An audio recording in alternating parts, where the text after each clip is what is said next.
Hello, check, check. Hello,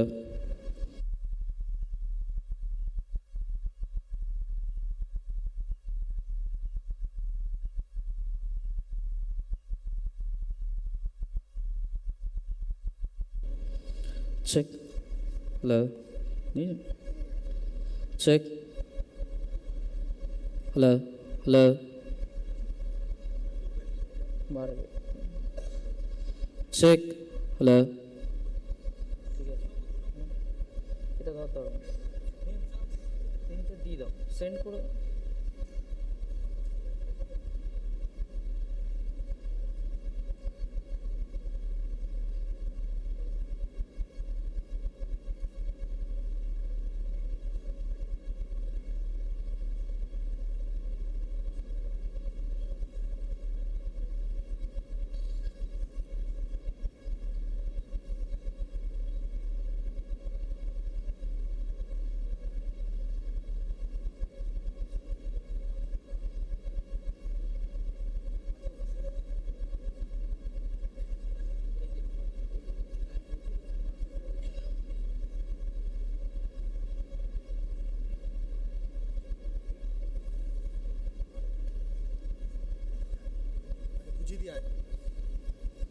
Hello. Check. 1, 2. ঠিক আছে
Check. Hello. Hello. Check. Hello. Check. Hello. Hello.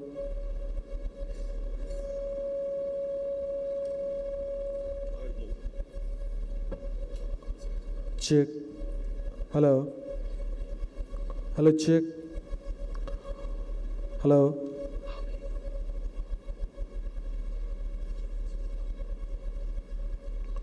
Check. Hello. Hello. Hello.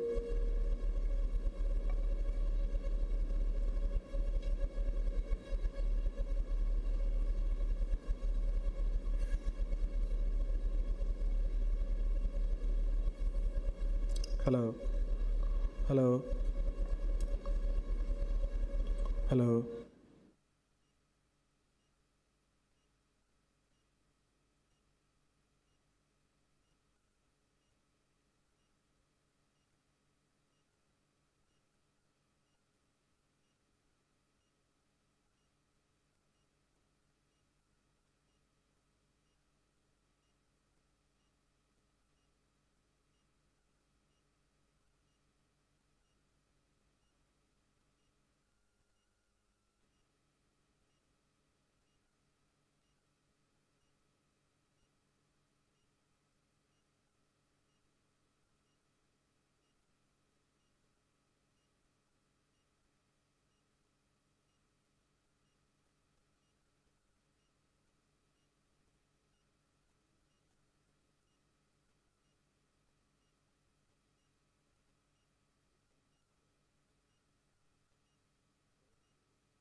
The young delegates were assembled here. Swamiji's faith was on younger generation, modern generation. He confirmed and said that out of you would come his worker. And with the motto of Atmano Mokshartham Jagadhitaya Cha, on the 1st May 1897, Ramakrishna Mission was established. Therefore, it is indeed a privilege for you all today to be here at this holy premises of Belur Math, the place where Swamiji enshrined Sri Ramakrishna, carrying his relics for the welfare of the humanity. As per the tradition of Ramakrishna Mission, now we begin the session with Vedic chanting by the Brahmacharins of Probationer Training Center, Belur Math.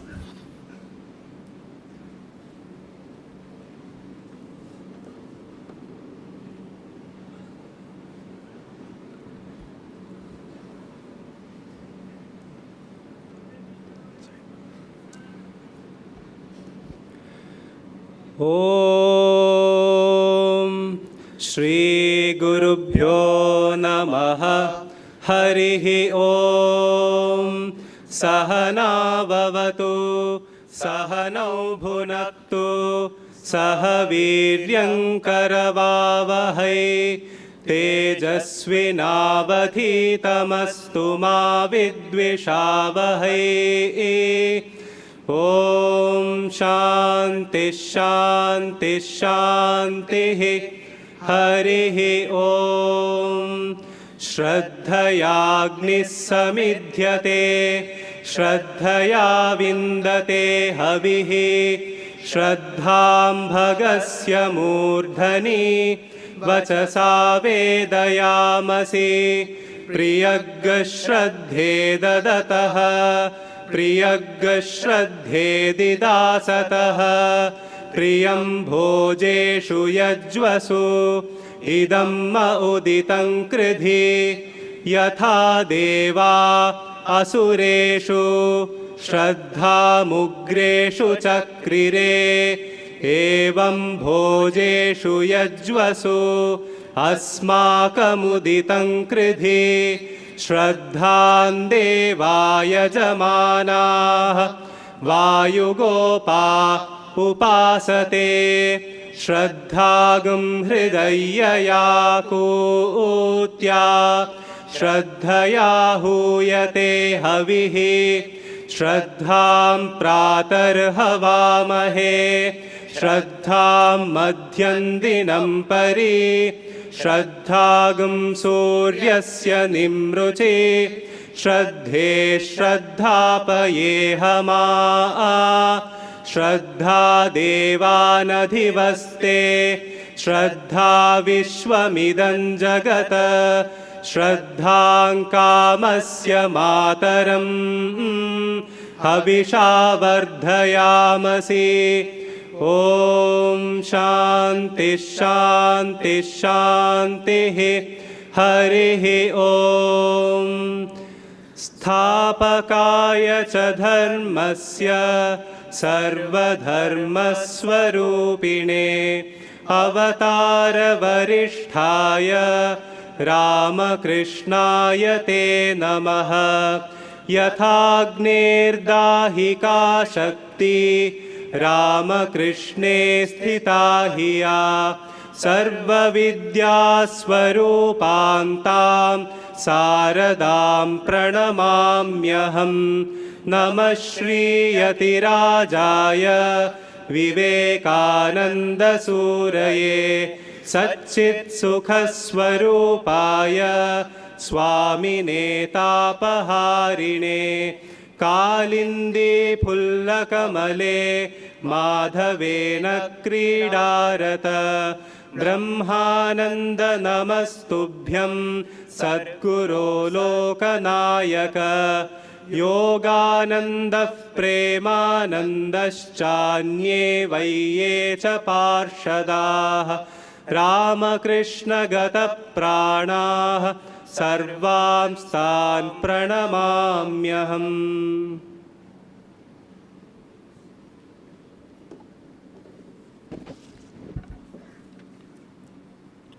May I now request revered Swami Suhitanandaji Maharaj to kindly inaugurate the convention by lighting the lamp.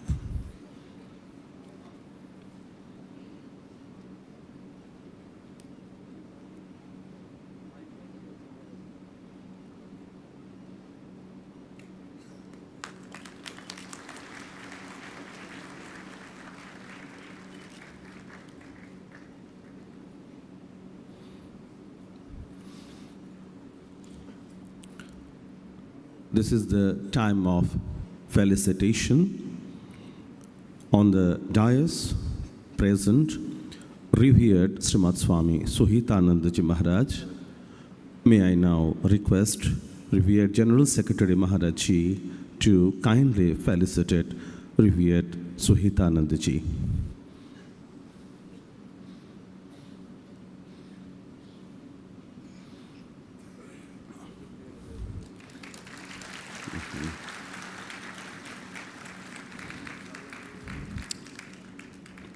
On the dais present, revered Srimad Swami Bhajananandaji Maharaj, Vice President Maharaj. I will now request again revered General Secretary Maharaj Ji to kindly felicitate Swami Bhajananandaji.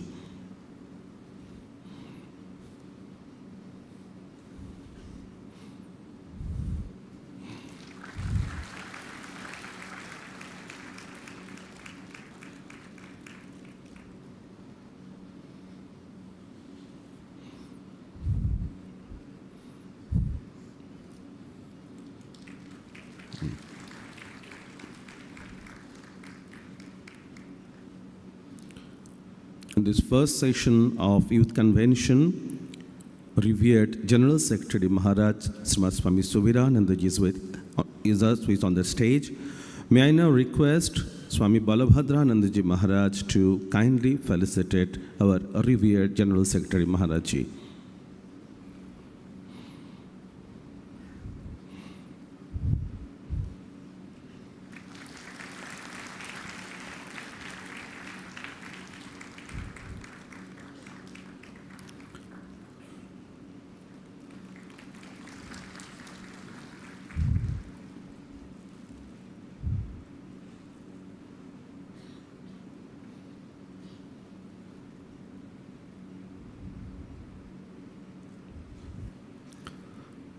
I will now request Swami Shastragyanandaji Maharaj to kindly felicitate revered Swami Balabhadranandaji Maharaj.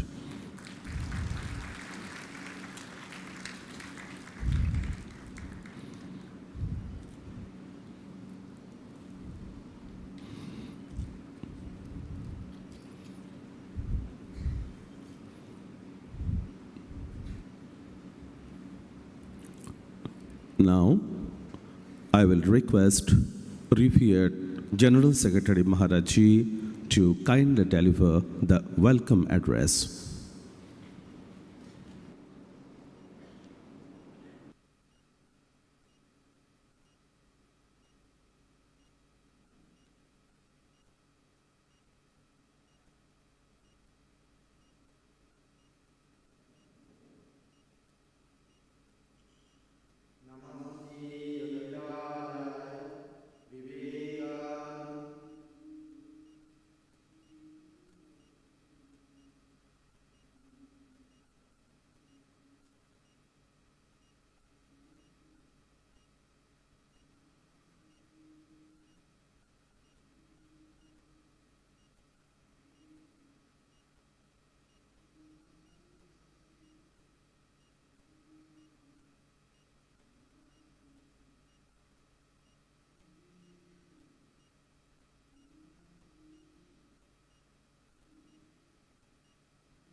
and pranams to them.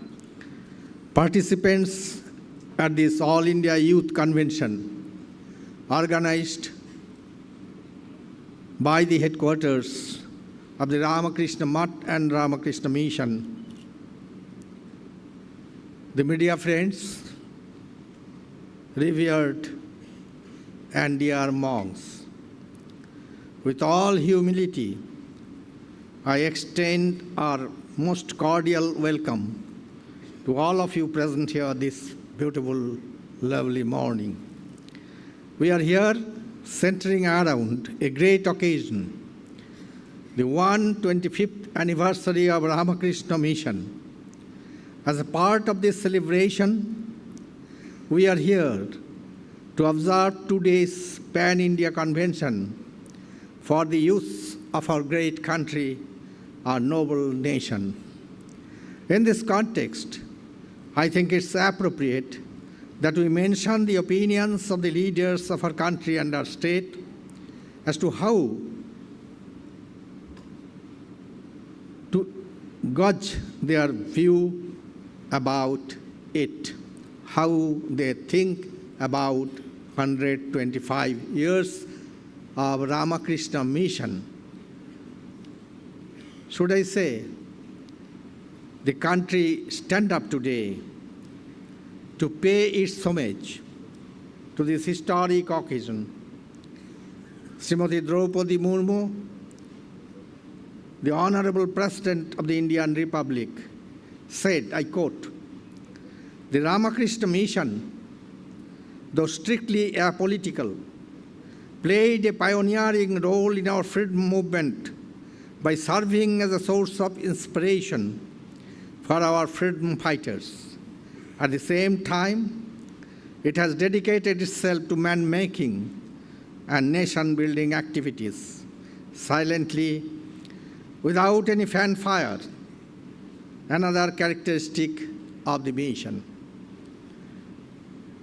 Sri Narendra Modi, the Honorable Prime Minister of India, says, I quote again, "With an indelible faith in the mantra of Shiva Gyane Jiva Seva, the mission has been rendering selfless service to the society, be it imparting education or providing succor through medical care or reaching out with relief and rehabilitation measures in the wake of destruction caused by natural disasters. The contribution of Ramakrishna Mission is commendable."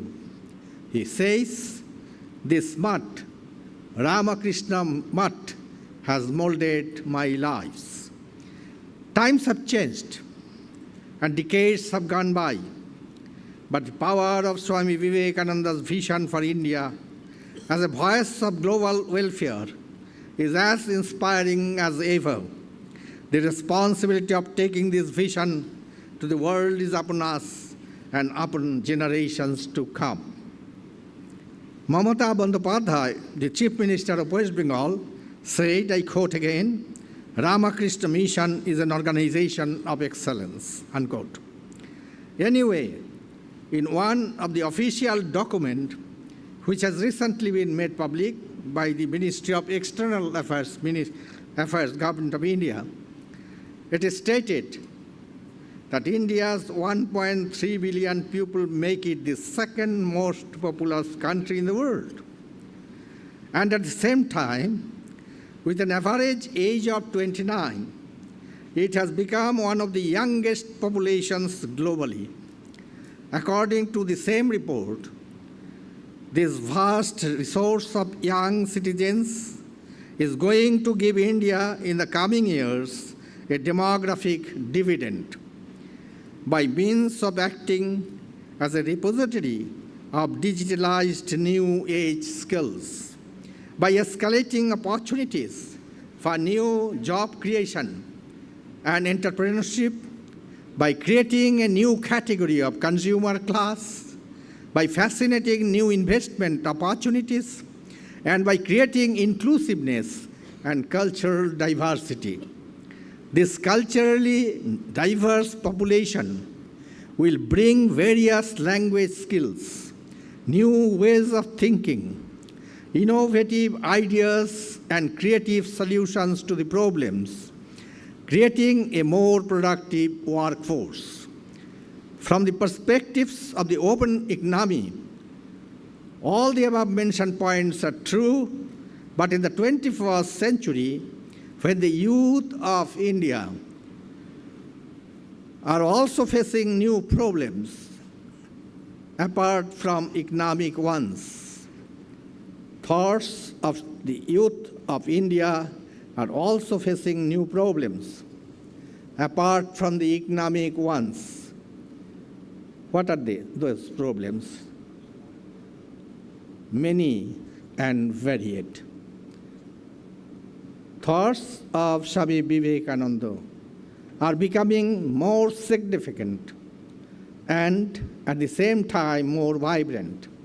Here I would like to refer in my own way to a list of these enduring new problems in the form of new tensions revealed in one of the International Education Commission's reports. And these tensions, though not new, becoming central gradually to the problems of the youth of this 21st century.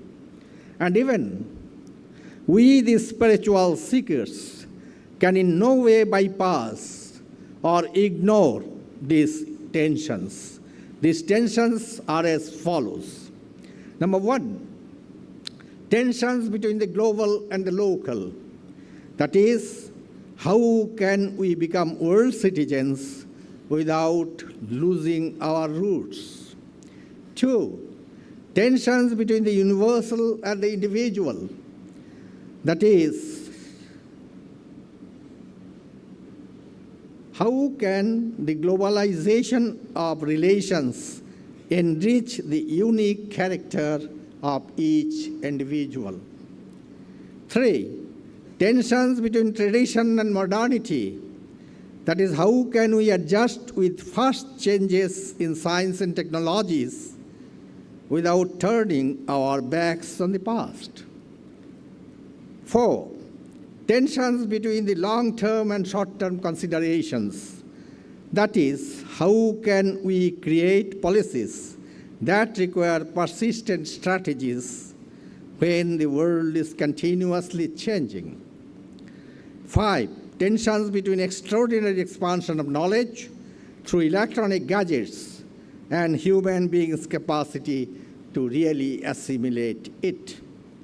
I personally feel that to live a meaningful life, the youths like you to understand the Vivekananda way of empowering youth at 4 levels, namely physical development, social development, intellectual development, and spiritual development, which will ensure infusing vital forces into our young generations for contending with and withstanding the problems or tensions stated above. I wish these points are pondered over. Before I wrap up, I once again extend our very, very warm welcome to all of you, especially the youths who have come from far and wide from the country. May the choicest blessings of this spiritual trio profusely shower on you is our earnest prayer. Thank you so very much.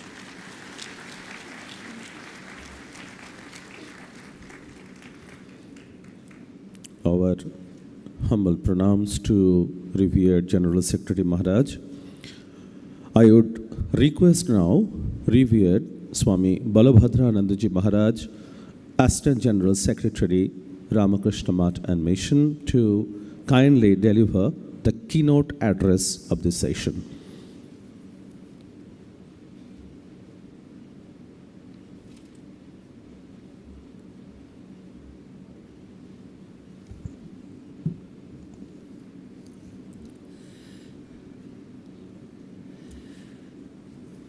Pranams to Sri Ramakrishna, Holy Mother and Swamiji.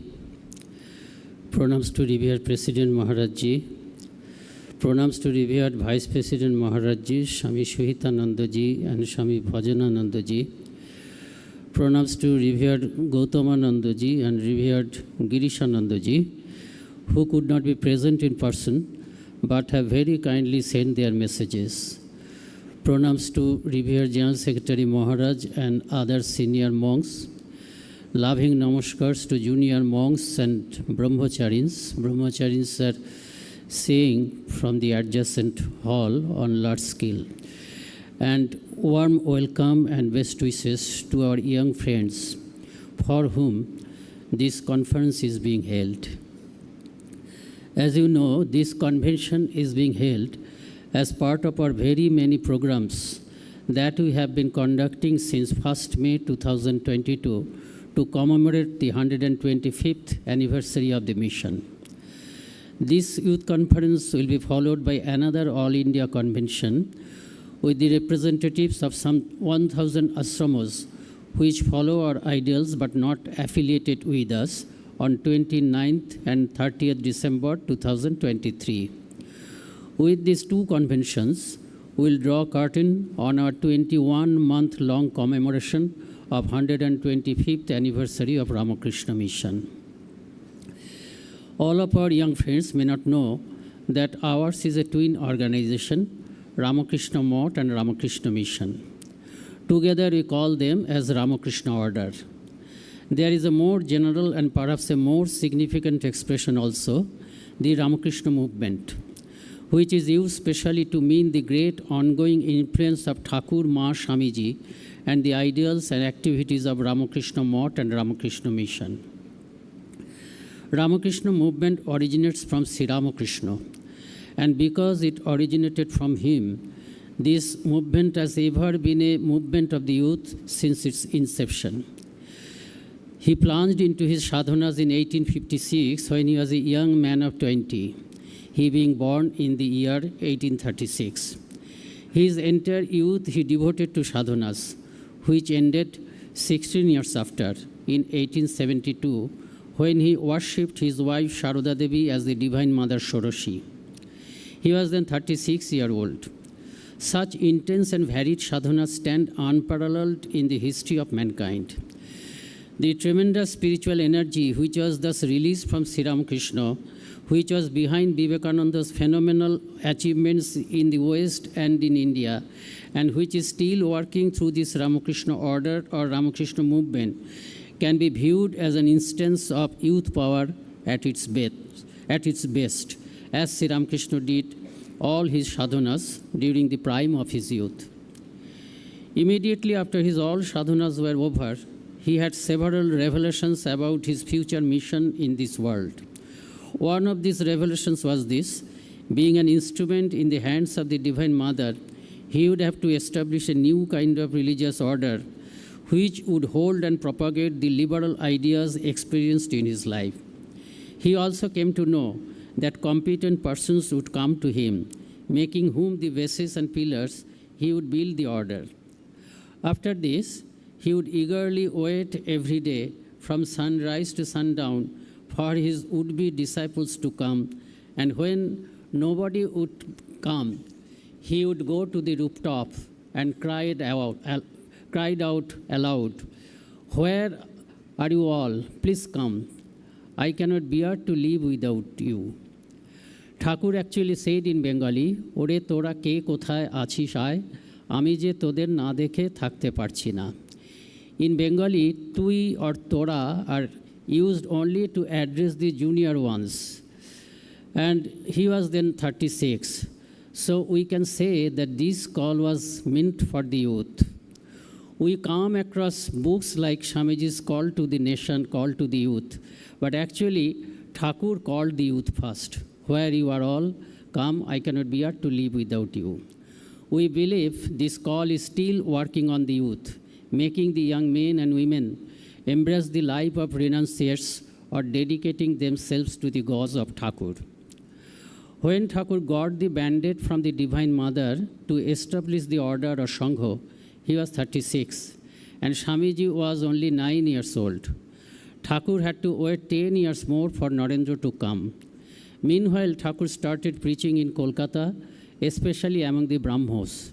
From these Brahmos, directly or indirectly, Narendra and Thakur's other youth disciples of future came to know of Thakur. Narendranath came to Thakur in 1882, and 15 other persons came a little earlier or later. So they became 16 in number, of whom except one, all were young. Loving them like a mother and giving them spiritual instructions like a father. This expression was used by Girish Chandra Ghosh about Thakur. Thakur started to bind them into a Sangha since the Dakshineshwar days itself. So, be it Ramakrishna Math or Ramakrishna Mission, Thakur was their actual founder. And Swamiji, with his Western experience, gave a concrete structure shape to it by forming Ramakrishna Mission first and then Ramakrishna Math a few years later. Thakur used to say, I love young people because they are not yet tainted by the impurities and crookedness of the world. Only the young unmarried males can join our order to become a monk. He must not be older than 28 years if he is graduate, and he must not be older than 30 years if he is a postgraduate. There is a parallel mode for the Sannasinis or women renunciates also, which was conceived by none other than Swami Vivekananda and was established by Ramakrishna Mission about 50 years after Swamiji's demise. They have the same ideals as ours, but legally, administratively, financially, and in other respects, they are totally separate from us. Theirs also is a twin organization, Sri Sharoda Math and Ramakrishna Sharoda Mission. And many educated young women join the women's math to lead a life of Sannasinis.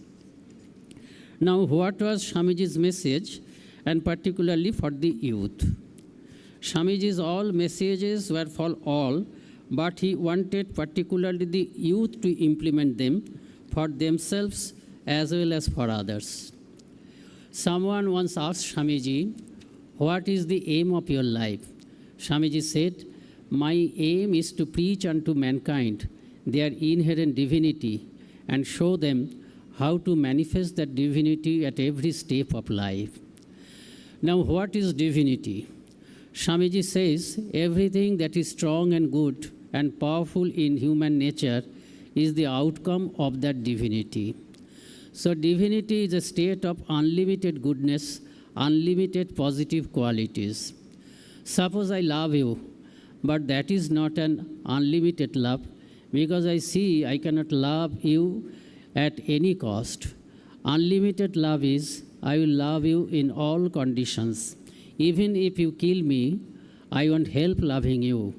And the same love I will have for all. One of Swamiji's American disciples, Miss MacLeod, said, what seemed most striking in Swamiji was his unlimitedness. Unlimited in love, unlimited in patience, unlimited in forgiveness. Because Swamiji could awaken his divinity in full, he became unlimited. Swamiji says, each soul is potentially divine. He cites the example of a banyan tree and its seed. Compared to the big banyan tree, the seed is tiny. But in that tiny seed, the big banyan tree is hiding. That seed is potential banyan tree. Similarly, in our small frame of existence, full divinity exists in a seed form, potential form, which we will have to arouse from the sleeping state to fully awakened state. How? Every good thought and action awakens the divinity a little, and every bad thought and bad action sends the divinity to a deeper sleep. So we have to be very careful about both our thoughts and actions. Our thoughts and actions must be pure and good. Then divinity will be awakened. That is why Swamiji said, be good and do good. That is the whole of religion. Then, not I am only divine, everybody is divine. And in that divine identity, I am one with all. So divine oneness is the only truth of life and universe. Whoever suffers in whatever region of the world, that is actually me suffering. And whoever is happy anywhere, that is actually my happiness. Swamiji uses the term Vedantic morality. Everything that makes for oneness is moral. Everything that makes for division is immoral. Love is moral. Love is Vedanta because love unifies. Hatred is immoral because hatred divides. So, whatever field of life we are in, this Vedantic morality should be our guiding light. Can I love others? Do I think and act in favor of oneness? Then I am on the right path. Then my divinity is getting awakened. In day-to-day life, each one of us experiences two existences. One is my own existence, and the other is the existence of the external world. By external world is meant everyone other than me, from my parents and family members to my neighbor, state, country, and the whole world. I have to handle both myself as well as the world. Our program in this convention have been so arranged that you will learn both how to deal with yourself and how to deal with the world as well.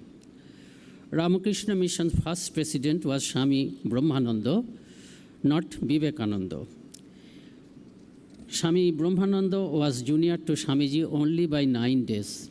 Swamiji made him president, and till 20 years after Swamiji's passing away, he was in that post, till his own passing away. Swamiji said about him at different times, one cannot fathom his spirituality. In spirituality, he is higher than me. Swami Brahmananda used to say to new sadhus, meditate, meditate, meditate, and serve his creatures. There is a wonderful book on him with the name, The Eternal Companion, The Life and Teachings of Swami Brahmananda. Einstein read this book, and in course of an informal discussion with Swami Nikhilanandaji, he remarked, Maharaj, that is Swami Brahmananda was right. Meditation is important. We know what goes on in the external world, but we do not know what goes on here. He said that, pointing to his heart. Swamiji wanted to fill the minds and brains of young people with strong positive ideas. A famous person has said, an idea is more powerful than all armies. In the coming sessions of these 2 days, you will have a feast of positive, invigorative, practical ideas. You will surely listen to them attentively, think over them, and resolve to implement them as you go back to your respective places. And the tools to implement them is to be what Swami Brahmanandaji said, and Swami Ranganathananji also said in the similar vein, to meditate and serve, to be good and to do good to others. Thank you.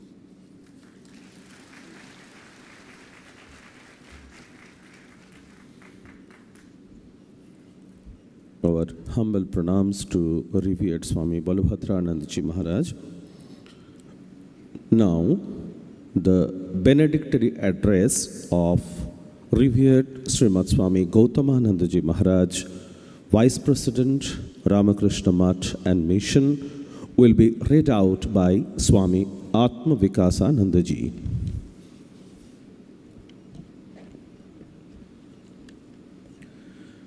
Message of Pujya Swami Gautamanandaji Maharaj. Dear brother monks, Matajis, our dear youth delegates, and all volunteers and devotees present in the inaugural session of this All India Youth Convention being held at Belur Math on 25th and 26th December 2023. Swami Vivekananda has been hailed as a universal youth ideal. That is why in 1984, our central government selected him as the icon and ideal for our youth and declared the birthday of Swami Vivekananda, 12th January, as a National Youth Day of India. Pandit Jawaharlal Nehru, the late Prime Minister of India, exhorted our youth to read and follow Vivekananda because he has in him all that was the best in our ancient culture, and at the same time, he was very modern in being highly rational and scientific in his approach to religion and society. Swami Vivekananda from his childhood was very brave and fearless. This bravery and fearlessness were the offshoots of his truthfulness and purity. Later on, Swami Vivekananda told the youth, I quote, "Be truthful, because truth will make you fearless and strong. Truth must make you fearless and strong," unquote. Our present day youth need this fearlessness to overcome their anxieties and weaknesses in life. Swami Vivekananda taught chastity as another great virtue which can make our young men develop strong willpower and have extraordinary intellect and memory. Further, celibacy can give them the power of faith in themselves and in God. Faith in oneself, as we all know, is at the root of all achievements, both secular and spiritual. Swamiji said that faith comes from God Himself and can achieve everything. Swamiji wanted our youth to look at women as an embodiment of the Divine Mother. Thereby, their minds and hearts would become holy and pure. They could wield extraordinary strength of mind and intellect through purity. His reverence to women was deep. When in USA, a lady proposed to marry him so that she could have a beautiful son like him, he immediately said, "Why wait so long for a son to be born? I am ready to be your son now itself." We see that Swami Vivekananda read 10 volumes of encyclopedia in only 3 days and could reply on any topic therein. He wanted our youth to have an ideal for their life. He said, I quote, "If a man with an ideal stumbles 100 times, one without an ideal stumbles 50,000 times." Swami Vivekananda advocated that our youth should be strong with muscles of iron and nerves of steel and strong will like a thunderbolt. He thereof said, I quote, "You will be nearer to heaven through football than through the study of Gita." He exhorted our youth to serve the God in man, irrespective of his class, creed, color, or religion. The youth should have the twin ideals of Atmano Mokshartham Jagat Hitaya Cha, that is, one's own liberation and doing good to society. One's own liberation consists in cultivating universal spiritual values of truthfulness, purity, selfless service, faith in one's own divine self, and prayer to God. Jagat Hit, welfare of the world, means serving one's fellow man with selfless love and dedication. Let the poor be your God, Swamiji used to say often. Swamiji exhorted our youth to love India, that is, love the spiritual culture of India and teach the world to cultivate spirituality along with the cultivation of secular sciences and technology. May our youth follow this great leader who has always helped them for their onward progress, who, both when living in this physical body and even after he left his body, he declared, I quote, "I may cast off the body as a worn-out garment, but I will continue to inspire everyone until the whole world knows that it is one with God," unquote. I pray to Sri Ramakrishna, Holy Mother, and Swamiji for the success of this convention. Jai Vivekananda. Thank you.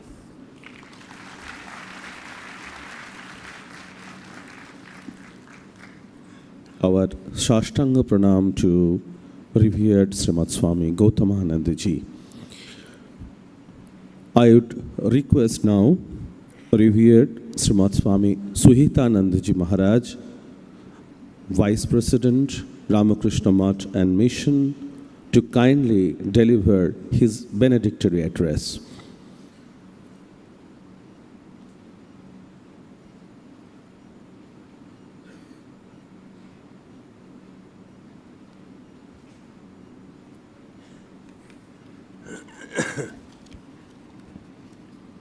ঠিক আছে।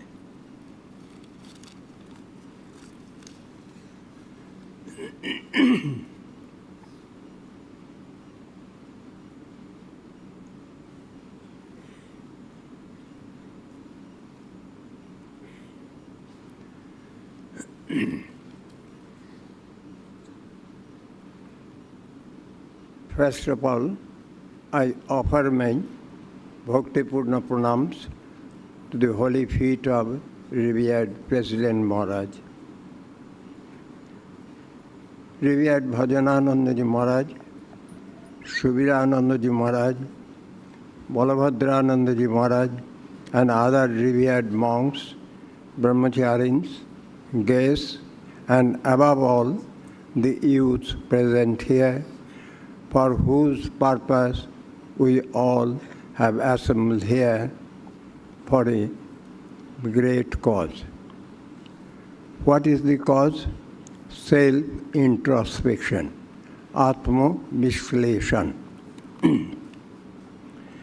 2 years back, we faced the corona epidemic and seen the terrible plights of the people, irrespective of rich and poor, caste, creed, and religion. During that period, we observed in newspapers that the youths of the commonest society, sweepers, labourers, helpers, vendors, hawkers, civic volunteers, practically were the lifeline for the incapable old men and women. In 1901, India witnessed plague epidemic, and we know how Ramakrishna Mission, under the leadership of Nivedita, did yeoman's service. At that time, Swami Sadananda Gupta Maharaj, along with his youth team of Boshi and Tabu, jumped to clean the area, risking their life. Swami Vivekananda, traveling India and coming back from the West, found how India was full of lethargy while the West was bubbling with energy. At that time, Swamiji told one young man, "You should have death fever as epidemic. That is, you should know how to love death.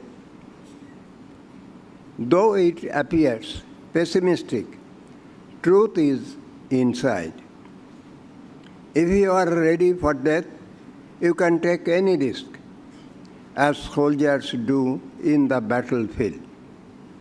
Actually, it happened so in India after 1905, the partition of Bengal. Thousands of youth sacrificed family, future, security to bring freedom. After enjoying freedom for 75 years, through any means, we have lost that old moral strength. What we want shortcut success. Through any means, we like to enjoy the fruits of success, but without tapasya, sacrifice. As a result, neither in parliament, nor in judiciary, nor in universities, we find persons who are ready to face death to fight for the truth. The creamy layer is the victim of power, money, and comfort. Swamiji said, "My hope is in the youth, the bravest, best, and choicest, not on the worn-out products." Sri Ramakrishna said, "The youth are the unadulterated elements of the society." Prior to Sri Ramakrishna, no other avatar banked on the pure, sincere youths of the society. Ramakrishna movement has its roots in Naren, Rakhal, Baburam, Sharad, Shashi, Latu, all when they were mere youths. In India Review, in March 1910, an article of Swami Brahmananda was published on the topic of the Ramakrishna Mission. In that article, he has devoted a paragraph.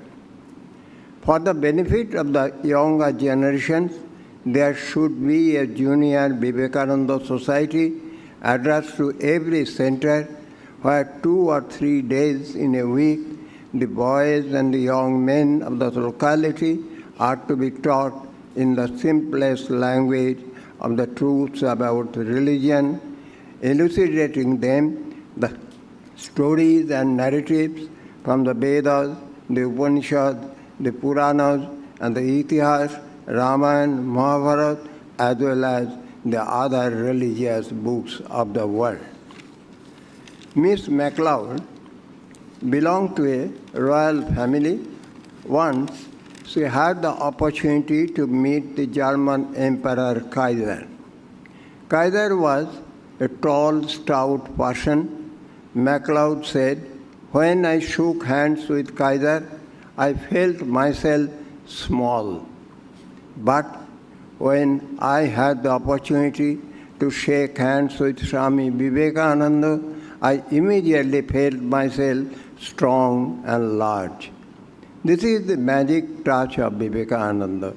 Vivekananda wrote, "Nivedita, come to me, I shall make you 20. Swamiji wrote, "Whosoever will read my letter will imbibe my spirit." I pray, thinking Vivekananda, you all be preferred citizen of the world. Namaskar.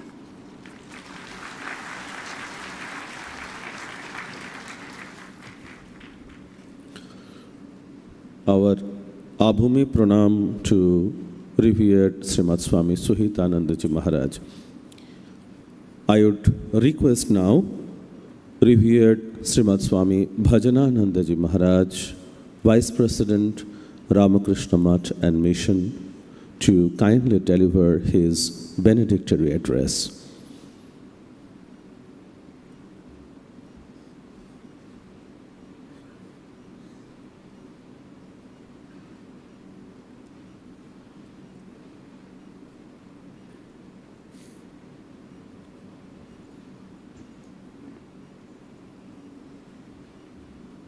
Jananim Saradam Devim Ramakrishnam Jagadgurum Padapatme Tayo Sritva Pranamami Muhur Muhur. Since I am suffering from severe cold and related health problems, it is not possible now for me to give a long talk. I can only pray for your welfare of all the assembled youths. First of all, my pranams to revered President Maharaj, revered Suhitanandaji Maharaj, and respectful regards to other Vice President Maharaj, General Secretary Maharaj, and the Assistant Secretary, General Secretary Maharaj, Swami Balabhadranandaji. I pray to Sri Ramakrishna, to Swami Vivekananda, and the Holy Mother for the all-round welfare of all the youths who are present here. All-round welfare means both material welfare and spiritual welfare. That is what we need, an enlightened life, both material welfare and spiritual welfare. As one respected senior monk in the West, he said, even if we sadhus do not have any other power, we have at least one power, and that is the power of prayer. We can pray for the welfare of other people, and since the prayer of a sadhu is selfless, his prayer will get fulfilled because it is not based on any selfish desire. So that is why I pray for the welfare, all-round welfare, that is both Abhyudaya and Nisrayasa, the material welfare as well as spiritual progress of all of you who are present here. Thank you so much. Namaskar.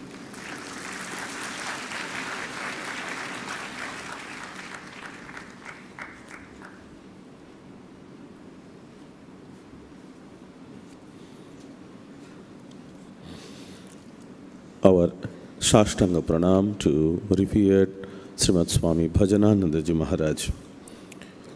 Now, the benedictory address of revered Srimad Swami Girishanandaji Maharaj, Vice President, Ramakrishna Mission, will be read out by Swami Vedatitanandaji.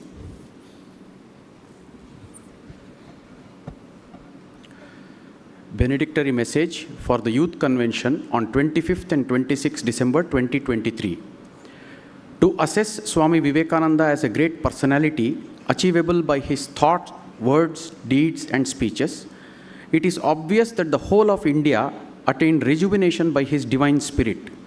It is needless to mention how Swami Vivekananda, through his appearance, looked at the eastern and western horizon as a masculine and heroic personality and triumphed over the whole of the universe. This was vibrated through the global atmosphere that surcharged the whole of humanity in his lifetime and in posterity. To quote Rabindranath Tagore about Swami Vivekananda, if you want to know India, study Vivekananda. In him, everything is positive and nothing negative. Romarola has said, Vivekananda was energy personified and action was his message to men. For him, as for Beethoven, it was the root of all the virtues. His preeminent characteristic was kingliness. He was a born king, and nobody ever came near him, either in India or America, without paying homage to his majesty.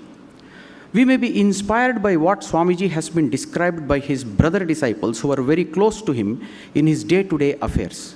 For instance, Swami Turiyanandaji said that Swamiji's words were so powerful that even a dead body will come to life and tell, even though I have left my body, still let me be allowed to get up and hear Swamiji's voice.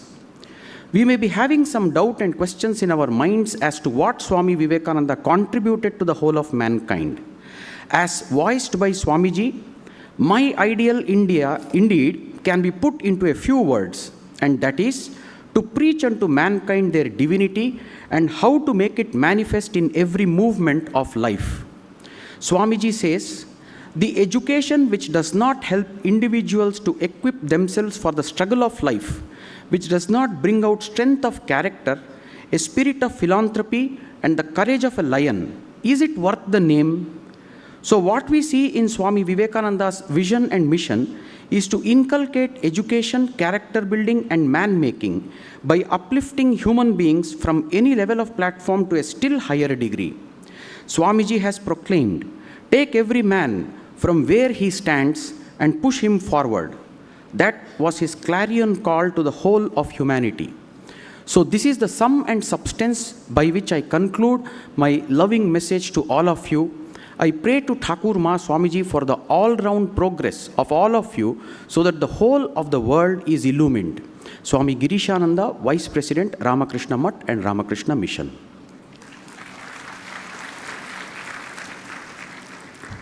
Our Abhume Pranam to revered Srimad Swami Girishanandaji Maharaj. Now, we are almost at the end of this first session. Before concluding, there are few important announcements. All young delegates are requested to listen to it properly. Now, there will be a tea break for 10 minutes. All delegates are requested to reassemble by 10:15 positively the same auditorium. Outside, there are 3 floors, so 8 counters altogether from where the tea and snacks will be served. The next session will begin at 10:10. There are three distinguished speakers. That next session, Swami Shuddhidanandaji Maharaj, Swami Atma Shraddhanandaji Maharaj, Swami Suparnanandaji Maharaj, and Professor Shumita Roy.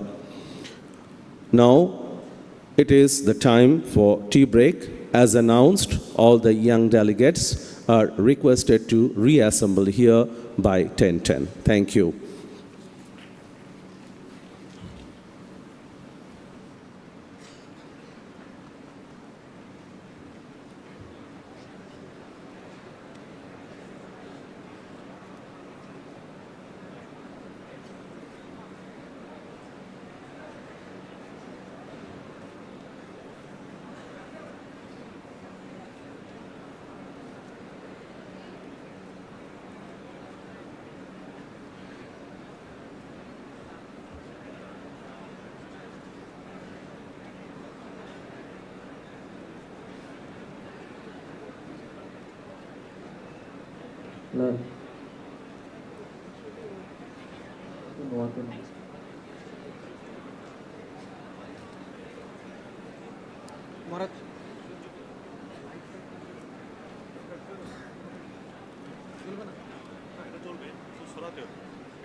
এটা এখানে আসবে, এটা এখানে আসবে, এটা এখানে আসবে, ওটা ওখানে ক্যামেরাতে আসছে।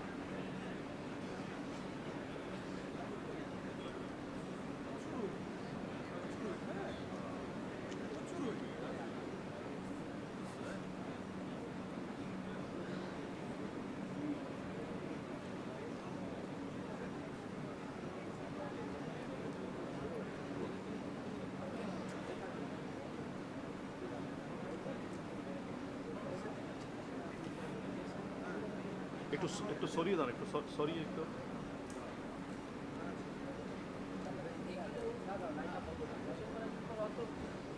লাইটম্যান কোথায় গেল? লাইটম্যান দাদা কোথায় গেল? এই লাইন এইটাকে সাদা না করে এটাকে ইয়েলো করো, অথবা হলুদ করা যাবে। হ্যাঁ করে দাও, করে দাও। আমাদের লালগুলোকে একটু ইয়ে করে দিই। এটা সাদা আছে কি? হ্যাঁ ওটা red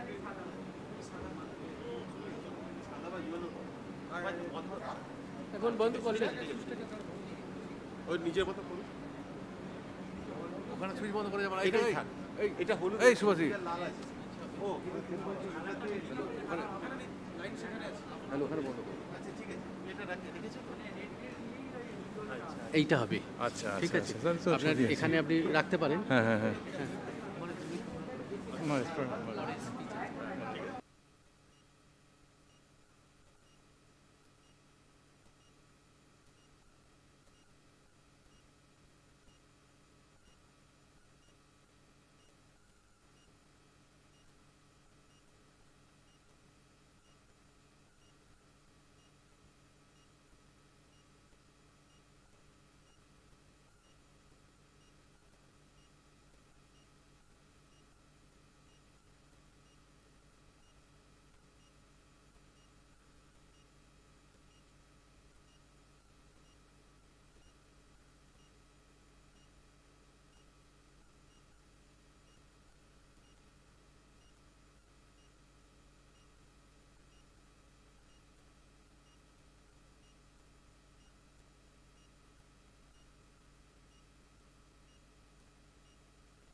we request all the youth delegates to kindly come and occupy their seats as early as possible for us to start the next session.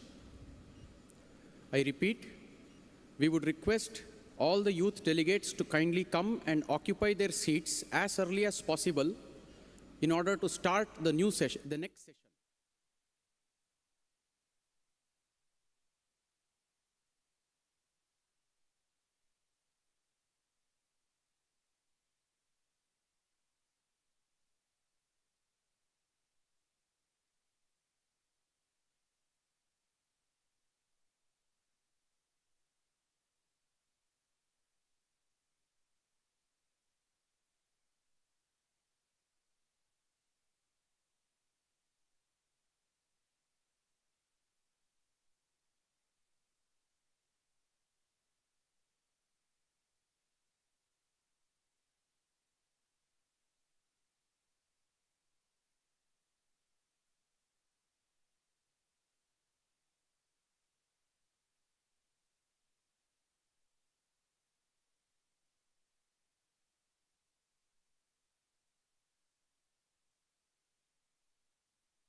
Volunteers at the tea distribution counters are requested to send the youth delegates back into the hall so that we can start the next session.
Kindly settle down.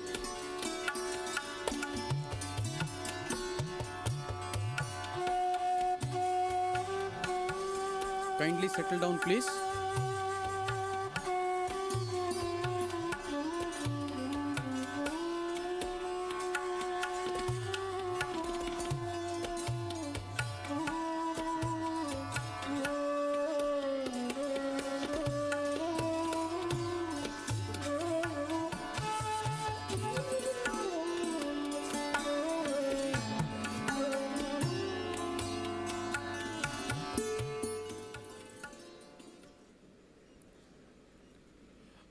We welcome you all to the first session of the All India Youth Convention here in the Abhedananda Convention Hall, Belur Math. At 9 o'clock today, this All India Youth Convention was inaugurated by most revered Srimad Swami Suhitanandaji Maharaj, Vice President, Ramakrishna Mission, Ramakrishna Mission, in a solemn ceremony. Now, after the tea break, we will be starting the first session. This session will have 4 illustrious speakers who are on the dais. The farthest from me is revered Swami Shuddhidanandaji.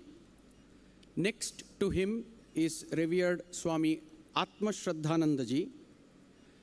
Thereafter is revered Swami Suparnanandaji. And nearest to the podium is Professor Sumita Roy. They will be speaking for 25 minutes each on their topics, which will be announced from here. A general announcement for all the delegates.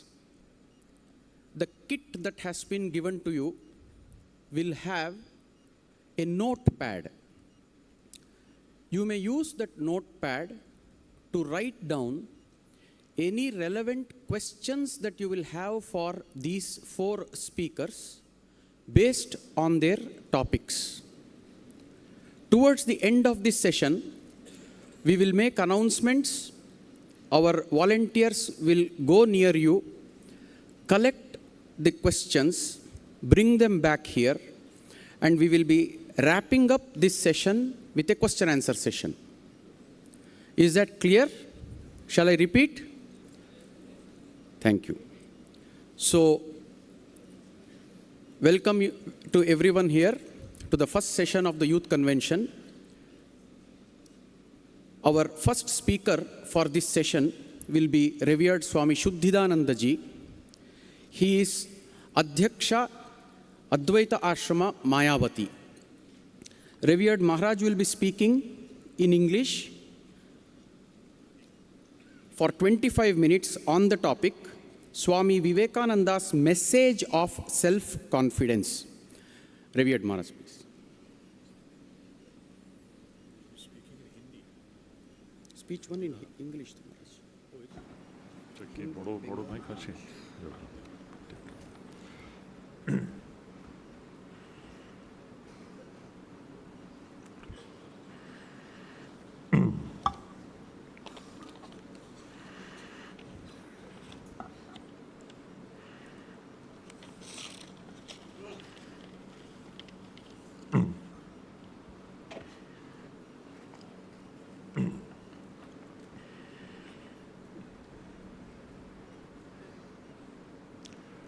Namah Shri Atirajaya Vivekananda Suraye Satchit Sukha Swarupaya Swami Netapaharine.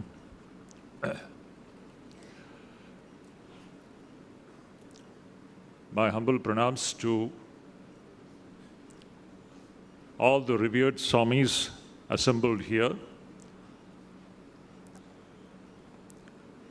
And my heartfelt regards to all of you, dear students.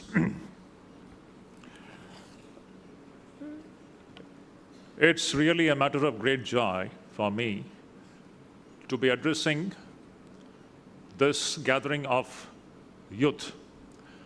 This is a youth convention where we have young men and women assembled here with various dreams in their eyes. When we are young, when we are in the prime of our youth, we all carry different dreams in our hearts.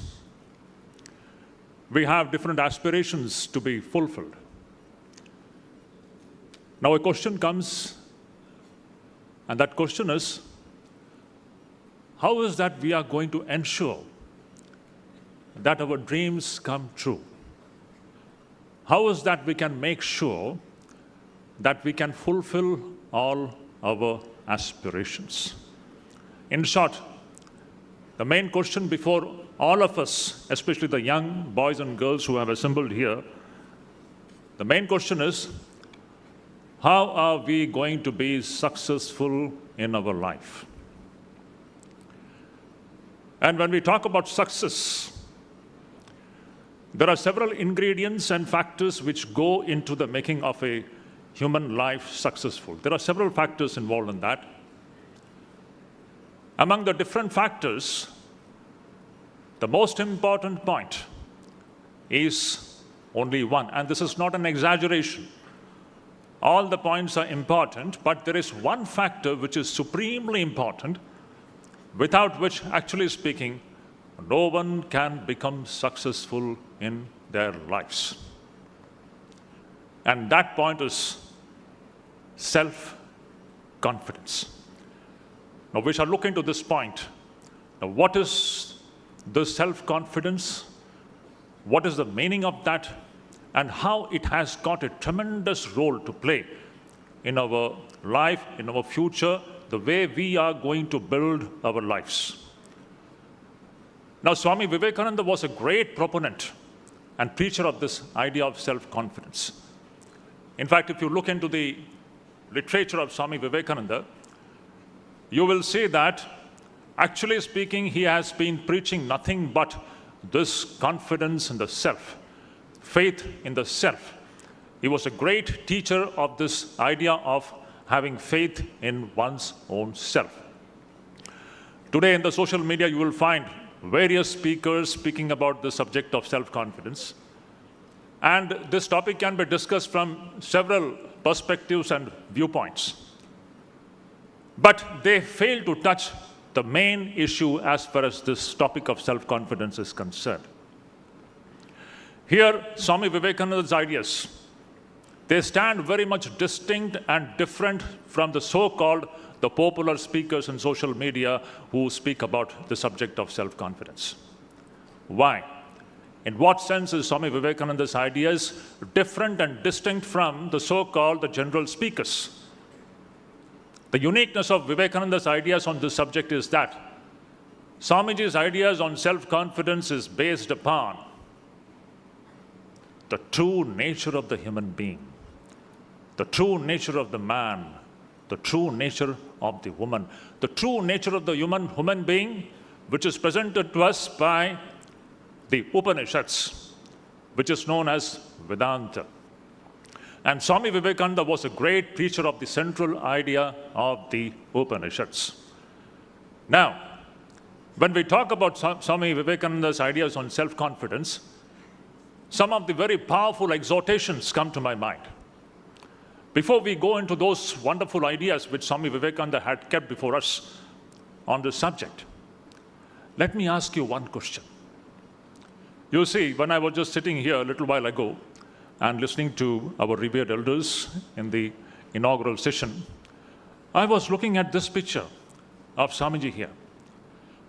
Please look at this picture very carefully. When you look at this picture of Swami Vivekananda, the question is, what is the one thing which strikes you most? I want all of you to just pay attention to this picture, this wonderful picture of Swami Vivekananda, this majestic personality. When we look at this photograph, when we look at this face of the Swami Vivekananda, when we look into the eyes of this personality, I ask you, my dear students, what is the thing which actually strikes you most? If you ask me personally, I would say there are three things which actually radiates from this personality. And what are these three things? Number one, strength. Number two, fearlessness. Number three, the spirit of freedom and independence. I once again repeat, what do we find in this great personality called Swami Vivekananda? The foremost thing which actually strikes and which draws our attention, that is strength, fearlessness, and freedom. Now, a natural question which should come out of this is, and which should bother you also, and which should bother me also, what is the source of Vivekananda's strength? From where does he draw this strength? What is the source of Swami Vivekananda's fearlessness? What is the source of Swami Vivekananda's spirit of independence and freedom? Is that source somewhere outside of him, or is that source inside him?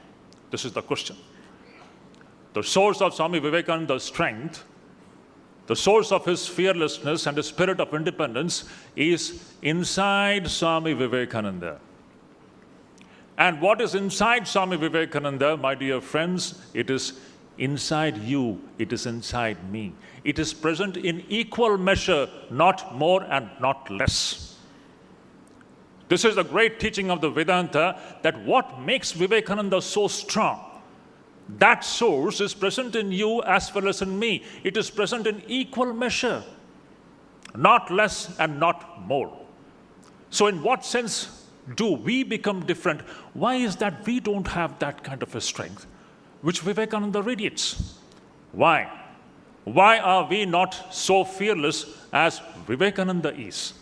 Why is that we are slavish? We are dependent upon so many things outside, but Vivekananda is absolutely free and independent. What makes him like that? The reason is Vivekananda has got full access to that source which makes him strong. He has established a permanent connection with what is inside him, whereas we, you and we all, we have not yet established that connection with what is inside each one of us. That is the only difference. The more we establish this connection with that source of strength which is inside us, you will see that we also will begin to grow stronger and stronger in life. We also will begin to manifest and radiate more spirit of fearlessness, and we shall also begin to become more and more free and independent. This idea of self-confidence, remember, it is life transformative. The more we have the self-confidence, you will see that your life will completely stand transformed, irreversibly transformed. That is the importance of this idea of self-confidence. Now, when Vivekananda preaches about this idea, some of the very fiery utterances which he says, which I would like to place before all of you. Swamiji says, the history of the world is a history of a few men who had faith in themselves. Again, I repeat, every sentence is electrifying. Swamiji says that the history of the world is the history of a few men who had faith in themselves. It is this faith which calls out the divinity from within. You can do anything. Swamiji says you can do anything. You fail only when you do not strive sufficiently to manifest the infinite power which is lodged inside you. Why do we fail in life? We fail in life because we fail to manifest that infinite power which is lodged inside each one of us. The moment you are gripped with self-doubt, the moment you lose faith in yourself, death comes, failure comes. That's why Swamiji says, have faith in yourself. Faith, faith, faith. That is the secret of greatness. Swamiji says, you may have faith in all the 330 millions of gods and goddesses of your religion. Mind you, what a beautiful sentence it is. We are all used to have faith in all the things external. You may have faith in all the 330 millions of gods and goddesses of your religion, and yet, if you don't have faith in your own self, you have no salvation. You cannot succeed in life without having this tremendous faith in one's own self. That's why Swamiji says, have faith in yourself, have faith in yourself, and stand upon that faith, be strong, be bold. This is the great, powerful exhortation coming from Swami Vivekananda. Now, we have been talking about this faith in one's own self, faith in one's own self. What is the meaning of this having faith in one's own self? To have faith in one's own self means to have faith in the infinite power which is lodged inside each one of you. Again, I repeat, faith in yourself means it is not faith in your muscular power. It is not merely the faith in your physical frame. It is the faith within something which is more deeper. Faith in that center, which is the very repository of infinite power and blessedness. Now, this is that center within each one of us. This center, which is the center of infinite power, this is the center within each one of us, which is referred to as Atman in our great Upanishadic literature. So, faith in yourself means faith in the Atman, which is your true nature. My dear children, our true nature is not this physical framework. We are not limited to the small body-mind complex, this frail and fragile framework with which we are so much identified. We think that we are men, we are women, we are something more than all these limited identities. That is what the great Upanishads teach us. Upanishads tell us that you are beyond this body and mind. You are that immortal, all-powerful Atman. Now the problem is, presently, we are not aware of this Atman. This Atman is as if it is completely hidden. Ignorance. Owing to ignorance, this infinite center of power is totally oblivious to our awareness. We are not aware about it. It is completely as if it is lost. As if this empire of the Atman, this all-powerful empire of the Atman is as if it is lost. Now the main goal of the human life, my dear students, remember, the goal of human life is not only the question of just passing some examinations and getting a job. The goal of human life of every man and every woman is to regain this lost empire. To regain this lost empire, and there are certain methods to do it. And the more and more we succeed in regaining this lost empire, you will see your life will be radically transformed. That's why our main job is to rebuild our life, remake our character based upon this Atman ideology. So faith in yourself means faith in this Atman. In fact, this word self-confidence, this English term, is very incomplete and incapable to convey the main idea of what this term confidence is. A better term is our Sanskrit term or the Indian term, which is Atma Vishwas. We all know Vishwas means faith. But Vishwas in what? Vishwas in the Atman. That is what is self-confidence. The more and more we have this Atma Vishwas, you will see what a great transformation it can bring about in our lives. Swamiji asked this question, wonderful question. He says, do you know how much energy, how many forces, how many powers are lurking behind this small physical framework of yours? Do you have any idea what is lodged inside you? We have no idea about it. Swamiji says, do not think that you are weak. Behind this frail and fragile framework of yours, Swamiji says, is the center of infinite power and infinite blessedness, which is known as the Atman. That's why we need to have faith in this Atman. And by the power of this Atman, you will see your entire life will become transformed. All your actions will become transformed. All your actions will become magnified and deified. Life itself will become divinized. This is Swami Vivekananda's message. With the touch of this Atman, your entire life is going to be completely divinized and deified and magnified. through the actions coming from this Atman idea, you can do wonderful things in life. Nothing is unachievable for a person who has established this connection with this infinite source of power which is inside each one of us. That's why Swamiji says, what is the difference between one man and the other man? The only difference between one man and the other man is only in the difference in the degree of Atma Vishwas that person has. A person who has got more Atma Vishwas, a person who has got more faith in one's own self, he will be a more successful person. And a person who has got less faith in one's own self, he will be a lesser successful person. And a person who is doubting himself, who doesn't have faith in his own self, he is not going to succeed in life. I will present to you one instance from our great Mahabharata. We all know the story of Mahabharata. There comes the great character of Arjun.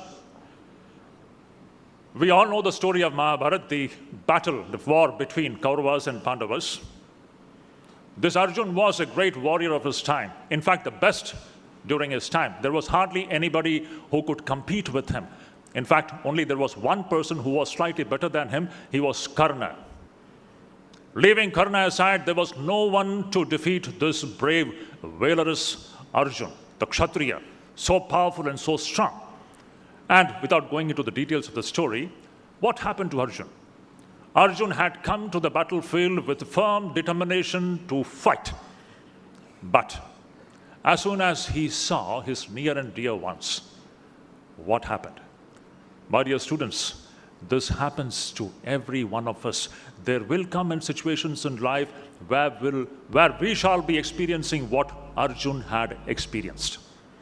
What happened to Arjun in that situation? When he saw the near and dear ones standing before him to wage a war, all of a sudden he was gripped by a sense of weakness. Mind my words, weakness. He was gripped by a sense of delusion. He was gripped by a sense of confusion. He lost the clarity of his mind. He lost the capacity to think clearly and see clearly. And in that situation, when we are weak, our limbs begin to tremble. Our mouth becomes dried up. And then finally Arjun, he leaving his bow and arrow down, he sits down, he sinks into the chariot, and he tells to Krishna, "Oh Lord Krishna, I'm not going to fight."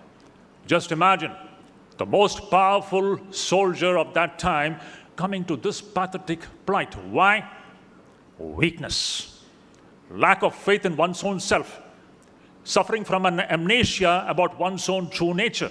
This was Arjun's situation, and this is also your situation and my situation. There will come many such situations in life which will invite this kind of a psychological and physiological reactions in us. Now, what is the medicine to this? That medicine which Sri Krishna gave, wonderful. 2 verses.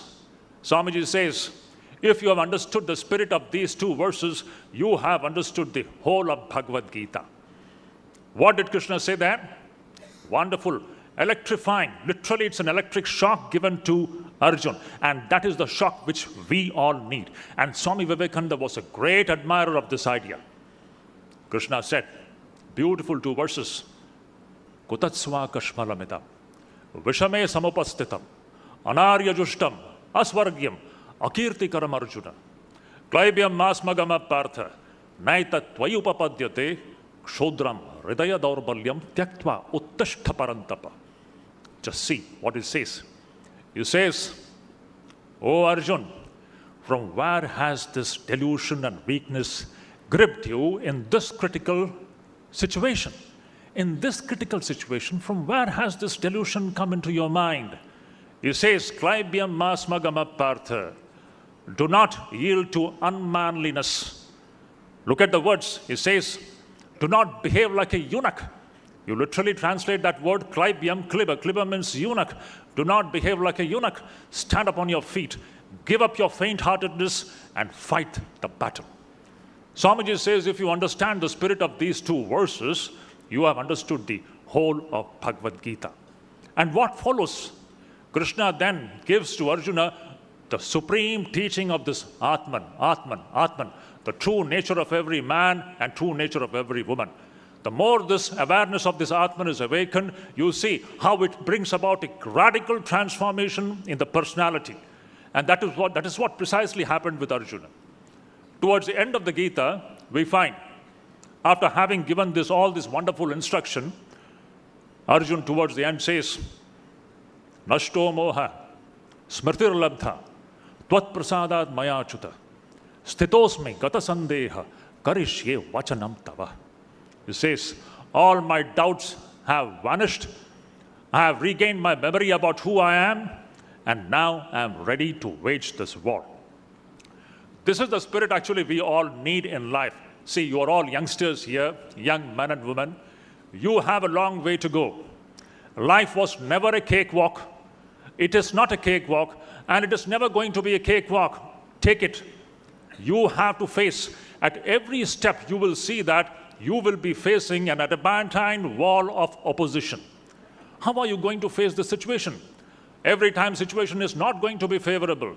Situations may be favorable. Most of the time you will find it is not in your favor. And yet you will have to face this brute. From where are you going to draw the strength to face this life? That strength is not going to come from somewhere outside.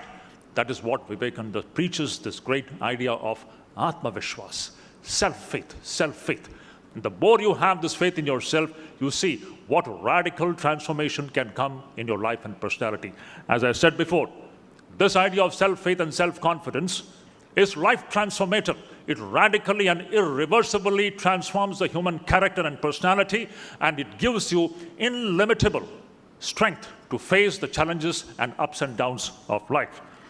That's why Swamiji says, man, when you have this kind of strength which is coming from the Atman, Swamiji says, what we want is strong, vigorous, bold men. Men who believe in themselves, men who are strong. And from where is this strength going to come? It is going to come from this Atman. I'll just read out a wonderful quote. Swamiji says, men, these are wanted. Everything else will be ready, but strong and vigorous men, sincere to the backbone. We want such strong men. 100 such, and the world becomes revolutionized. For centuries, people have been taught theories of degradation. How true it is. For the last 1,000 years, we Indians have been told that you are nobody, you are nobody, you are nobody, and we have become nobodies. Swamiji says that now it is time for everyone to listen to this idea of the Atman. Because it is from this idea of the Atman that strength is going to come. And what India today needs is this great idea of strength. We want young, strong, vigorous, bold, young men and women with strength in them, muscles of iron, nerves of steel. This is what Swami Vivekananda's ideas of strength was. And opposite to this is the idea of weakness. This weakness is the only thing which Swamiji says is sin. If at all there is any sin in this life, weakness is the only sin. It is weakness which makes us miserable in life. It is weakness which is the cause of all suffering in human life. It is weakness which makes us commit crimes. It is weakness which makes us speak lie. It is weakness which makes us really miserable in life. And what is the solution for this weakness? The only solution for this weakness is strength which comes from this great center of the Atman. That's why Swami Vivekananda's very powerful exhortation, which is so dear to most of us, Swamiji says in a very poetic manner, he says, that's why, what is that we are supposed to do? Teach yourself. Teach everyone his real nature. Call upon the sleeping soul and see how it awakes. What a beautiful idea. Swamiji says, teach yourself. What are you going to teach yourself? Teach yourself about the Atman. Teach everyone about the Atman. Call upon the sleeping soul and see how it awakes. Power will come, glory will come, goodness will come, purity will come. Everything that is excellent will come when the sleeping soul is roused to self-conscious activity. These are some of the very powerful exhortations given by Swami Vivekananda so that we young men and women of this country, we can take our life ahead. My dear students, one more last point, and I will wind up my talk. Today, India is standing at the threshold of becoming a great power globally. We all know this. In 1947, what was the condition of India? From that absolutely a poor and pathetic state, today India is the 5th largest economy in the world. And in the next decade, India is going to become the 3rd largest economy in the world in the matter of few more years. And it is predicted that by 2047, when we shall be celebrating the centenary of India's independence, India will be at par with the most powerful nations in the world. This Swami Vivekananda had predicted 125 years back, and his whole hope was on the young generation. So you all have a great onus, great responsibility. In the coming decades, you have to play a great role. And to play this great role, to execute your plans, to execute your ideas, you need strength. And that strength, my dear friends, can come from this Atman and Atman alone. So we need to remake our life. We need to rebuild our character based upon this Atman idea, and we have to take this point seriously. Thank you so much.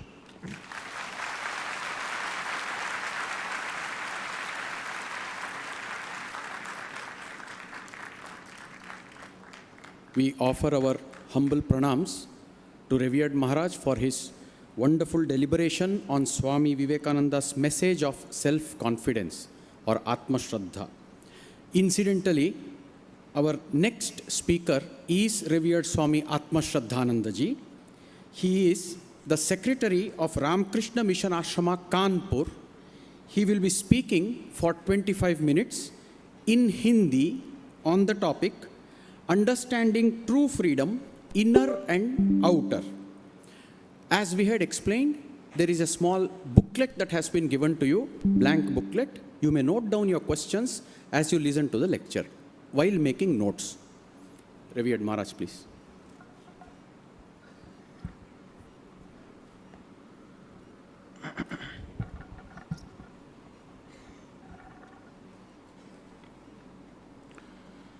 Om Jananim Saradam Devim Ramakrishnam Jagadgurum Padapadme Tayo Shritva Pranamami Muhurmuhu. मंच पर आसीन श्रद्धेय स्वामी सुपर्णानंद जी महाराज को मेरा विनम्र प्रणाम। प्रिय स्वामी शुद्धिदानंद जी, उनको सस्नेह नमस्ते, और प्रोफेसर सुमिता राय जी को भी मेरा सहृदय अभिवादन। यहाँ उपस्थित सभी श्रद्धेय सन्यासी महाराज और ब्रह्मचारी वृंद को भी मेरा यथायोग्य अभिवादन। और भारत के कोने कोने से आए आप सभी युवा प्रतिनिधियों को इस पवित्र बेलूर मठ की भूमि पर आयोजित इस अखिल भारतीय युवा सम्मेलन में सौहार्दपूर्वक स्वागत और नमस्ते। अभी अभी आपने स्वामी शुद्धिदानंद जी द्वारा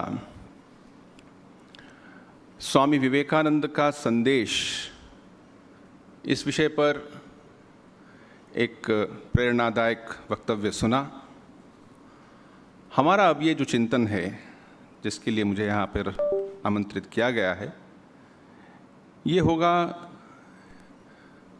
understanding freedom, inner and outer.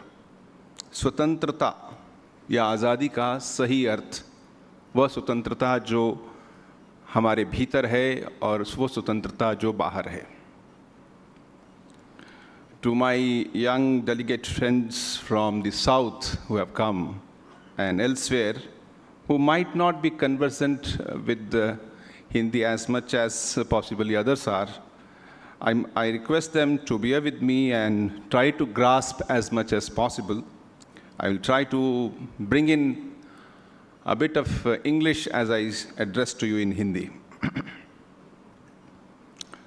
So what's the freedom? स्वतंत्रता का सही अर्थ क्या है? हम सब स्वतंत्र होना चाहते हैं। एक छोटा बच्चा भी जब उसका जन्म होता है तो पहली जो उसकी आवाज़ होती है रोने की, स्वामी विवेकानंद कहते हैं मानो वो कहता है कि मुझे इस बंधन में क्यों डाल दिया। हम सब स्वतंत्र होना चाहते हैं, राजनीतिक तौर पर, सामाजिक तौर पर, आर्थिक स्तर पर, सब स्तरों पर हम एक आज़ादी का स्वप्न देखते हैं। आज़ादी क्या है? जैसे हम सामाजिक स्तर पर देखें या राजनीतिक स्तर पर देखें, जैसे वोट डालने का अधिकार, कुछ जगहों पे रहने का, आने जाने का जो अधिकार, साथ ही साथ बिजनेस करने का अधिकार, जो मान लीजिए आज से 75 साल पहले जब भारत आज़ाद नहीं था तब हमारे पास इसमें से बहुत से अधिकार नहीं थे। हमने स्वतंत्रता के लिए बहुत प्रयास किया, हमारे स्वतंत्रता सेनानियों ने अपना जीवन बलिदान किया। और आप में से शायद कुछ लोगों को ये जानकर आश्चर्य होगा कि ये जो भारत की आज़ादी का इतना बड़ा जो आंदोलन चला स्वतंत्रता के लिए, उसमें बहुत से ऐसे स्वतंत्रता संग्रामी थे जिनका आदर्श स्वामी विवेकानंद थे। स्वामी विवेकानंद की जो वाणी थी, उनका जो एक विजन था, उसने भारतीय स्वतंत्रता आंदोलन को एक नई दिशा प्रदान की। चाहे वो नेताजी सुभाष चंद्र बोस हों या महात्मा गांधी हों या लोकमान्य तिलक हों या अन्य कोई भी हमारे राष्ट्रीय नेता रहे हों, उन सब ने स्वामी विवेकानंद से अपनी प्रेरणा को बहुत बार एक्नॉलेज किया है। लेकिन स्वामी विवेकानंद अक्सर कहते थे, country can be made free but where are men to handle it.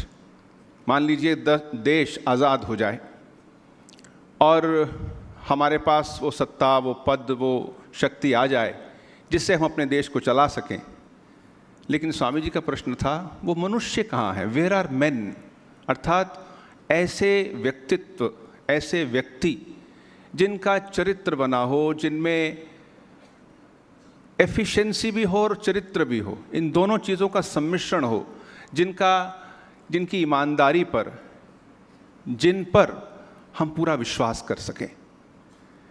ये एक स्वामी विवेकानंद ने विचार रखा था, उसी विचार को हम आज आगे हम बढ़ा रहे हैं, उसी को समझने का प्रयास कर रहे हैं कि स्वतंत्रता क्या सिर्फ बाहरी स्वतंत्रता होती है कि हम कहीं भी जा सकते हैं, कुछ भी खा सकते हैं, कुछ भी कर सकते हैं, या फिर स्वतंत्रता का कोई गहरा आंतरिक अर्थ होता है? जब हम आंतरिक स्वतंत्रता की बात करते हैं तो मन की बात आती है। तो मन की स्वतंत्रता क्या है?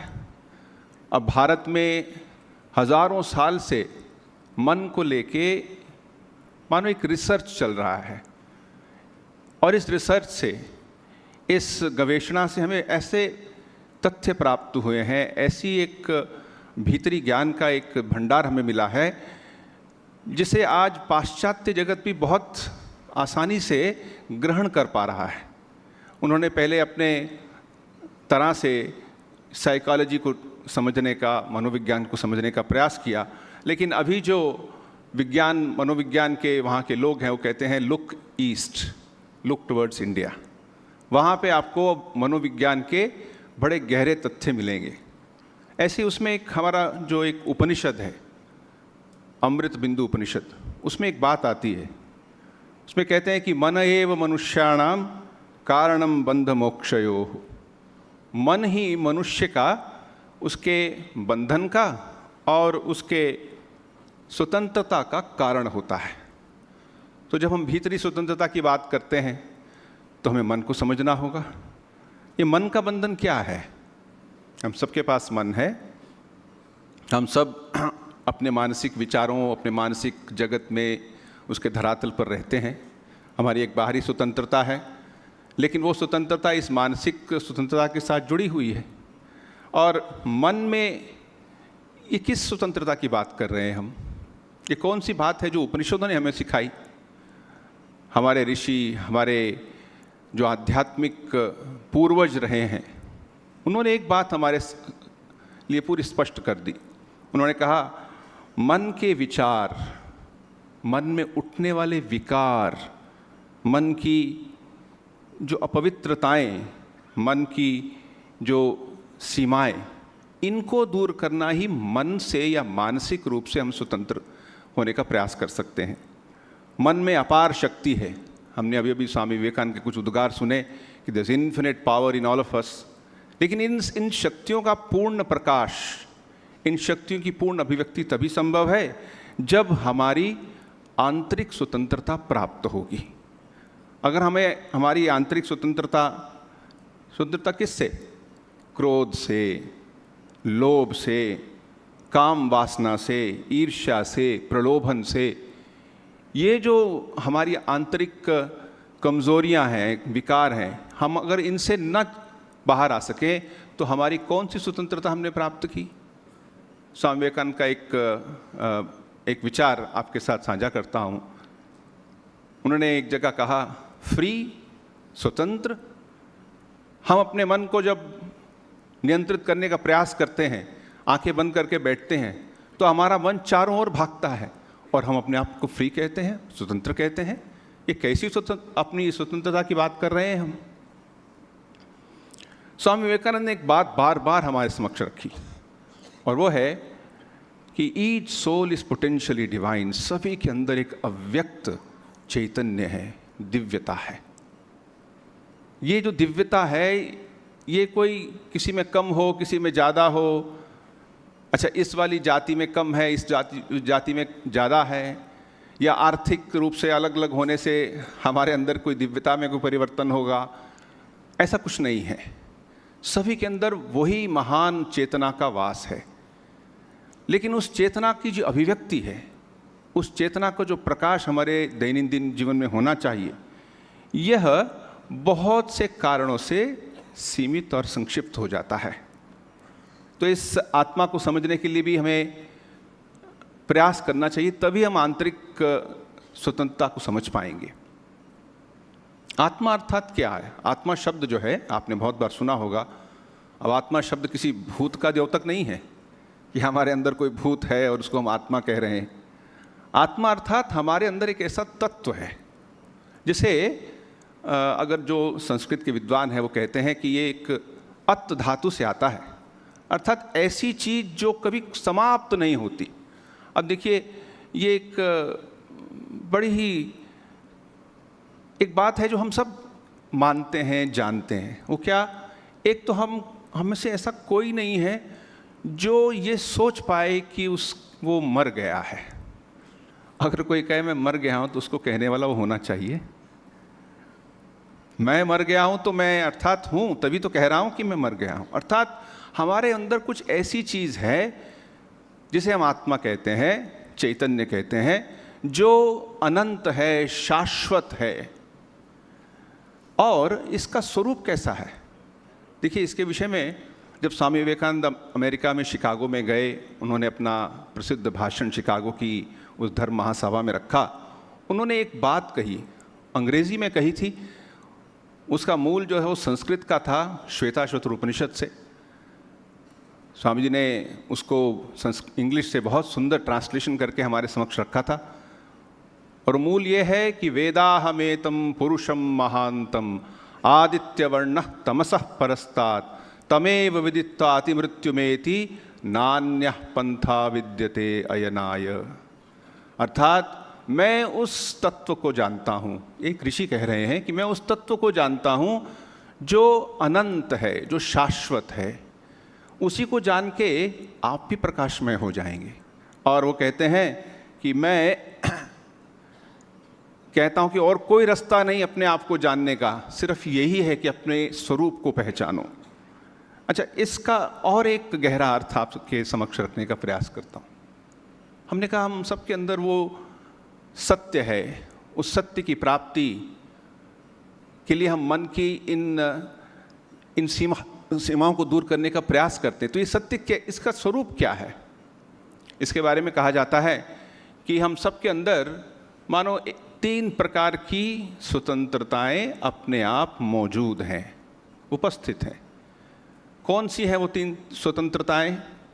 पहली तो है, हम सब स्वतंत्र होना चाहते हैं कि किसी की भी कभी वो कभी ख़त्म ना हो, जीने की, रहने की, अस्तित्व की, एग्जिस्टेंशियल जो हमारे में एक शक्ति है कि हम कभी भी नॉन एग्जिस्टेंट ना हो, सब में है, कोई ऐसा नहीं है। कभी कभी घबरा के लोग कहते हैं, जैसे किसी शायर ने कहा है, अभी तो घबरा के कहते हैं कि मर जाएं, पर मरकर भी अगर चैन ना मिला तो कहाँ जाएं। तो कभी कभी लगता है कि अरे इतनी मुश्किलें हो गई हैं और इन मुश्किलों को दूर करने के लिए इस जीवन का हम समापन कर दें। किसने दिया अधिकार आपको समापन करने का? कौन होते हो तुम जो अपने शरीर, इस मूल्यवान मानव शरीर को समाप्त करोगे? मानव समस्याओं को समझने का प्रयास करो, जीवन को समाप्त करने का प्रयास मत करो। उन्हें जूझने का और उनसे शक्ति पाने का एक प्रयास खोजो। तो पहला तो ये है कि हम सब में वो स्वतंत्रता है, we all want to exist eternally. इसको संस्कृत में कहा गया सत्य। फिर कहा कि हम सब में स्वतंत्रता है, हम सब जानना चाहते हैं, we all want to know. देखिए अभी तो आप चुपचाप बैठे हैं, वैसे ही बाहर जाएंगे आप अपना फ़ोन निकालेंगे, देखेंगे मैसेज क्या आया है। क्यों? जानने की इच्छा है, सबके अंदर जानने की इच्छा है, सिर्फ फ़ोन तक सीमित नहीं है। हम जानना, किताबें पढ़ना चाहते हैं, आजकल की भाषा में कहें तो यूट्यूब में बहुत से पॉडकास्ट और लेक्चर सुनना चाहते हैं, सब में जानने की इच्छा है। इसको संस्कृत में कहते हैं चित्त। एक तो हमारे अंदर सत्य है और दूसरा हम सब के अंदर चित्त है। चित्त अर्थात ज्ञान की पिपासा या ज्ञान है। और तीसरा, हम सब आनंद में रहना चाहते हैं, खुशी में रहना चाहते हैं। तो तीसरा हो गया आनंद। तो सत्य, चित्त, आनंद, ये आत्मा का स्वरूप हम सब के अंदर है। इसको कहीं से बाहर से इंपोर्ट नहीं करना, ये कोई ऑनलाइन ऑर्डर नहीं करना कि हाँ मैं वहाँ पे जाके सच्चित ले लूँगा, सच्चित आनंद, ये हमारे अंदर है। अच्छा, आनंद की बात जब हम कर रहे हैं तो इसका अर्थ ये नहीं कि हम आनंद या आनंदित आज हैं, कल नहीं होंगे, या हम अगले सप्ताह तक रहेंगे, या अगले साल तक रहेंगे, या 10 साल तक रहेंगे। हम जब तक जीवित हैं हम आनंदित रहना चाहते हैं। क्यों? क्योंकि ये हमारा स्वरूप है। जैसे कोई किस चीज़ का स्वरूप होता है, जैसे कोयला है उसका स्वरूप काला है, या फिर सूर्य है उसका स्वरूप प्रकाश है, अग्नि का स्वरूप प्रकाश है। ऐसे ही हम सब का जो स्वरूप है वो है सत चित आनंद। इस सच्चित आनंद को प्राप्त करना ही मानव जीवन का लक्ष्य है। तो हमें पहले अपने अंदर झांकना होगा, अपने अंदर बैठे विराजित ये जो एक सत्य है इसको हमें समझना होगा। हमें देखना होगा कि हमारे बंधन हैं कहाँ पे। इस विषय में एक छोटी सी कहानी याद आती है कि एक व्यक्ति था, उसके पास कुछ ऊँट थे। वो ऊँटों को लेके जाता था और रात को बांध देता था और अपने तंबू में जाके सो लेता था। एक दिन क्या हुआ, उसकी जब वो बांधता था तो उसकी एक रस्सी कम पड़ गई। अब ऊँट को बांधना है, अगर नहीं बांधेंगे तो वो कहीं रात को चला जाएगा। तो सोचने लगा क्या करूं। तो उसके मन में एक बात आई कि हर रोज वो ऊँट के पैर को रस्सी से बांधकर हाथ से ऐसे घुमाता था। तो उस दिन उसने बिना रस्सी के ही हाथ घुमा दिया। अब ऊँट को लगा कि मैं तो बंध गया हूँ, और ऊँट बैठ गया, वो गया नहीं।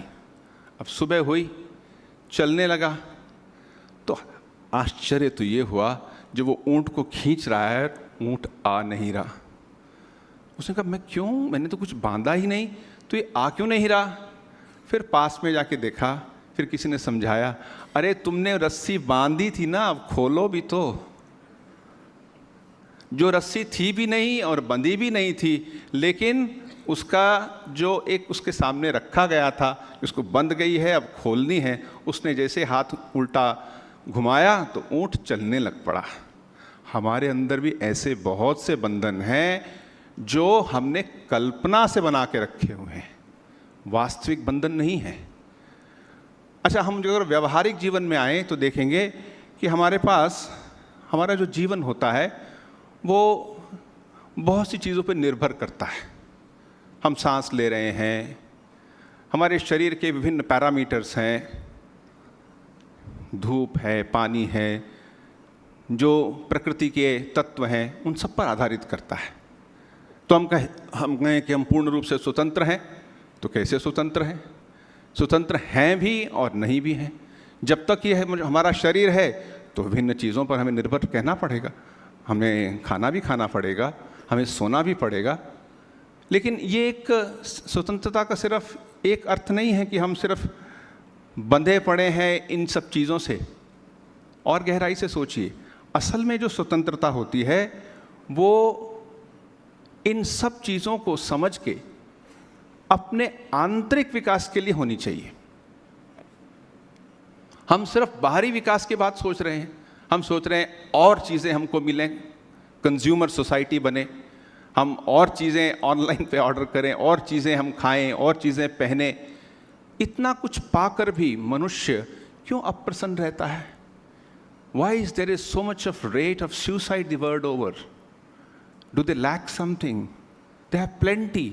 बहुत से ऐसे प्रसिद्ध संपन्न लोग होते हैं जिनके पास हजारों करोड़ की संपत्ति होती है, वो अपने आप को समाप्त करने का प्रयास करते हैं। कारण क्या है?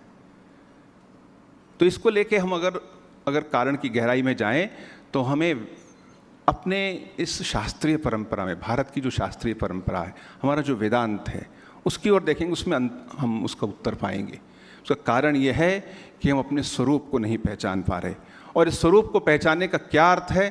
तो इसके लिए जो हम प्रयास करते हैं उसको हम योग कहते हैं। ये जो करने जाने का जो रास्ता है कि हम अपने स्वरूप को पहचाने, अपनी आंतरिक स्वतंत्रता को प्राप्त करें, इसको योग कहते हैं। अच्छा, योग अर्थात क्या हुआ? हम योगासन जानते हैं, वर्ल्ड योगा डे है। क्या योग सिर्फ इतना ही है? नहीं, सच में योग तो है ये सब, लेकिन योग इससे ज़्यादा भी है। इसको लेके स्वामी विवेकानंद ने 4 शब्दों का हमारे सामने रखे हैं। बोले कर्म योग, भक्ति योग, राजयोग, ज्ञान योग। ये जो योग है अर्थात ये वो रास्ता है जिससे हम अपने आंतरिक स्वतंत्रता को प्राप्त करते हैं। अच्छा, मैं उस योग की बात तो और विद्वान जो यहाँ बोलेंगे उनके लिए छोड़ देता हूँ। मैं आपके समक्ष और एक विचार रखना चाहता हूँ। हम इस योग को प्राप्त करने से पहले भी एक अपने और देखें, हम हैं क्या? पहले तो है कि हमारा शरीर है और हम जो खाते हैं वो बनते हैं, और हम ये भी जानते हैं जैसा अन्न वैसा मन। तो आपका मन कैसा है इस पे निर्भर करता है कि आपने कौन सा मानसिक भोजन प्राप्त किया है। सब समय नकारात्मक विचार सुनते रहे, सब समय ईर्ष्या, क्रोध, घृणा की बातों को सुनते रहे, तो क्या आपका मन उन चीज़ों से मुक्त होगा? वो भी तो उन्हीं चीज़ों से भर जाएगा। तो इसलिए हमें ये बहुत चीज़ आवश्यक है कि हम अपने मानसिक भोजन और mental food we should take care. अच्छा, ये कैसे लेते हैं? अब देखो, एक उपनिषद में एक प्रार्थना आती है, भद्रम कर्णेभिः शृणुयाम देवाः, भद्रम पश्येमाक्षभिर्यजत्राः, स्थिरैरङ्गैस्तुष्टुवागंसस्तनूभिः व्यशेम देवहितं यदायुः। अर्थात मैं जो कुछ सुनूं भद्रम हो, अच्छा हो, मानसिक रूप से पौष्टिक हो। हम अपने मन को इतना वीक बना लेते हैं, इतना कमज़ोर क्यों बना लेते हैं? सब समय नकारात्मक विचारों को सुनते रहते हैं। तो क्या हम उसमें हमारे में स्वतंत्रता है कि हम कौन से विचार सुने? यही पहला स्टेप है, द फर्स्ट स्टेप, पहला सोपान, जिसमें अपने स्वतंत्रता को हमें देखना है कि हम पहले ये देखें कि क्या हम जो सुनते हैं, जो देखते हैं, जो पढ़ते हैं, जो YouTube का लेक्चर सुनते हैं, क्योंकि हमारे जीवन का अंग बन गया है ना, उस सब में ऐसा एक सकारात्मक प्रेरणादायक विचार हो जिससे कि हमारा व्यक्तित्व बने, उससे व्यक्तित्व कमज़ोर ना हो, उससे व्यक्तित्व और भी ज़्यादा सामर्थ्यवान हो, शक्तिशाली हो। ये बात हमें बार बार याद करनी होगी। स्वामी विवेकानंद ने इस स्वतंत्रता को रामकृष्ण मिशन के एक आदर्श के रूप में हमारे सामने रखा है। कहते हैं आत्मनो मोक्षार्थम जगत हिताय। आत्मनो मोक्षार्थम, अपने स्वयं की मुक्ति, स्वयं की स्वतंत्रता, आध्यात्मिक रूप से स्वतंत्रता। हम आध्यात्मिक रूप से स्वतंत्र हो जाएं, हम अपने कर्मों के बंधन से, अपने विकारों के बंधन से, अपने संस्कारों के बंधन से, अपनी वासनाओं के बंधन से मुक्त हो सकें। तो ये पहला आदर्श स्वामी विवेकानंद ने हमारे सामने रखा। हमने अपनी जो गुलामी है, अपनी जो दास्ता है, इसे हमें समझना चाहिए। हमारे अंदर जो पशु प्रकृति है उससे हमें बाहर निकलना होगा। इस पशु प्रकृति से बाहर निकलना, अपने अंदर जो there is an animal, there is a beast within, that has to be overcome, that has to be tamed. इसी को हम अक्सर साधना का नाम देते हैं कि हम कैसे हमारे अंदर जो ये निम्न प्रकृति है इससे मुक्ति पाना। किसी ने कहा हम इंद्रियों से मुक्ति चाहते हैं या इंद्रियों की मुक्ति चाहते हैं? हम विचारों की मुक्ति चाहते हैं या विचारों से मुक्ति चाहते हैं? ये की और सी में ही सब परिवर्तन है। इस पशु प्रवृत्ति से बाहर आना, to come out of our own wild और lower nature, is true inner freedom. हम अक्सर सोचते हैं फ्रीडम, हम कुछ भी कर सकते हैं, कुछ भी खा सकते हैं। नहीं, हमारी फ्रीडम ऐसी होनी चाहिए, हमारा स्वतंत्रता का स्वरूप ऐसा होना चाहिए कि हम अपने अंतर्निहित उस महान शक्ति को, इस आत्मा के प्रकाश को, अनंत जो उसमें सामर्थ्य है, उसका प्रकाश जीवन में ला सकें। मैं कुछ शब्दों को अपने मन में लेके आया था, आपके साथ साझा किया है। लास्ट में विराम देने से पहले कुछ बातें कहता हूँ कि निस्वार्थ करने की, हमारे निस्वार्थ सेवा करने की हमारे में स्वतंत्रता होनी चाहिए, न कि सिर्फ स्वार्थी बनने की। हमें शांत रहने की, शांत बनने की स्वतंत्रता होनी चाहिए कि ना कि सब समय वी बिकम रेस्टलेस। पवित्र जीवन में यापन करने की स्वतंत्रता होनी चाहिए। सकारात्मक विचारों को जीवन में लाने की स्वतंत्रता होना चाहिए। श्रद्धा और आदरपूर्वक व्यवहार की स्वतंत्रता, पूर्ण रूप से अच्छा बनने की, महान बनने की स्वतंत्रता होनी चाहिए। यही ठीक ठीक स्वतंत्रता है। और स्वामी विवेकानंद का जो विचार है, उठो जागो और इस आंतरिक स्वतंत्रता को पहचानो, और जब तक इसे तक पहुँचो नहीं, इसके आदर्श तक तुम नहीं उसको प्राप्त करो, तब तक रुको मत। इसी के साथ अपने मैं वाणी को विराम देता हूँ। आप सबने बड़े मनोयोग से सुना, धन्यवाद।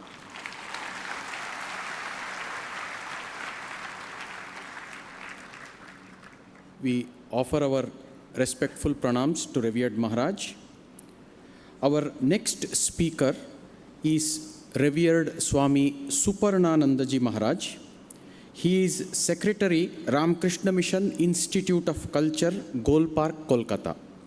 Revered Maharaj will be speaking for 25 minutes in Bengali on the topic Relevance of Swami Vivekananda's Ideas in the 21st Century. Revered Maharaj. Om Jananing Sharadang Deving Ramakrishnan Jagat Gurum Padopadamitayo Sritva Pranamami Muhurmu.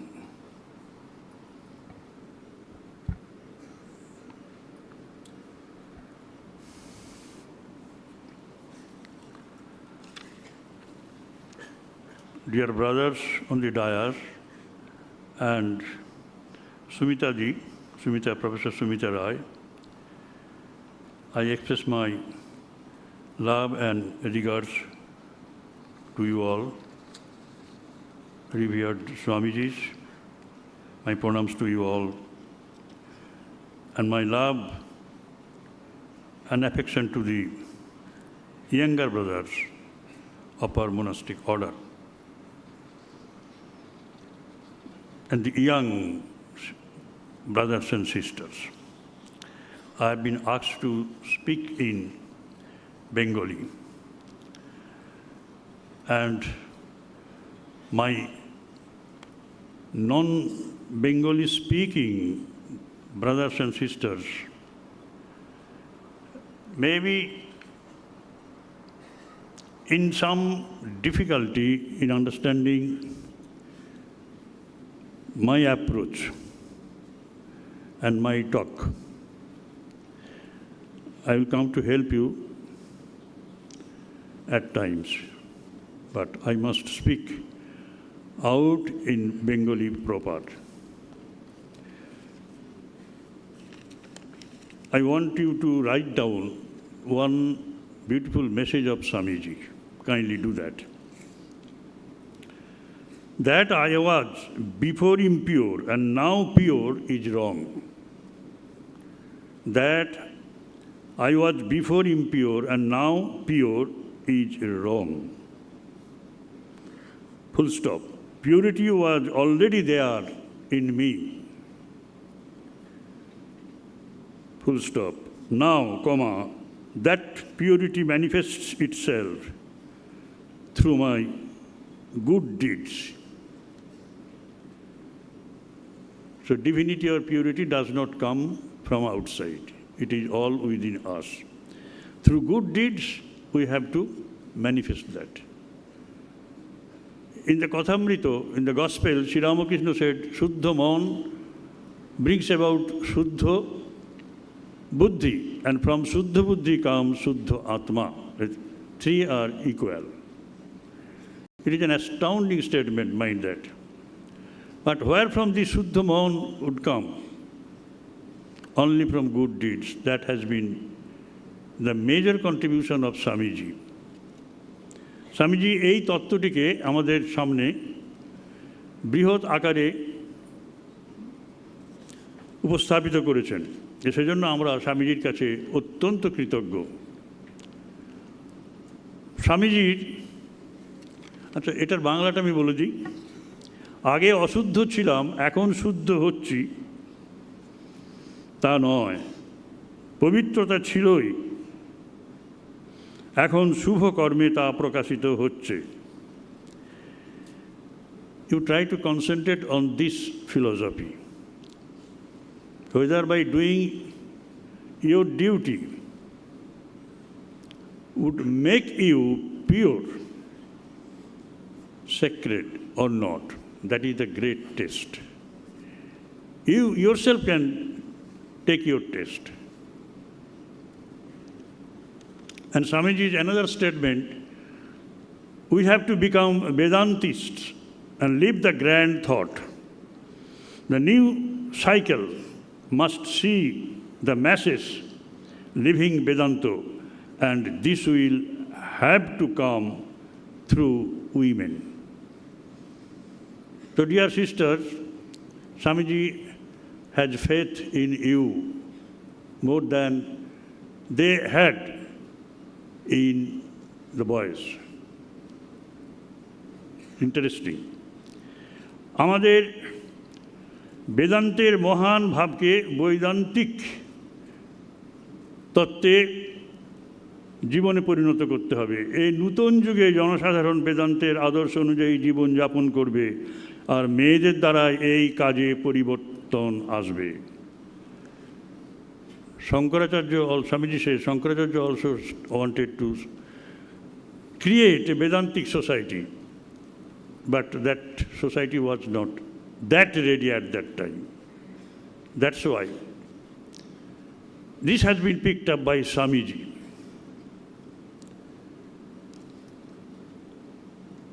Vedantic thought, the grand Vedantic thought, what is that? That this is all life is divine.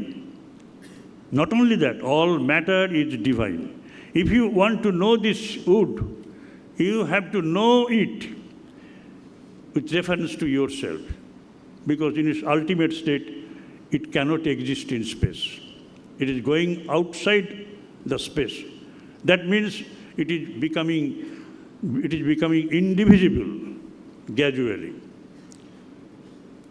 Where it has gone? This space? Tad Vishnu Paramang Padam Sada Pasyanti Suraya Diviva Chaksuratatam. The Akash, that is the eye of that Virat Purush.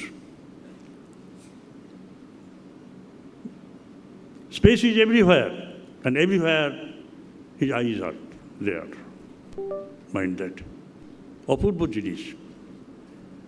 তা এই space যখন নেই, কি আছে? Indivisibility আছে। So within space everything is divided, beyond space is undivided.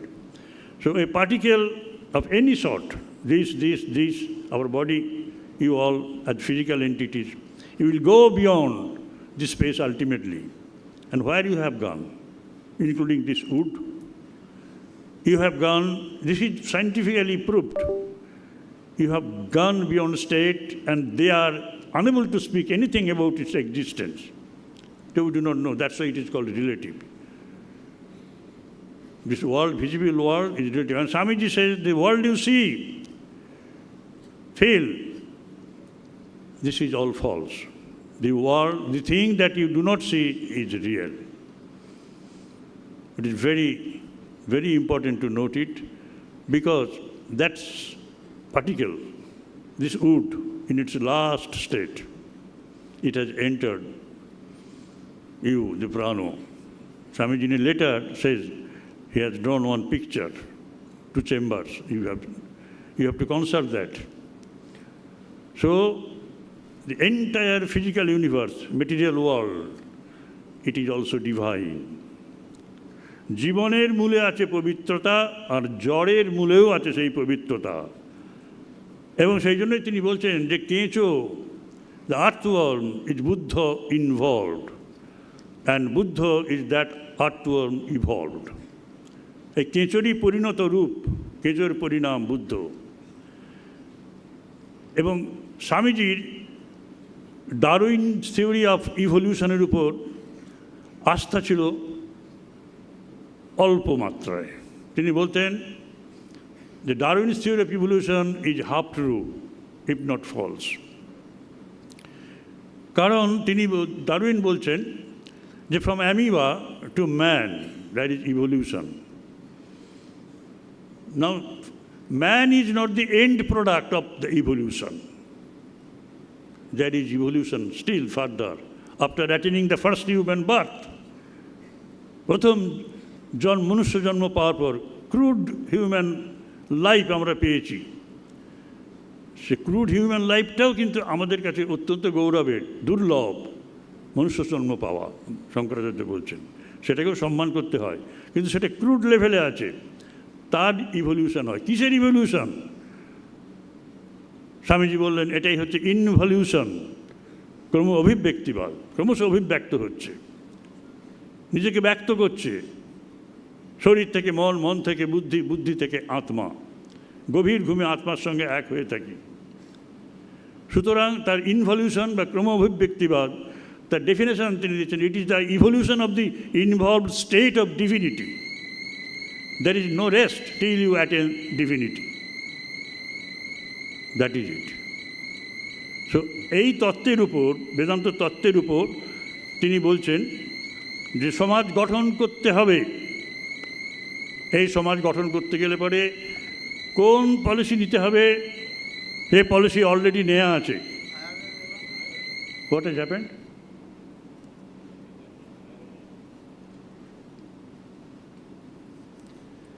তিনিও বললেন যে we have to create a society with Vedantic concept of equity, freedom and sacredness of human personality. You write down: freedom, equity, freedom and sacredness of human personality.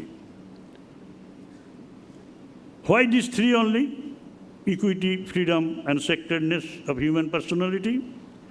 Because in the past, maybe 300 years ago, the French Revolution started this program of developing or rearranging society, that is called Renaissance. তাদের slogan ছিল equity, সাম্য, স্বাধীনতা এবং সৌভ্রাতৃত্ব। এবং স্বামীজি সে তিনটি রাখলেন, equity রাখলেন, freedom রাখলেন, কিন্তু কোয়ালিফাই করলেন পরিবর্তিত করলেন তার অর্থ। আমাদের রেনেসাঁর ইকুইটির মূলে ছিল ধনসাম্য, ইকুইটি ইন ওয়েলথ। আর ফ্রিডম ছিল freedom of speech and fraternity, ভাই ভাই ভাই আমরা সবাই। কেন ভাই? আমার সেলফ ইন্টারেস্ট তোমার সেলফ ইন্টারেস্টের সঙ্গে যদি বাধে, অপোজ করে, তাহলে তুমি কি করবে? তুমি তো তাকে তার ক্ষতি করার চেষ্টা করবে, সৌভাতৃত্ব থাকবে না।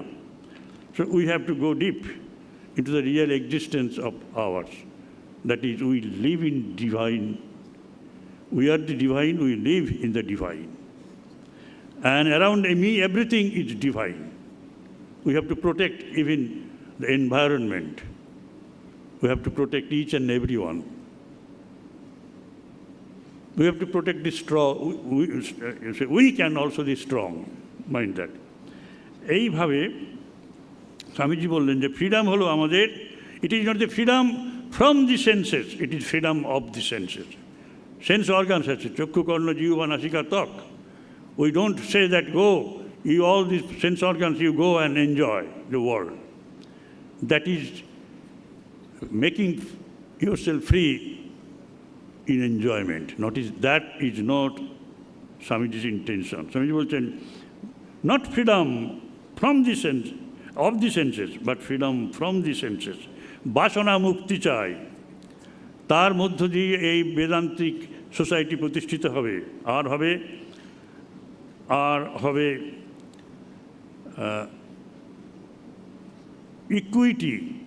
ইকুইটি হবে। ওই ইকুইটি, আমরা সবাই সমান। We are all equal in divinity, in purity. Before that, there is no stop. Or sacredness of human personality. We are all divine beings. এই তিনটি আদর্শের ভিত্তিতে সমাজ গঠিত হলে প্রকৃত সাম্য মৈত্রী আসবে। সবাই পাবে অন্ন, বস্ত্র, বাসস্থান, শিক্ষা, স্বাস্থ্য, এই পাঁচটা জিনিস। কি করে পাবে? সমাজটা সৎ হবে। কী করে পাবে এই জন্য আমাদের কর্মের মধ্যে প্রবেশ করতে হবে। Good work, we have to do good always. প্রকৃত সাম্য আসবে, যাদের আছে তারা দেবে, এবং প্রতিটি কর্মকে যজ্ঞে রূপান্তরিত করবেন। যজ্ঞাসীনষ্কৃষ্ট, যজ্ঞের জন্যই আমাদের থাকতে হবে, যজ্ঞের জন্যই আমাদের কাজ করতে হবে, যজ্ঞ রূপে। আদর্শ সমাজ হবে সেইভাবে। এবং আমার প্রতিবেশী খেতে পাচ্ছে না, আমি খেয়ে যে ভালো আছি সেটা চলবে না, কারণ আমি তার সাথে সমান, এক। এই ইউনিটিটা, এই ইকুইটিটা আছে অ্যাট দি সেক্রেড লেভেল।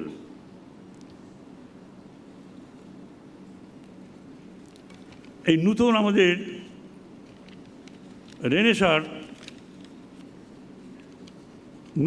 রেনেসাঁর পথপ্রদর্শক তিনি, এবং সেই রেনেসাঁ আসবে সেবাযোগে সেবাযোগকে আশ্রয় করে।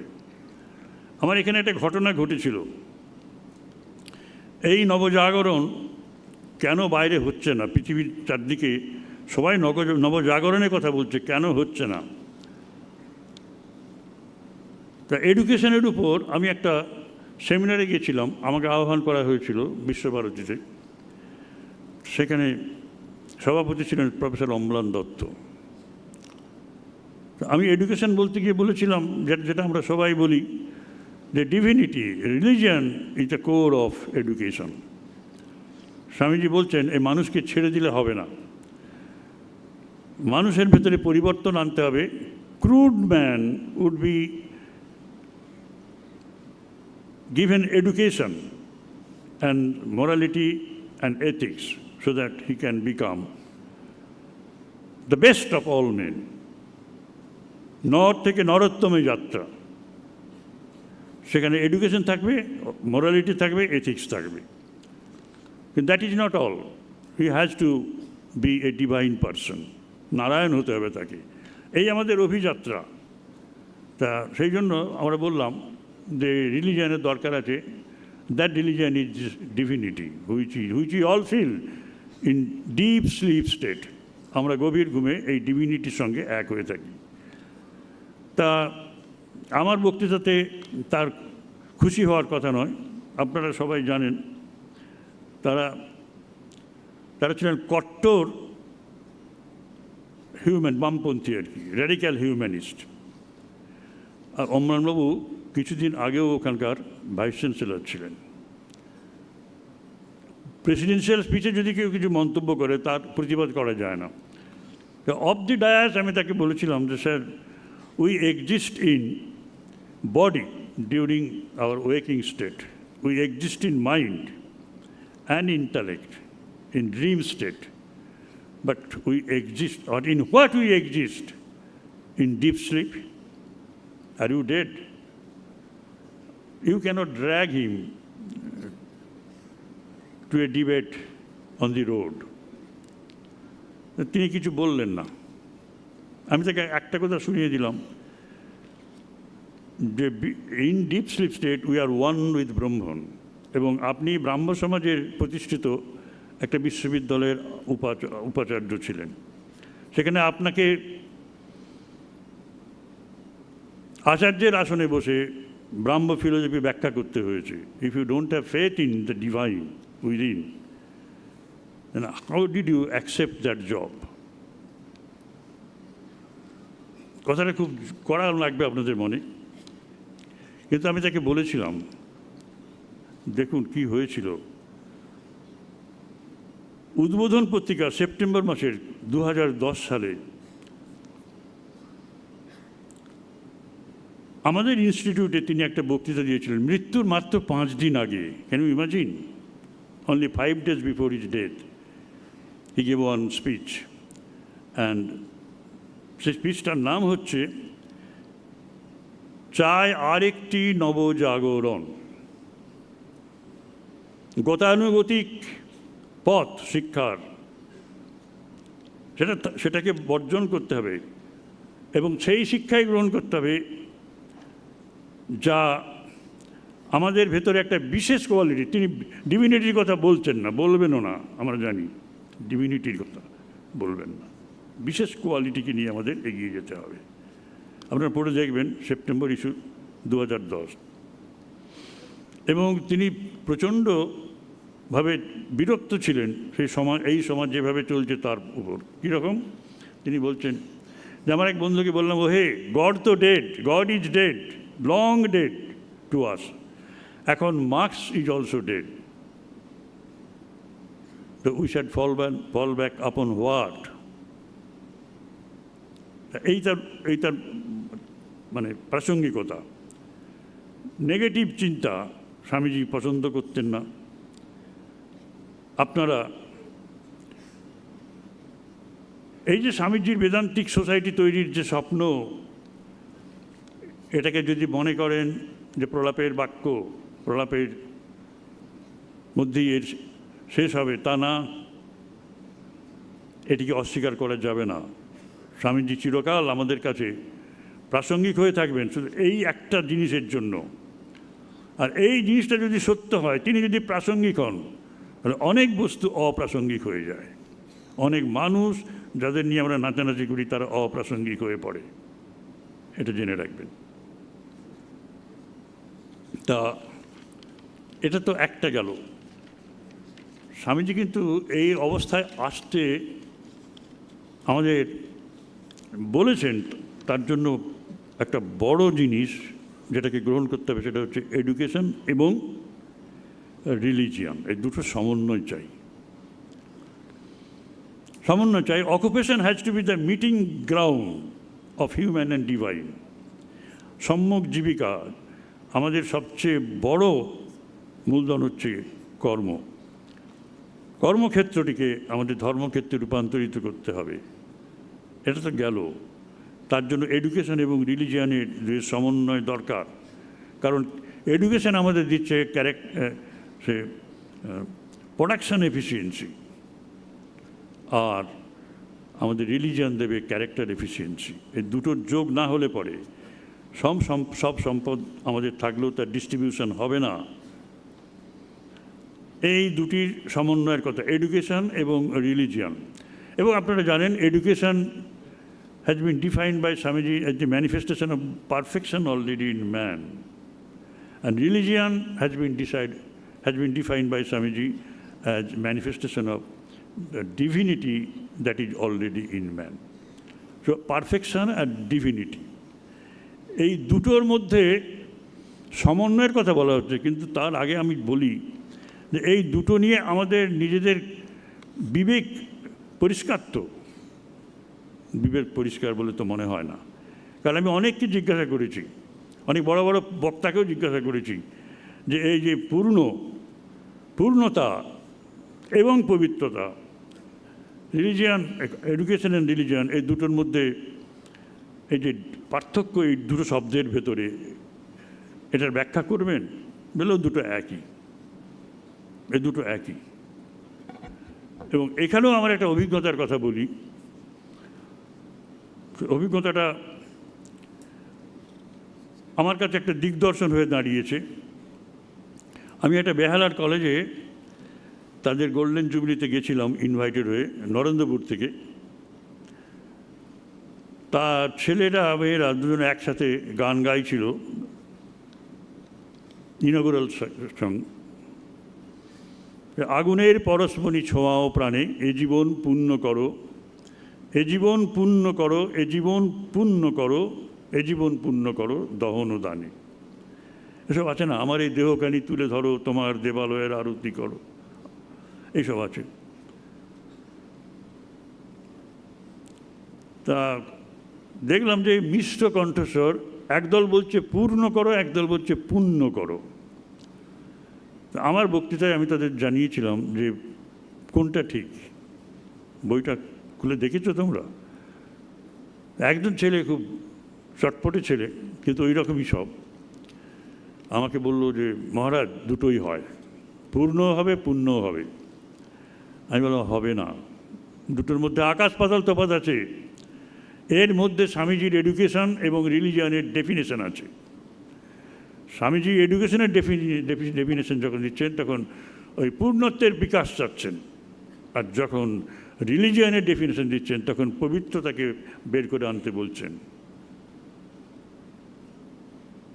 The perfection in a particular faculty, it is development of faculty, perfection.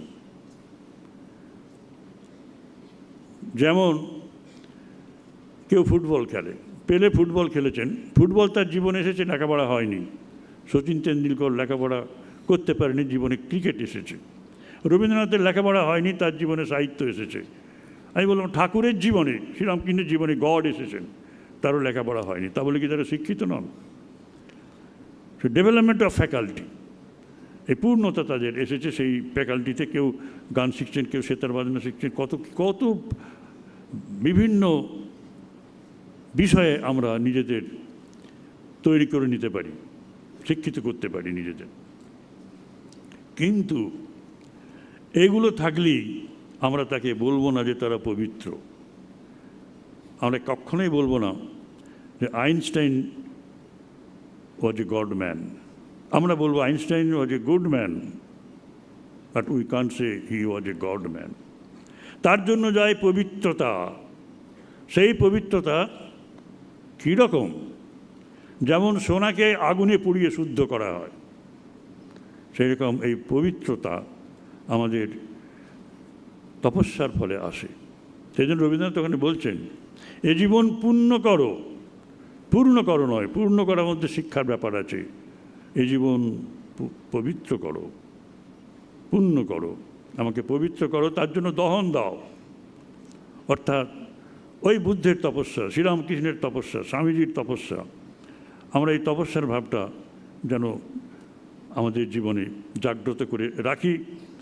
এই দুটির সংমিশ্রণেই আমাদের জীবনে পূর্ণতা এবং পবিত্রতা আসে। এলে পর আমরা বেদান্ত সোসাইটি তৈরি করার পক্ষে উপযুক্ত হই।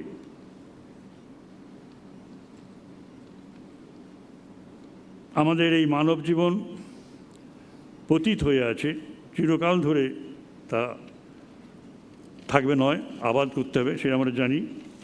আমার সময় শেষ। একটা শেষ কথা বলি। শেষ কথাটি আশা করি আপনাদের মনে গাঁথা থাকবে, যে যুবক ভাই বোনেরা তারা ভাবেন অনেক সময় যে এই আমরা দেখছি সমাজটা পচে গলে নষ্ট হয়ে গেছে, এর কুসংস্কারে আচ্ছন্ন, একে ভালো করতে হবে, রিফর্ম করতে হবে। স্বামীজির কাছে রিফরমেশন ছিল না, স্বামীজির কাছে ছিল ট্রান্সফরমেশন। ওই যে ক্রুড ম্যান থেকে নারায়ণে তার রূপান্তরকরণ, এই হচ্ছে স্বামীজির বক্তব্য। তিনি চিৎকার করে বলেওছেন, অনেক কথা বলেছেন, যে আমি রিফর্মিস্ট নই, আমি সংস্কারক নই, সংস্কারকদের চেয়েও আমি অনেক বড়।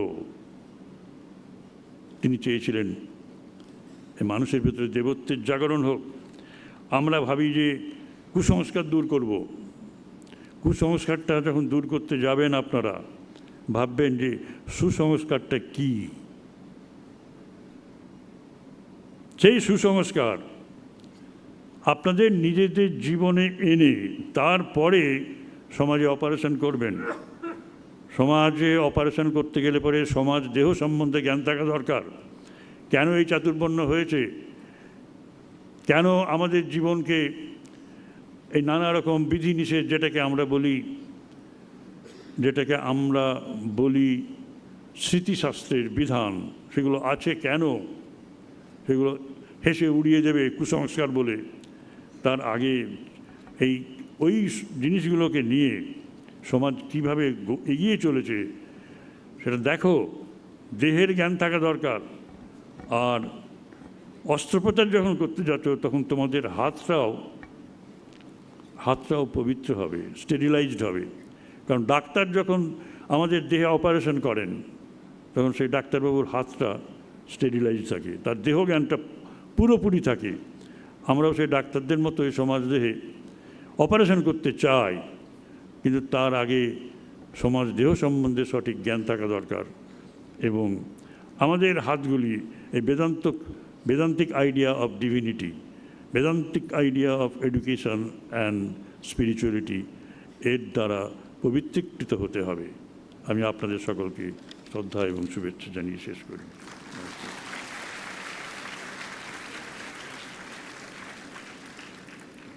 We offer our respectful pranams to Revered Maharaj for his lecture on relevance of Swami Vivekananda's ideas in the 21st century. We will now request Professor Sumita Roy to deliver the next and the last lecture of this session. She is Head of Department of English, retired from Osmania University, Hyderabad.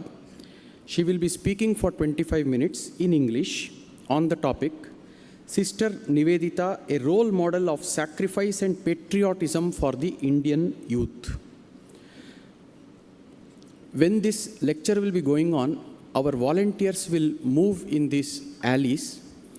If you have prepared your questions, you may kindly hand it over to them without much disturbance. You can pass it on to the volunteers. Professor Saab.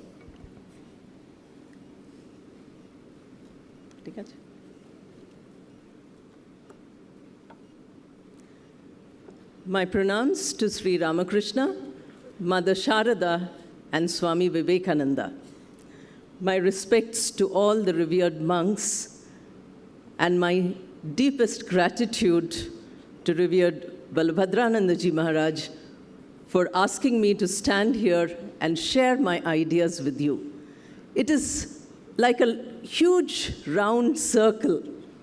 Almost 40 years back, in the same campus, I was a youngster like you.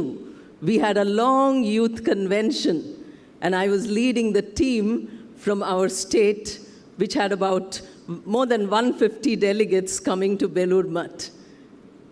That was a shaping moment, a transformative moment. And if I stand here in front of you 4 decades later, you can see how the whole tradition is transformative. It is Sri Ramakrishna who fashioned Narendranath Datta into Swami Vivekananda. It is Swami Vivekananda who fashioned Margaret Noble into Sister Nivedita. All my young friends who are here are facing that transformative moment.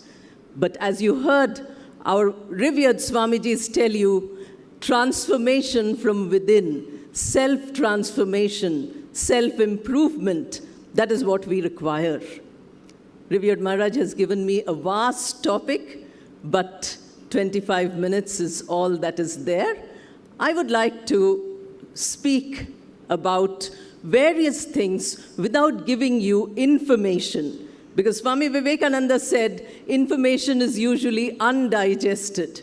And today information is available on Google. So if you know who is Sister Nivedita, well and good. At lunchtime, please discuss it with others. There might be some who might have just heard or not heard about who is Sister Nivedita.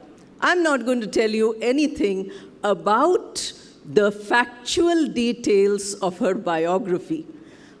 The topic is Sister Nivedita as a role model.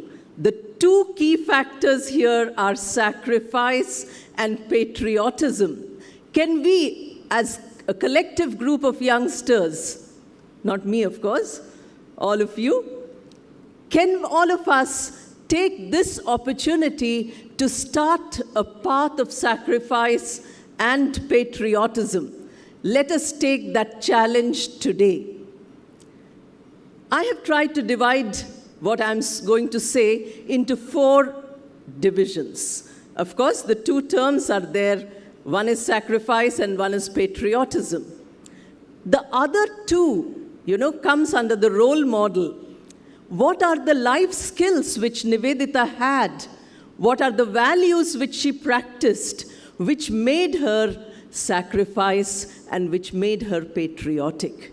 And from that point, I will conclude by saying, what is it that we want as an action plan? In our shlokas, you heard Swamiji's reciting beautifully. There is always at the end, Phalashruti. Today we call it takeaway. I'm an English teacher. We say, what is the takeaway? What is the takeaway, my young friends? The takeaway is that we are going to start with a self-improvement program which collectively or individually we will take up in the small action plan which I will suggest to you. Let us begin with the term sacrifice. Margaret Noble was born into a family where sacrifice was there. So she had a twofold ability to sacrifice. Before she was born, her mother said, if this child is born safely, she's the eldest, then I sacrifice her to God. While she was growing up, her father, who was a clergyman, said, if the higher call comes for my daughter, please let her sacrifice. In one of the letters which Swami Vivekananda wrote to her, he wrote that we need the sacrifice of some great people. So there was this grounding of sacrifice. So what did she sacrifice? All her comfort zone. She was Irish born, from Scotland, settled and working as a headmistress in London, close to it. But she willingly sacrificed to come to India. You can imagine how different the cultures then were. 1898, India was totally different from what it is in 2023. So you have to understand how she was sacrificing. Her entire culture, her food, her lifestyle, the rejection of the people because her skin was not the brown skin which we have. It was a different color. So there was all this problem. Nivedita sacrificed also, great things like her life. You heard Swamiji's mention this point, giving up the fear of death. When she worked for the plague, she never thought, we have faced the pandemic, all of you know how much fear there is. that ability to conquer the fear, to sacrifice our life, that is a great thing. How much we hesitate, how much we speak about all this. Now, she has also sacrificed attitudes of the Western people. You know, Nivedita's character, we must remember, is an ideal of Swami Vivekananda because he was trying to merge the West and the East. He said, let us take the best from the West and let us take the best from the East. So here is a girl who has come, who has given herself to India, who has even given up her name, sacrifice. Many of us are very proud of our name. We say, oh, I'm so-and-so. You go to a function and they don't introduce you. I had this experience. Maharaj was just sharing his experiences. I can do that. The chief guest got up and said, she did not say this about me. Who are we? We are mere instruments in the hands of Thakur Ma Swamiji. We are nobody. This Nivedita knew and she sacrificed. She sacrificed her firm belief in the religion to which she was born because she was searching for truth. She said, I experimented with Buddhism. I found many things which are wonderful. Swami Vivekananda spoke very often about Buddha. I'm sure if you read the complete works, you will know about it. And then she heard Swami Vivekananda, 1895. Many of her friends said, oh, we have heard this before, nothing great. It was Sister Nivedita, Margaret Noble of that day, highly intellectual, very much respected, who said, no, I think I have heard something great today. She was willing to sacrifice her closed mind, the closed mind of the West, because the West at that time, especially UK, was ruling us. They said, oh, what is new in India? Nothing new. Here was a young girl who said, no, I have heard something great. Then she writes in her book about Swami Vivekananda, the master as I saw him, that I respected the character of this person for which I bow down to him and I call him my master. She was not always accepting whatever Swamiji said. She used to have real conflict. But at the end, when she wrote many books after Swamiji's mortal body was not there, she said, every word I write is only a reflection of it. We know Swami Vivekananda also said the same thing, that if I speak anything, it is my master who's speaking through me, not me. This is a great tradition for all of us, especially you youngsters, to come into. So we learn sacrifice. Then patriotism. Patriotism in those days meant national regeneration. So when Swami Vivekananda said man-making, Nivedita being a good student, you know, the good student teacher expects will do better. As a good student, she said, nation-making. Not enough to make the man, time to make the nation. We heard about regeneration. I'm sure you have noted or recollected. Use the soft copy. You have a head-top computer. Otherwise, use a hard copy. Please use these ideas for the next maybe 100 years or as long as you are alive. Because whatever Swamijis have told you is very important to make us patriotic. We are all generations who are born in a free country. But what about patriotism? Nivedita comes from another country. Her first allegiance was to UK, to England. When they showed, this is India, who do you think are the rulers?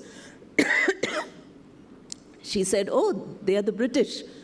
My ruler is the British. Look at the transformation. In her school, when she asked the students, who is the Queen of India? They said, Queen Victoria. She said, no, Sita is your queen. Thank you, Maharaj. If you read her book, Cradle Tales of Hinduism, wonderful book, children's book, so beautiful, shows her patriotism when it comes to the traditions of India, the spiritual tradition, the cultural tradition. Today, the word Hinduism, Maharaj also mentioned, is under a lot of scanner. Do we have Hinduism? Do we have Hindutva? Do we have Sanatan Dharma? That is what YouTube is doing to all of you. It is giving a lot of information. There was no ability of social media to impact anybody at that time. What impacted Nivedita was the love for India. She says that my master had only one love in his life, and that was his motherland. So when I want to be patriotic, it is this motherland that I love. She writes in The Web of Indian Life about the Indian family, about the Indian woman. Swamiji was mentioning how important women were in the scheme. She writes great things about Sharada Devi being a model for the West and the East. You know, a Western woman writing this gives us a sense of glory. There are hundreds of such instances of patriotism. She did not think patriotism was away from art, science, or, youth training, all these things. One point where she was slightly deviating was the political aspect. She said, I really cannot be 100% devoted to my master's organization because I would like to help the political activists also.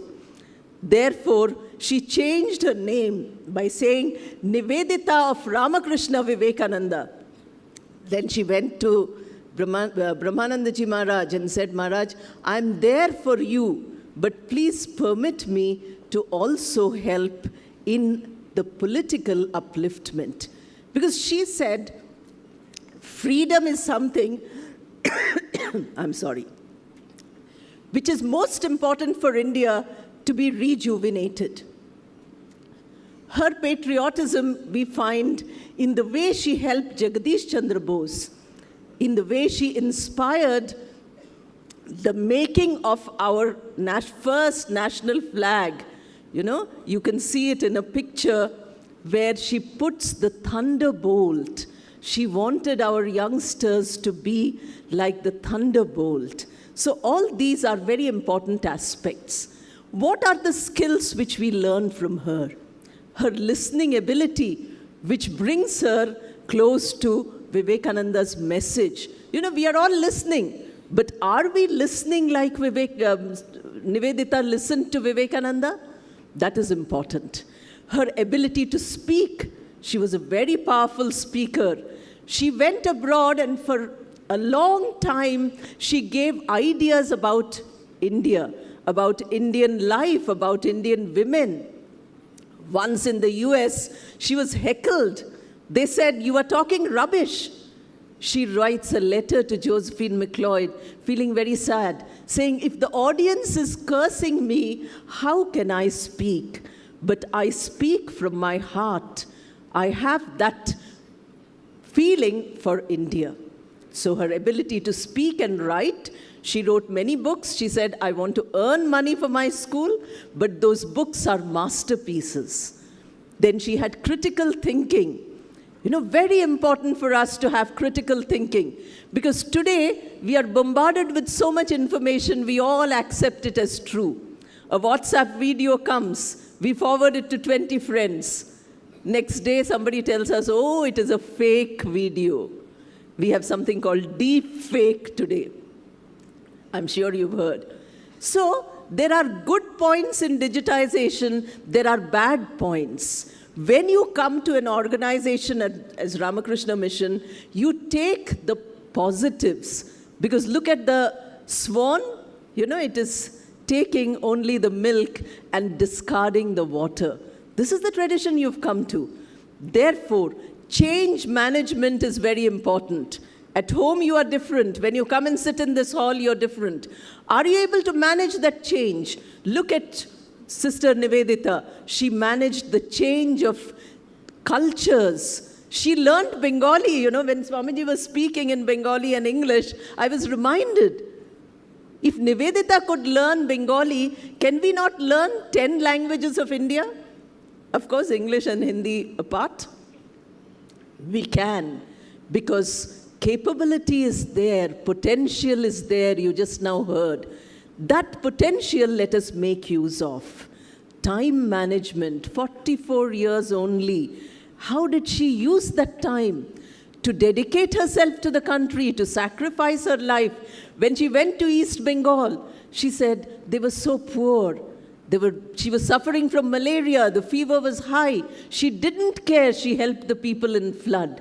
I can go on telling you incident after incident of her life, but then what happens to them?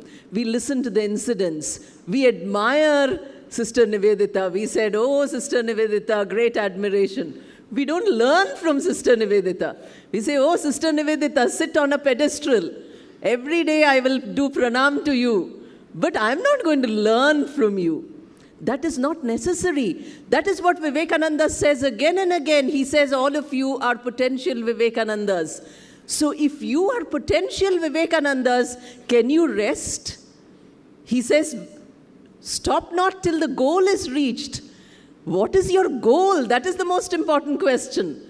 Look at Nivedita's goal. Her goal was upliftment of Indians, especially Indian women, the education which she gave to Indian women. And she said, don't destroy the already available knowledge in them. These women are highly brilliant. They are well versed. Swamiji's own mother could recite everything. Swamiji says that my phenomenal memory is because I heard my mother's recitations. Can you imagine? This is the culture of the country. We don't require imported ideas like feminism. I'm also a professor in a university, so there are many contradictions, controversies, conflicts. Sister Nivedita was good at conflict resolution. She had many, many conflicts in various parts of her life. People promised to give her money to help the school. They never gave anything. She gave lecture after lecture. She thought when she went abroad, Swamiji would introduce her to everybody. Swamiji says, no, I want you to be independent, we just now heard. I want you to make the impact for yourself. So each of the youngsters here, you learn. Now some values also she had, empathy, the great love she had. The little child who's dead, the young mother is crying. She goes and she is empathizing with them. She's empathizing with a colonized culture, with a colonized nation. Can you imagine the greatness of this person? The leadership which she had? Then she had determination. She had courage. Swamiji called her a lioness, That is what we require. And then, of course, you have her loyalty, her ability to do one thing till, by goal setting, I said, to carry out total commitment, whatever she's doing. She would spend writing half the night, and then morning she would come and talk to the girls in the school. One girl who used to do Ekadashi fast, she forgot to feed her one day. Then she started crying. She said, oh my God, I forgot to feed you. Come, my child, I couldn't eat food. You also eat with me.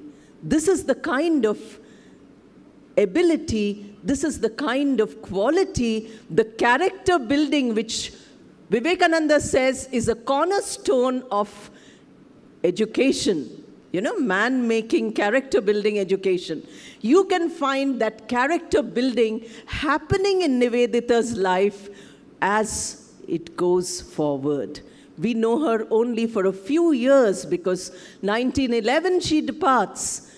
And for those few years, what she has done, for thousands of years, if we talk about it, we read about it, we follow it, I don't think that is going to be enough. So let us, now I see a green light. Let me now tell you about the action plan. No use just coming and sitting here. Swamiji's will give you good accommodation, good food, weather is also good. What is your contribution to this whole thing? Individually or collectively, when you go back to your own lives, have some groups. You make a group of 5 or 10 people, not, huge, 1,600. Read Sister Nivedita's life. Not many people know. In 150 years of Sister Nivedita, when I was giving so many lectures, 90% of the audience had never heard of Sister Nivedita. Unfortunate. A lady who lived and died for our country. Can you imagine how we have forgotten a part of our tradition? And she was reviving that tradition, the spiritualizing of our national movement. The kind of thing, Kali the mother, she spoke about in the Kali temple. People said, oh my God, white woman coming and speaking about Kali. But if you read her book, you will be amazed. You and I have inherited the tradition of Mother Kali. We don't know what this person did. So in our action plan, reading and discussing is the first point. Have discussions. If you cannot meet, today we have online meets. Anybody can have half an hour Google Meet. 5 friends. Read 1 page of Sister Nivedita's writing. They say it's very tough. I remember Guntur Mataji telling me, Web of Indian Life is very tough. You write a small article on it, simplify it, we will publish. This was done in the 150 years. So it is tough. Those of you who want to learn English, learn from Nivedita, learn from Vivekananda. What purity of English. If you want to learn ideas, there are ideas. If you want to learn values, there are values. These are the models. These days, many youngsters, I have heard, have an ambition that they want to become YouTube influencers. I can see in front of me 1,600 YouTube influencers. But what is the subject? Sister Nivedita. So start researching from today. Even if you're a school child, you can start researching. Research doesn't mean you have to reach the university. Start reading in your own language. If you cannot read English, read the translations which are available. Discuss it. Talk about it in YouTube. People all over the world might see it. When you are sharing something in WhatsApp or Instagram or X, what was Twitter earlier, please share these ideas. This is how your patriotism comes forward. Patriotism is not moving mountains. It is said that you know a person's greatness not by seeing their great jobs, but by seeing their simplest job. A small child comes to Hyderabad Math and picks up all the paper which other children have thrown. Can you imagine? That small action shows her values, her skills, her leadership qualities. This is happening around us all the time. When you look at Sister Nivedita, you find these are living examples. We say that Sister Nivedita's body remained in Darjeeling, but her spirit is present in you. The spirit is present in this hall. I wish you all the best, and I hope Sister and Swamiji inspire you. Thank you very much.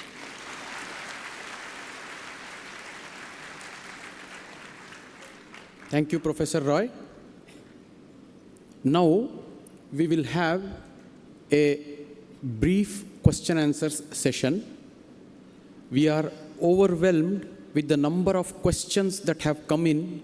Literally hundreds of questions have come. So what we have planned is we have categorized these questions there are a lot of similarities in the questions, and we have distributed it among our 4 respected speakers today. We will now be requesting each revered Swamiji to come to the podium and answer, clubbing all the questions together, answer your doubts in 8 minutes.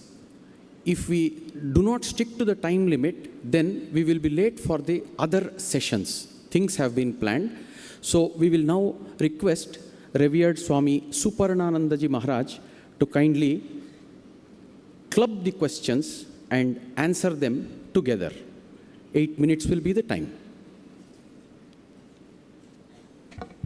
Thank you.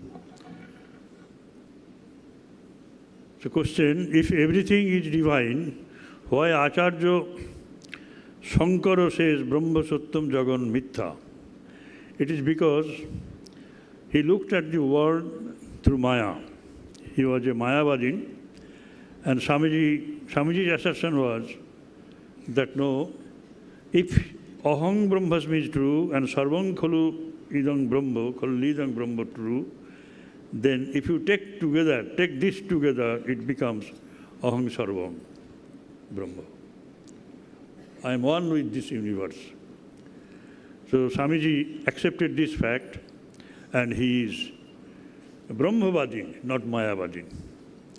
How to concentrate in anything from any distraction by repeated practice, there is no other way. When you resolve to do something, you have to stick to that, may what come. How can we purify ourselves everywhere? By undertaking unselfish work alone. That is the only way, because that would be resulting in good mind. It requires strength of mind that. Needs a firm resolution. An act of piety, it gives you much strength. If you do some good work, you will feel glad, you will feel blissful, blessed. Convert your action as yajna. In the Bhagavad Gita, we have bhunjate te tu aghang papa je pachanti atmo karunat. The person who cooks food only for himself is eating sin. Just think of that. So you have to give up. You have to sacrifice a little bit of what you have prepared for yourself to others, so that you are taking, others are all divine. So you are taking only prasadam and not food, gross food as such. You have to have such mental thought. You have to think in your mind that way.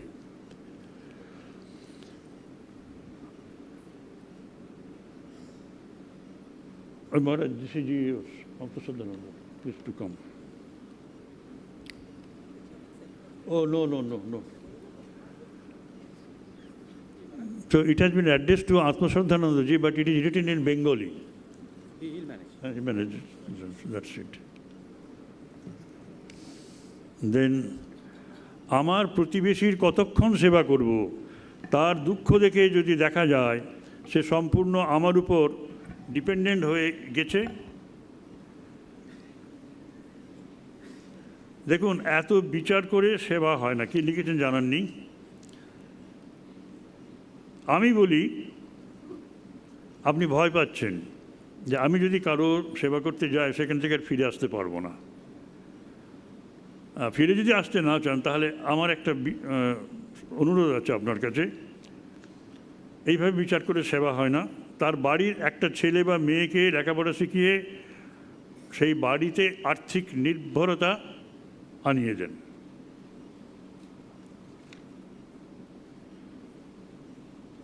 আচ্ছা, এটা গেল একটা প্রশ্ন। গোটা world যদি কামনা বাসনা মুক্ত হয়ে যায় তাহলে এই ওয়ার্ল্ড চলবে কি করে? এটা আপনার মাথা ব্যথার ব্যাপার হয়েছে, আমাদের না। ঠাকুর শ্রীরামকৃষ্ণেরও ছিল না। ঠাকুর শ্রীরামকৃষ্ণ এত সব বলে গেছেন, কিন্তু মানুষ তাদের বিচার বুদ্ধি মতো কেউ কামনা বাসনায় লিপ্ত আছে, কেউ তার থেকে বেরোবার চেষ্টা করছে, কেউ বেরিয়ে গেছে। কেটলির জল ফুটছে, সবটাই যে একেবারে উড়ে যাবে একসাথে বাষ্প হয়ে তা না। ওই কেটলির সাথে যোগ করা আছে ট্যাঙ্কের, বুঝলেন? জল ঢুকছে, কিছু বেরোচ্ছে, সবসময় থাকছে প্রবাহ আকারে। এই জগৎটা থাকবেই। তবে সকলেই যদি থেকে যায় তাহলে তো মুশকিল হয়ে যাবে, কাউকে মুক্ত হতে হবে। কাউকে গড বলতে গেলে তার মধ্যে পিউরিটি বিচার করা কেন দরকার? যদি সেই ব্যক্তি অন্যের পজিটিভ এনার্জি হয় তাহলে তাকে কি গড বলা যাবে? নিশ্চয়ই। You approach a second person according to you who is a superior person. That's why you accept him as your guru. তারপরে এগিয়ে যান, দেখবেন যে আপনি যত নিজেকে গ্লানিমুক্ত করছেন, আপনি ততই সেই সাধারণ একটি মানুষকে ভেতরে, যাকে গুরু বলে গ্রহণ করেছিলেন, যে আমার চেয়ে একজন একটু বড় ধরনের মানুষ, তার কিছু গুণ দেখেছেন, সে দেখলেন যে সে বিশাল গুণ তার মধ্যে আরও বেড়ে গেছে, আরও বিশাল গুণের সন্ধান পেয়েছেন। He is not changing, your guru is not changing, you are changing to appreciate the greatness of your guru. Mind that. এইভাবে দেখতে দেখতে শক্তির প্রকাশ আপনার ভেতরে হবে। একসময় দেখবেন যে আপনি এবং আপনার গুরু এক। এই হচ্ছে অদ্বৈত। দেখুন না, একটা ছেলে পড়ছে ক্লাস 5-6-এ, তার teacher he is superior to him. তারপর সে যখন MA পাস করে এসে সেই টিচারের সাথে যুক্ত হলো, তখন টিচার বলছেন যে না, তুই বাবা আমার চেয়ে অনেক জানিস, আমি অত দূর যেতে পারি না। এরকমই হয়। অথবা MA পাস করার পর সেই MA ক্লাসের টিচারও একই পর্যায়ভুক্ত হয়ে যান। এটা ভাবতেই হবে।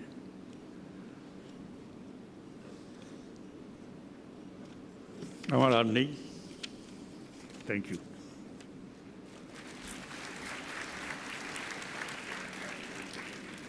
May we now request Professor Sumita Roy to combine all the questions that she has received and answer the questions, please.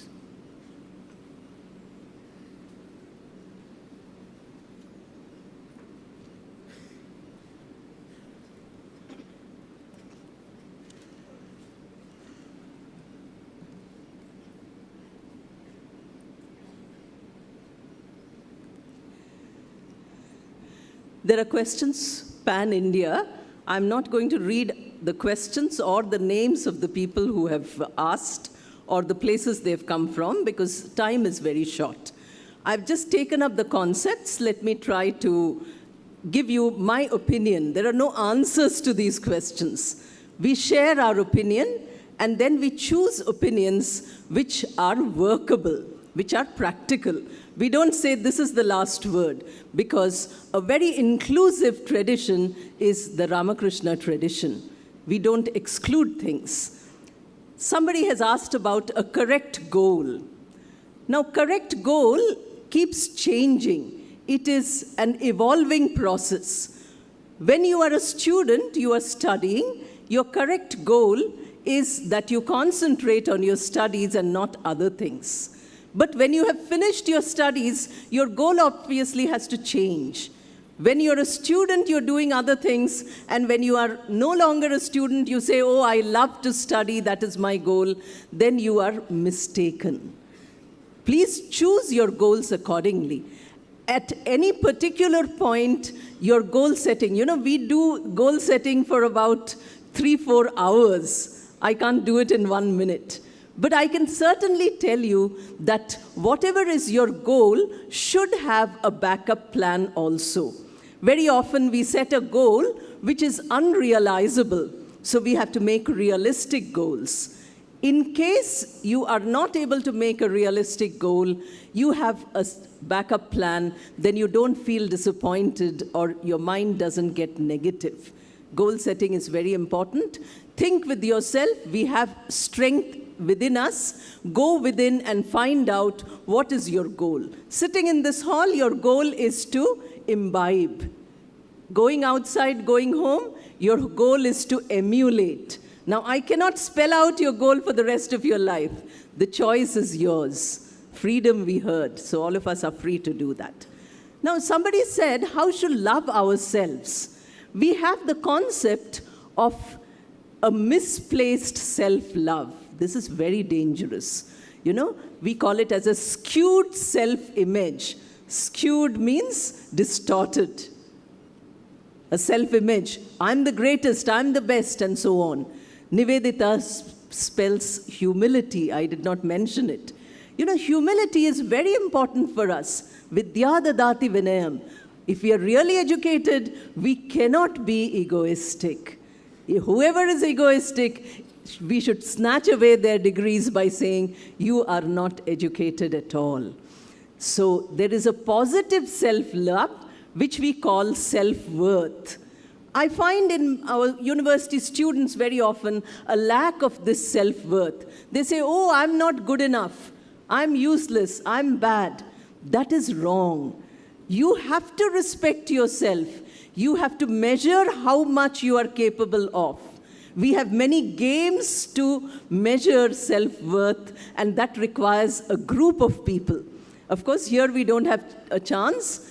I remember sometime back in Jamshedpur, we had a program where within half an hour, the girls prepared and they spoke about great women of India. I was amazed at their capability. So can you imagine? Unless you have self-worth, you can't do it. Unless you have a goal, you cannot do it. So these are very important. Then we have what is called, somebody has asked about concentration. Concentration comes when all your mental energies are focused at a single point. If you disperse the energy, you cannot do anything. If I cut the electric light, the wire, we will not have any light. It is because electricity is coming to that point that the light is shining brightly. Honestly, how often do we gather all our energies? We never do. If you really gather all your energies, you can't hear what is happening outside. Your senses do not do the work which they usually do. Otherwise, a small sound, you look away. Your concentration is lost. So concentration is building up your mental energy. Our Swamijis teach beautiful meditation techniques. That is one way of developing. We have also a secular meditation technique called creative visualization, which you all can find and try. All these are techniques for concentrating the mind. Now I'm stepping into revered Siddhanandaji's area, self-confidence and overconfidence. Confidence has three layers. One is lack of confidence. Oh, I can't do it. When I went to class first time, my hands were shivering. Ranganathanandji said, go to Mumbai and attend. I was alone, single delegate. He said, Maharaj, I cannot go. He said, no, you have to go. I'm telling you, you go. One day he told me, you teach Bengali. I said, I don't know Bengali. I'm born and brought up in Hyderabad. He said, you go, I'm telling you. For 1 month, I had to take Bengali classes, which I learned at home, only alphabet and things like that. Not much. So that is the way in which lack of confidence, somebody builds up your confidence. Swami Vivekananda says, first is have faith in yourself, then have faith in others. If Swamiji tells me I can do it, that means. And then only comes faith in God. That also is a question. Do we believe in God because we fear God or we love God? Sri Ramakrishna is Sarva Deva Devi Svarupaya. We love him. He is supposed to be the image of love. You can do anything with him. One day you can go and confide in him. Another day you can have, little quarrel with him. Some days you can do many other things with him. Now, there are other questions. Why should we get angry, and how can you stop other people's opinions from impacting you? I don't think I should answer that because I can see red in front of me. You know, they say in English, a red rag to a bull. So I will go and sit down. These two questions, you know, I would recommend that all the questions can be collected in a single email where the questions can be sent to the speakers because our emails are available to them. And whenever we find time, we can answer them. Very often, Bodhimananda ji does that, you know, sends some very relevant thing and says, you answer, you tell them what to do. This happens all the time. And recently, there is somebody who's doing research in how to use Vivekananda in the military training, Agniveer training, which is a wonderful research. Thank you. Thanks, Professor Roy. We will now request revered Swami Atma Shraddhanandaji Maharaj to follow the same procedure, please.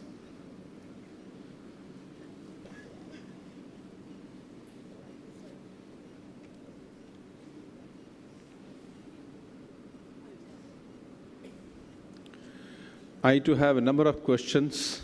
मेरे पास भी सभी भाषाओं के प्रश्न हैं, Hindi, Bangla, English. उसमें से जो प्रश्न मैंने उनको क्लासिफाई कर लिया है, तो क्लासिफाई किए हुए प्रश्नों को आपके उत्तर देता हूँ। There is one question here which says, किसी ने जो भक्ति का पथ है उसके पास, उसने कहा है कि वो जैसे श्री रामकृष्ण देव ने बहुत प्रयास किया, उन्हें ईश्वर दर्शन हुए, तो हम अपने जीवन में कैसे ईश्वर दर्शन कर सकते हैं? How we can realize God? He has read the Ramakrishna Vachanamrit, that is a Hindi translation of the Gospel of Sri Ramakrishna. And similar question was that what do we gain if we attain inner freedom? तो पहले तो ये कि भगवान प्राप्त करना ये जो है, ये एक हमारे समक्ष देखो दो चीज़ें हैं। एक तो कहते हैं कि आप किसी चीज़ में विश्वास करो, और दूसरा है कि उसको प्राप्त करने का प्रयास करो।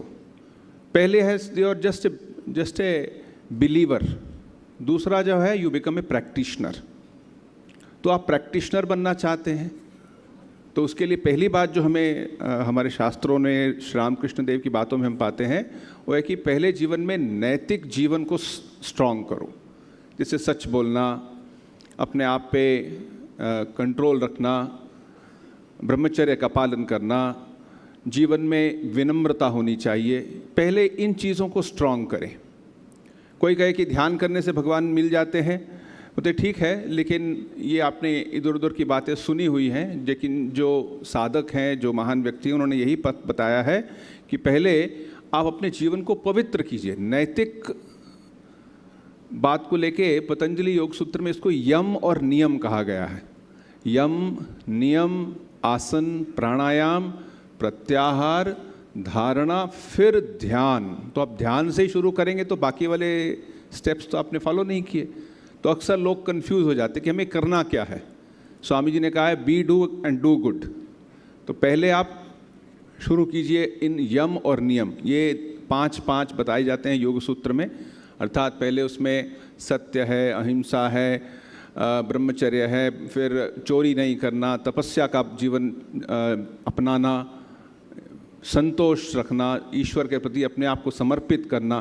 पहले हम इनको अगर स्ट्रॉन्ग करें, और साथ ही निस्वार्थता, जीवन में अगर निस्वार्थता ना हो, हम सिर्फ अपने ही इसमें जो भी हमारा लक्ष्य उसी में लगे रहें और कभी ये नहीं सोचें कि दूसरों के लिए क्या कर सकते हैं, तो हम बड़े अहंग केंद्रित हो जाते हैं। वो एक प्रकार की अपवित्रता है।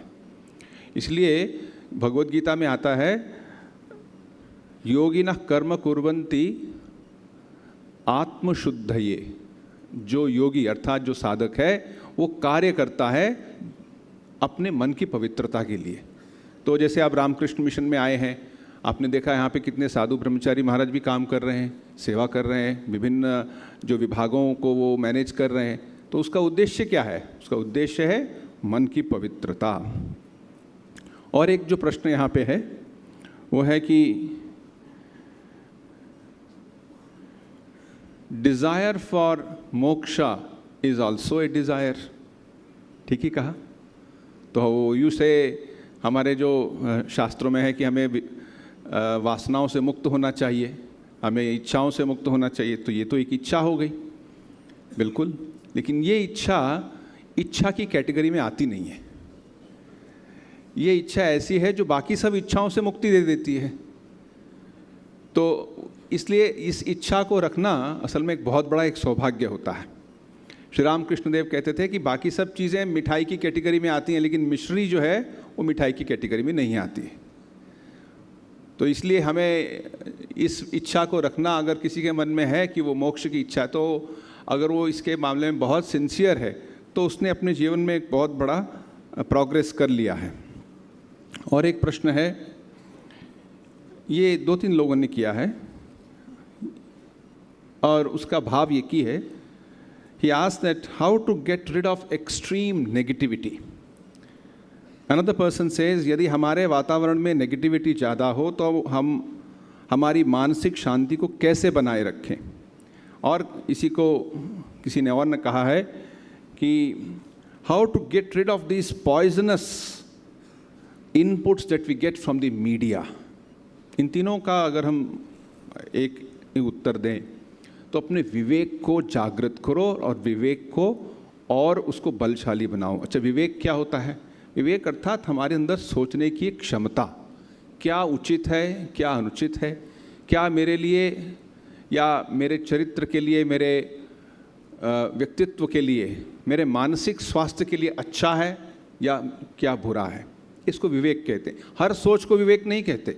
मैं सोचता हूँ मैं बहुत कुछ मेरे मन में विचार आते हैं, उसको विवेक नहीं कहते। विवेक में एक उद्देश्य होता है।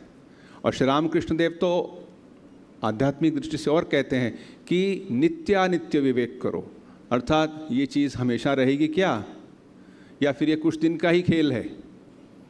तो हमें ये विवेक की शक्ति को और उसको बलशाली बनाना है। तो ये विवेक की शक्ति को कैसे बलशाली बनाएं, ये भी एक सात्विक प्रश्न इसमें ही है।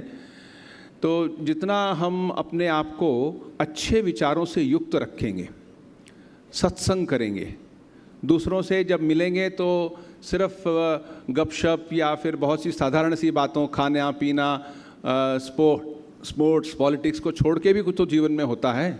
उन चीज़ों को, जो गहराई वाली वस्तुएं हैं, जो गहराई के शब्द हैं, जो विषय हैं, उन पे अगर हम अपना चिंतन करेंगे, then we can slowly develop that vivek. Kathopanishad में और एक बात बताते हैं। कठोपनिषद में कहते हैं कि देखिए 2 प्रकार की चीज़ें होती हैं, श्रेयस और प्रेयस। कुछ चीज़ें हैं जो श्रेयस हैं, अर्थात श्रेयस्कर हैं, they are good for us. और कुछ हैं जो सिर्फ वो उसमें मज़ा आता है बस, जो अभी उसका हमें हो सकता है बड़ा अच्छा लग रहा हो, लेकिन बाद में उसका जो फल मिलता है वो ठीक नहीं होता। तो हमें सब समय ये मन में रखना होगा। और फाइनली अभी रेड लाइट हो गया कि व्हाट इज़ फ्रीडम। किसी ने पूछा कि आपको एज ए साधु सन्यासी हैं, इनको क्या, आपने जो जीवन जी रहे हैं, इसमें आपकी फ्रीडम का क्या अर्थ है। देखिए, freedom to live spiritual life is a great freedom. Thank you. Thank you, Maharaj. May we now request revered Swami Shuddhidananda Ji Maharaj to answer the questions, please.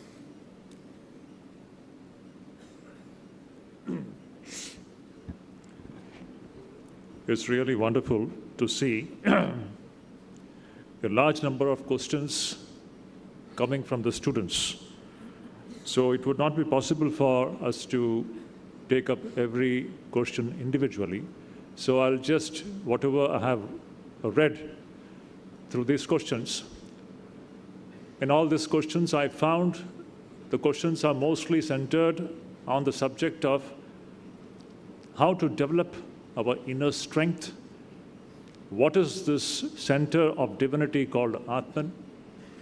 And how are we going to become stronger like Vivekananda? So most of the questions which I have received, it is centering this point. So dear students,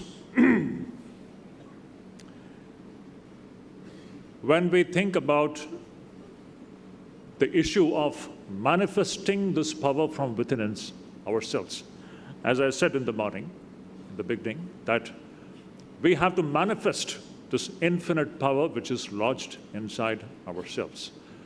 How do we do that? There is a well-tested method. The method showed by the great masters. We can sum up this entire method into 2 steps, beautiful 2 steps. See, we have been discussing the subject of self-confidence, faith in one's own self. One's own self means faith in the infinite power which is lodged inside each one of you. At that center where this infinite power is lodged, that is what is referred to as Atman. Now the question is, how are you going to get access to this center which is inside each one of us, which is our true nature? This is the biggest investigation which can be done in the human life, my dear students, keep it in mind. Everything else is fine, but minus this investigation, this human life will prove to be, actually speaking, from the ultimate standpoint, a futile effort. So we need to take this great enterprise seriously. What is my true nature? How do I do that? So the way is twofold. Number 1, Karma Yoga.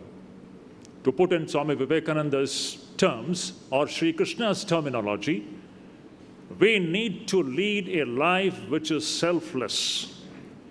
The more we are leading a selfish life, my dear students, keep it in mind that this infinite power which is lodged inside you, it is never going to manifest. More your life is self-centered, more you only think about your pleasures, your convenience, your enjoyments, more your aim is totally self-centered, meant for your self-aggrandizement, this power is not going to be manifested. Opposite of that, the more you learn to live a life which is meant for the good of others, more you lead a life which is selfless, which is dedicated to the good of the society, the good of your neighbors, good of the nation, and the good of the entire humanity, you will see what tremendous powers will become manifest in and through you. So, point number 1, how do you manifest this infinite power which is inside you? The way is to become selfless, to put an end to our selfish activities. Number 2, combined with this, we need another discipline. My dear students, take it very seriously. When you go back, this should be your takeaway. The combination of these 2 wonderful disciplines. One is selfless life, second is meditation. This meditation is a very powerful tool which can give you access to what is inside each one of us. Please write it down. Whether you succeed in meditating or not, that's a different point, but you should strive to do that. And as my earlier speaker has said, you cannot be just meditating like that. There are certain things to be done, certain groundwork has to be done to be successfully meditating. So we have to have purity of the mind. The more we are involved in immoral actions, the more you give space to immoral thoughts and feelings, the more you give space to impure thoughts. Remember, all those things make you unfit for this wonderful practice of meditation. So, in short, keep it in mind, these 2 things. More your life is dedicated for the good of others, and more you combine that selfless activity with the daily practice, regular practice of inwardness and meditation, you will see slowly and gradually, you will understand what is lodged inside yourself, and you will be able to use the strength and power which is coming from inside for the good of the entire world and society. That is what Swamiji had said. You know, Swamiji's one very famous statement is there, which he had written to the Mysore Maharaja. He says, this life is short, and the vanities of this world are transient. They alone live who live for others. Rest are more dead than alive. What a beautiful statement. All of you should Note down this statement. They alone live who live for others, rest are more dead than alive. So this is one point. What is the way that you can manifest this strength and this confidence and this infinite power? The way is selfless action and meditation. Second thing, we need some role models to emulate. See, these all abstract ideas are very fine, but we need some concrete human examples. We have two beautiful examples. That should be the takeaway of this wonderful gathering which we have gone through in this session. One great example is Swami Vivekananda himself, who is a very embodiment of this faith in one's own self and the power which manifests through that. Another beautiful example as youngsters, which Swami Vivekananda himself was very fond of, that is the great figure of Hanuman. You may wonder, Swamiji used to say that every young man, every young woman should hold Hanuman as the role model. Mahabali, Mahaparakrami, Mahabhakta, Mahagyani. That infinite power, just look at the Hanuman's very figure. It speaks everything that we have been discussing from morning. Hanuman is the very role model of physical strength, mental strength, character strength, and finally that infinite power which comes from the Atman. So every young man and woman, I would say, you should have these two pictures on your table. One is Swami Vivekananda and other is Bajranga Bali, Hanuman. And if possible, you should chant Hanuman Chalisa every day. What a wonderful thing it is. It reminds us of the infinite power which is lodged inside us. And when you're constantly reminded about that, wonderful things can happen. So this is what I want to say in short. The takeaway is twofold. Lead a life which is selfless. Combine it with the practice of meditation and have these wonderful role models of Swami Vivekananda and Hanuman. You can really draw great inspiration from these two figures. Thank you so much.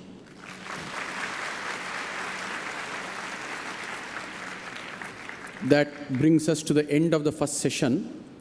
We offer our respectful pranams to all the three revered Swamijis on the stage and our deepest respects to Professor Roy. Now we will request the guest Swamijis and Professor Roy to leave the hall and go for their lunch. I will request all the delegates to be seated here. There are 6 important announcements, please. Maharaj. I'll start with the announcements.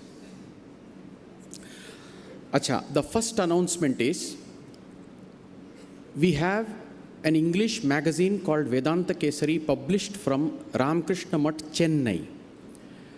Now, this magazine will be sent to all the delegates present here every month for 1 year, starting from February, completely free of cost, sponsored by the Ramakrishna Mission, Chennai.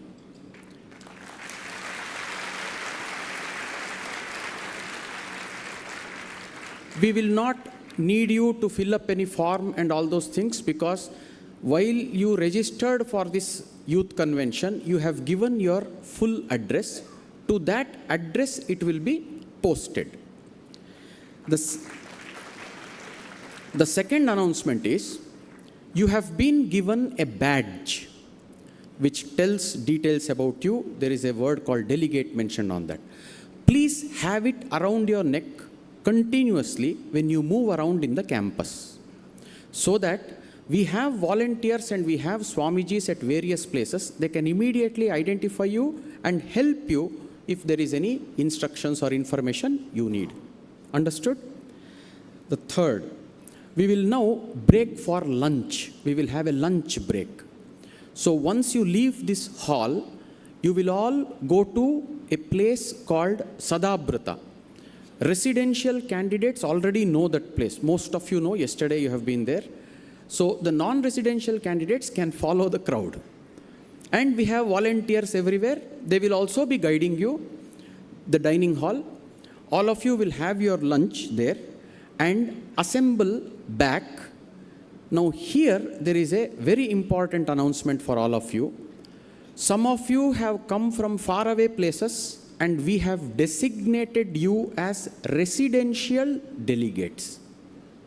Some of you are local boys and girls who stay at home and come back, attend the convention for 2 days and go back home. We have designated them as non-residential delegates. So, can residential delegates kindly lift their hands up, sitting where they are? Thank you. So the rest are all non-residential delegates. So you know whether you are a residential delegate or a non-residential delegate, right? Now the announcement is, today, after the lunch is over, all the non-residential delegates will have a visit to the museum which is adjacent to this convention center. You will not come here at 2 o'clock. Non-residential delegates will have a museum visit.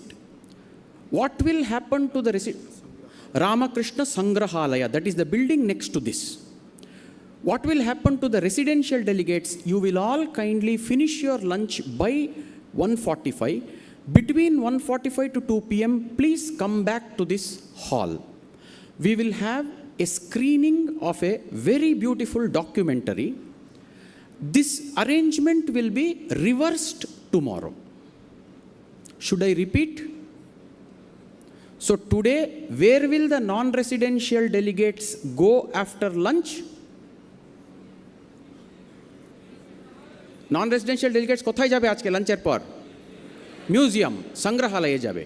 And non-residential delegates খাওয়া দাওয়া করার পর তোমরা direct সংগ্রহালয় বিল্ডিংয়ে চলে যাবে, and you will have a visit inside the museum, whereas the residential delegates will come back here and we will have a screening of the documentary. Tomorrow what will happen is we will reverse this. We will have this announcement again tomorrow, so that the non-residential delegates will come back here after lunch for tomorrow. I will not confuse you with that. Tomorrow's tomorrow. Today is non-residential delegates go to the museum, residential delegates will come here. Then the last one is, kindly stick to the timing, so that our screening will start at dot 2 o'clock. So most probably the lights will have to be dimmed for the screening. So it will be nice if all the delegates who have to see the screening today are inside the hall by 2 o'clock. Thank you very much. We may now leave the hall.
এই বিমগুলোর উপরে তো seat করেছি, এই বিমগুলোই তার উপরে pillar নেই।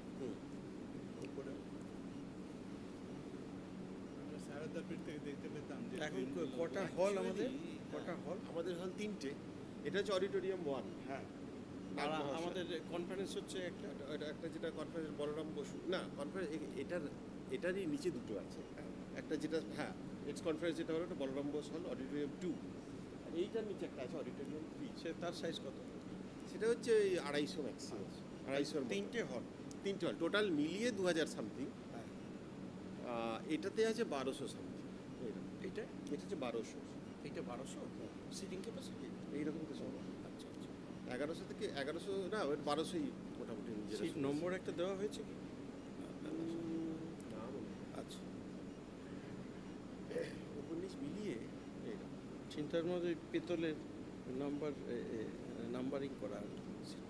ও, rho আছে A B C D এরকম rho.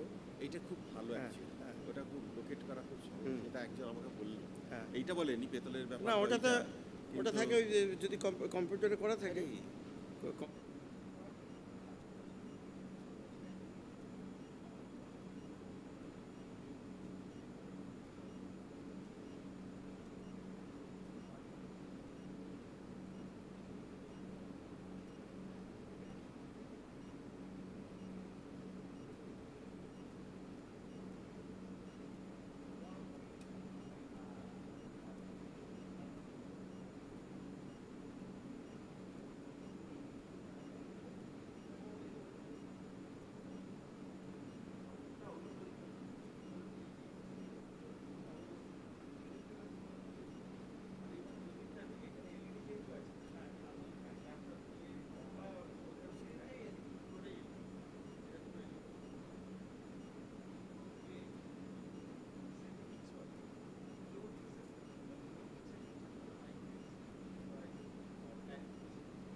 now you will conduct a drama also here, but audio na apdi dooram dooram.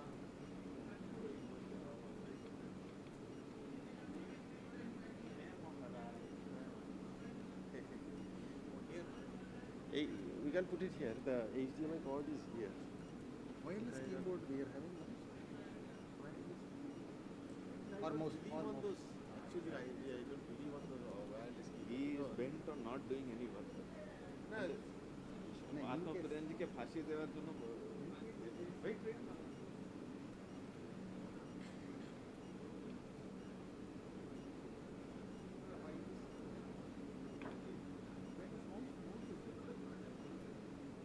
See, I am not using it, so that's why I am not because I may have because.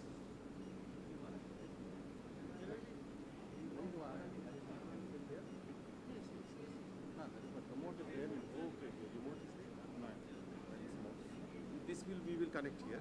Then he can put it here, or we can. I will say. Oh, one thing. You can put the laptop there.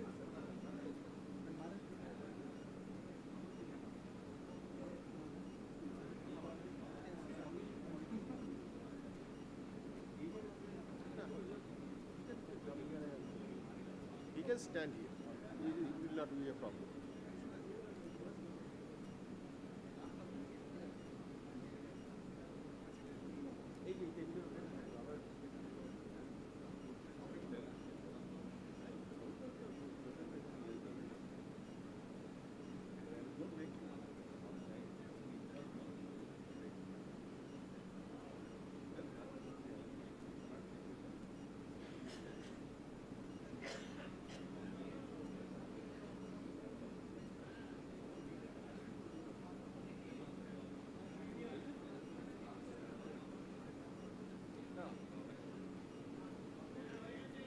We will put the laptop here. That is the thing. Yes, that's all. যখন মানুষ করবেন টিপ করবেন ব্যাস আরো দিনই হবে ব্যাস but এখানে আবার মাউস টাউস ইয়ে দেওয়ার দরকার নেই মনে হয়েছে আরো দিয়ে যায় মানে Bob Richard also will do QR code. Belur Math ID because RK one license per year. That's over. Belur Math data online. Belur Math only.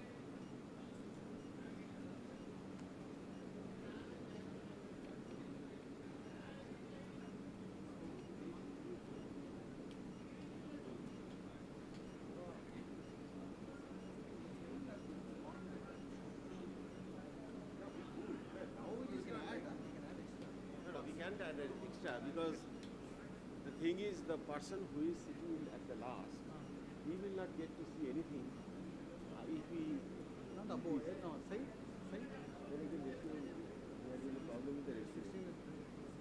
If you see if we increase the ratio then what will happen? Say first thing is our laptop etc will not able to, but there will be either black screen or it will fill the gap. Okay. Second thing is, where will our Swami and Thakur will go?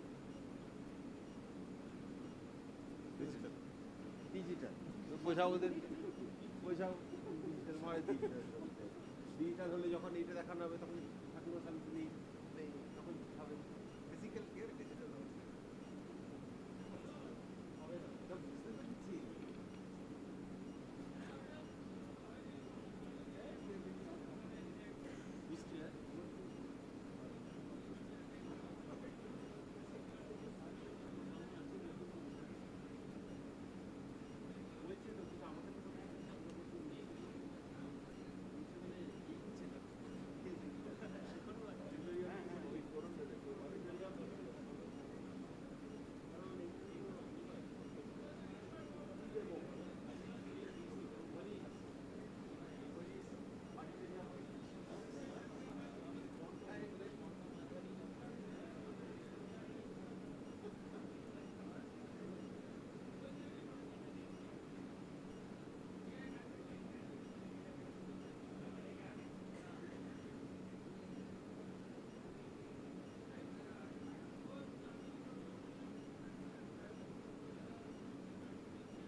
আমি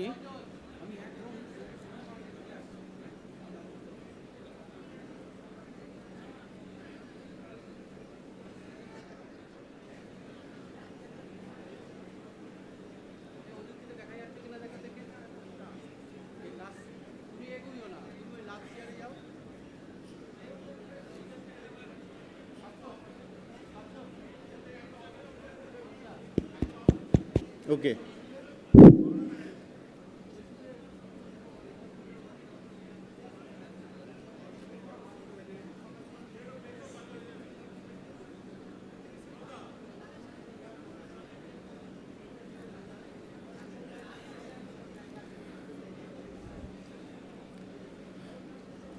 Welcome back to all the residential delegates of the Youth Convention. Once you all settle down, we can start screening of the documentary.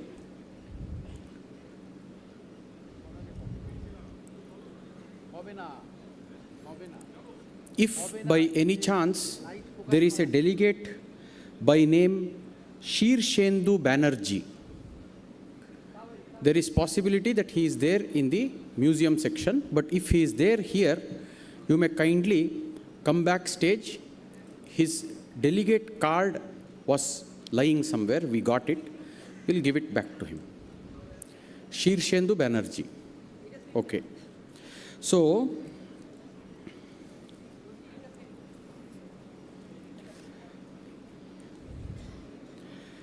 today we will be screening a documentary called Rooted in the Divine, the story of the Ramakrishna order. This is the name of the documentary.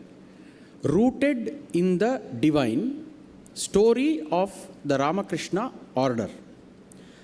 Now this audio-visual presentation tells the story of the Ramakrishna order, especially its activities and the principles on which this extraordinary institution has been built. This was created to commemorate the 125th year of the foundation of Ramakrishna Mission by Swami Vivekananda. This project was funded by the Ministry of Culture, Government of India. This documentary has been researched and prepared by Illumin Knowledge Resources Private Limited, Mumbai. The documentary has 8 different sections. One by one you will be seeing them. They are called Prologue, Foundation, The Mold, The Holy Mother, etc. It is roughly about 40 minutes. So now we will start the screening of this documentary, Rooted in the Divine, story of the Ramakrishna order.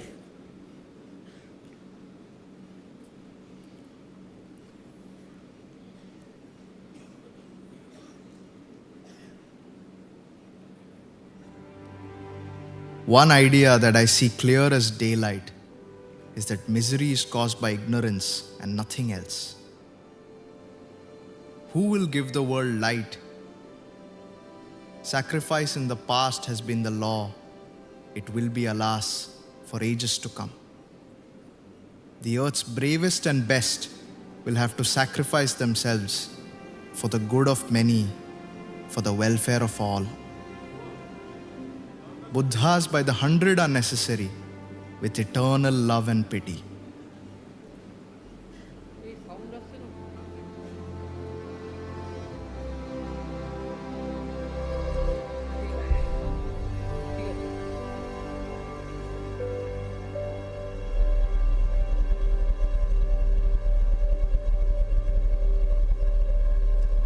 The Ramakrishna order has its origin in and draws its inspiration from the life of Sri Ramakrishna.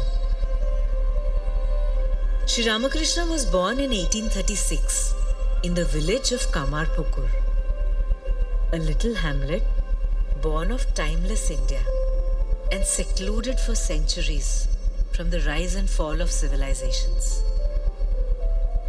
At the age of 18, through a series of events, Sri Ramakrishna found himself in the temple of Dakshineshwar as a young priest.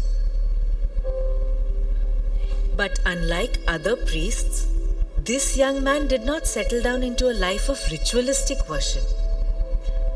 Rather, like a scientist, he sought nothing but the truth.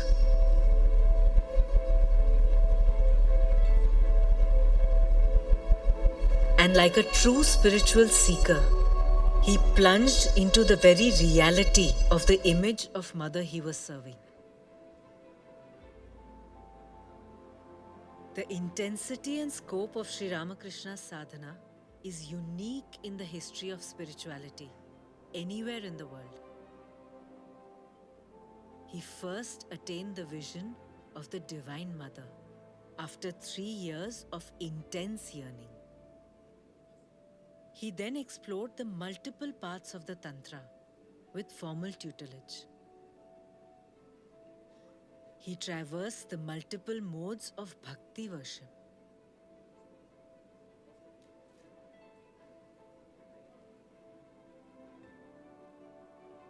And practiced the abstruse meditation of Advaita, attaining You the will kindly pinnacle bear of with us for spiritual a couple of realization. minutes. There is some issue with the voice of this video. We'll arrange it and we'll start from the beginning.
One idea that I see clear as daylight is that misery is caused by ignorance and nothing else. Who will give the world light? Sacrifice in the past has been the law. It will be, alas, for ages to come. The earth's bravest and best will have to sacrifice themselves for the good of many, for the welfare of all. Buddhas by the 100 are necessary with eternal love and pity.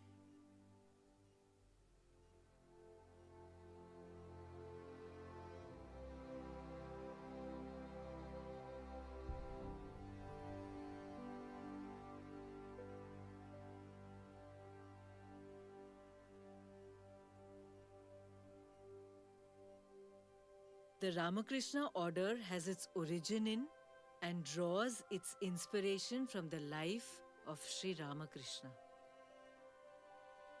Sri Ramakrishna was born in 1836 in the village of Kamarpukur, a little hamlet born of timeless India and secluded for centuries from the rise and fall of civilizations.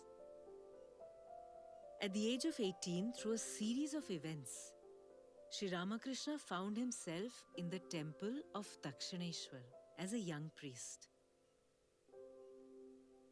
But unlike other priests, this young man did not settle down into a life of ritualistic worship.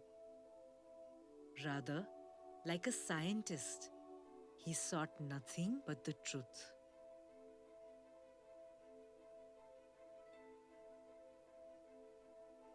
And like a true spiritual seeker, He plunged into the very reality of the image of mother he was serving.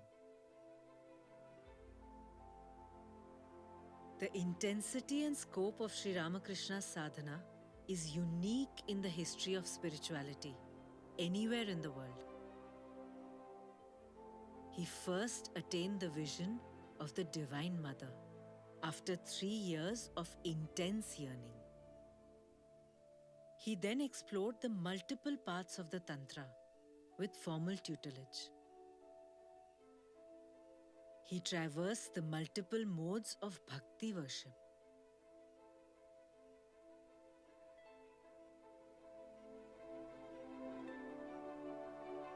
And practiced the abstruse meditation of Advaita, attaining the pinnacle of spiritual realization, the transcendental experience of Nirguna Brahman, the one without a second, free from all distinctions. Afterward, he turned to Islam with similar results, and later to Christianity. He had a vision of Jesus Christ and was convinced of his divine sonship. Through his superhuman spiritual practices, Sri Ramakrishna became a living exemplar of the multiple spiritual ideals that characterize Indian civilization. He became all in one. The scope of what Sri Ramakrishna accomplished can be understood through the words of Swami Vivekananda, his foremost disciple. His life is a searchlight of infinite power thrown upon the whole mass of Indian religious thought. He was the living commentary to the Vedas and to their aim. He had lived in one life the whole cycle of the national religious existence in India. What did Sri Ramakrishna conclude after encountering the many faces of truth? His first conclusion was that God is real and can be realized by all. Second, to realize God is the goal of human life. Third, different religions are but various paths to that one truth. And fourth, God dwells in all beings as the Supreme Self. According to Swami Vivekananda, Sri Ramakrishna's message to the modern world can be summarized thus. Do not care for doctrines, do not care for dogmas or sects or churches or temples. They count for little compared with the essence of existence in each man, which is spirituality. And the more this is developed in a man, the more powerful is he for good. Show by your lives that religion does not mean words or names or sects, but that it means spiritual realization.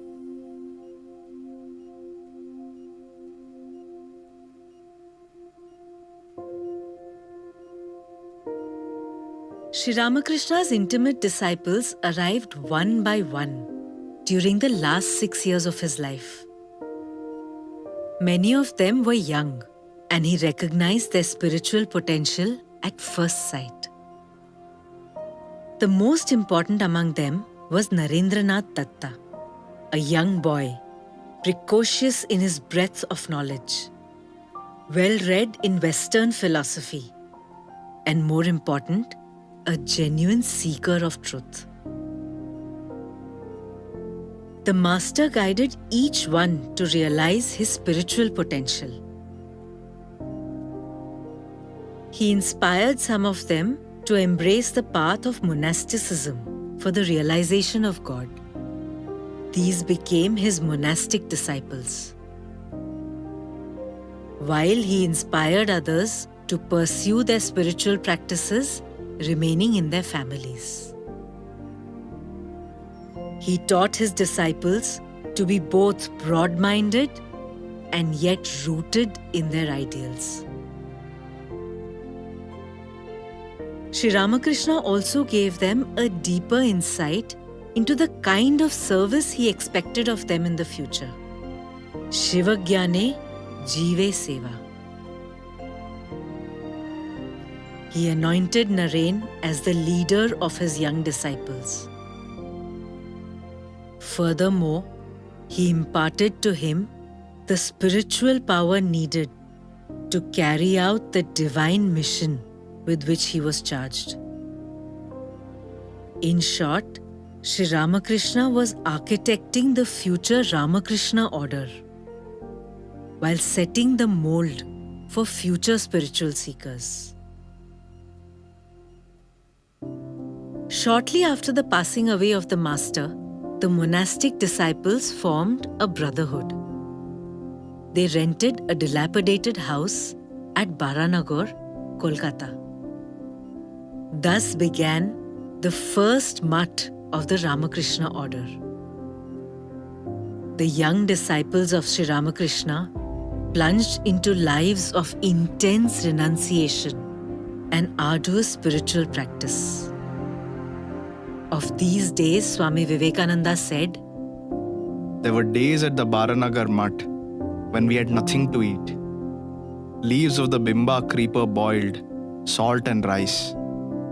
This was our diet for months. We were being carried on in a strong tide of religious practices and meditation. Many of them also undertook short and long pilgrimages for intense tapasya, experiencing for themselves the life of wandering monks, depending wholly on God. Through this entire journey, the monastic brotherhood and the fledgling informal Ramakrishna order faced tremendous difficulties from an uncomprehending society. About these struggling days, Swami Vivekananda said, We had no friends. Who would listen to a few boys with their crank notions? Nobody.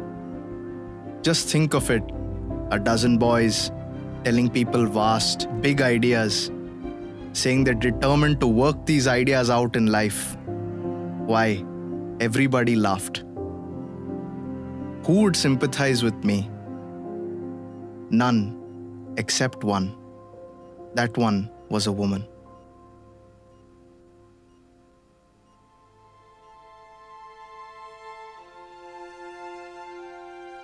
No greatness has sprung up or flowered in self-effacement and silence as that of Sri Sharada Devi. But her role in Sri Ramakrishna's mission and the institution Ramakrishna Mission is vast and all-pervasive. Sri Sharada Devi was hardly 6 when she was married to the 23-year-old Sri Ramakrishna, then passing through the intense period of his sadhana.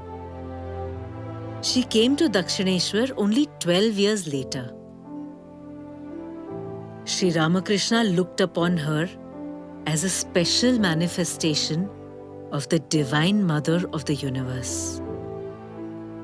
In 1872, in a unique ceremony, he formally worshipped Sri Sharada Devi as the Divine Mother Shodashi, thereby awakening the universal motherhood latent in her.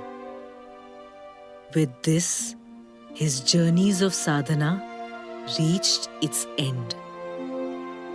Thereafter, he realized he would have to establish a new spiritual order based on the universal truths revealed in his life.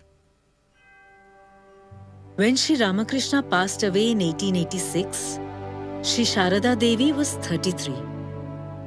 For the next 34 years, she would personify through her life purity, holiness, and love, the ideal of motherhood at its highest and its best.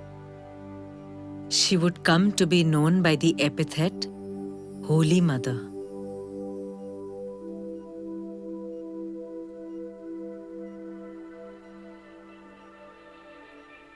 Meanwhile, Narendra, the leader of the monastic brotherhood, impelled by an inner urge, undertook a series of travels across India. For 6 years, he traveled as a nameless, homeless sannyasi. These were not the wanderings of a traditional sannyasi, but a conscious journey of observation and discovery of India.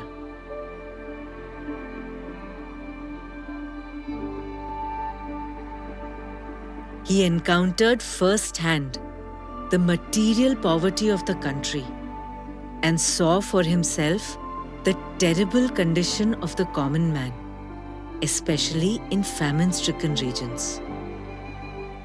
He was at the same time appalled by the callousness and indifference of both the British rulers and the rich Indians to the sufferings of their fellow men. Furthermore, he encountered the impact of 1,000 years of subjugation on the national psyche and the lost individuality of the Indian nation. But he also saw that the heartbeat of India was religion and spirituality. And paradoxically, in the midst of the material degeneration of the country, spirituality continued to thrive. Thus, through his travels all over his motherland, Swami Vivekananda was able to see India as she was and is, and so grasping in its comprehensiveness that vast whole of which his master's life and personality had been a brief and intense epitome.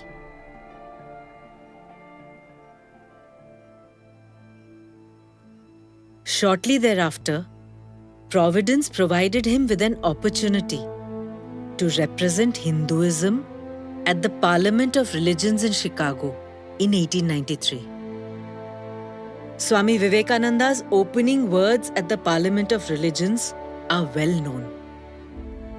At Chicago, Swami Vivekananda introduced India and Hinduism to the world.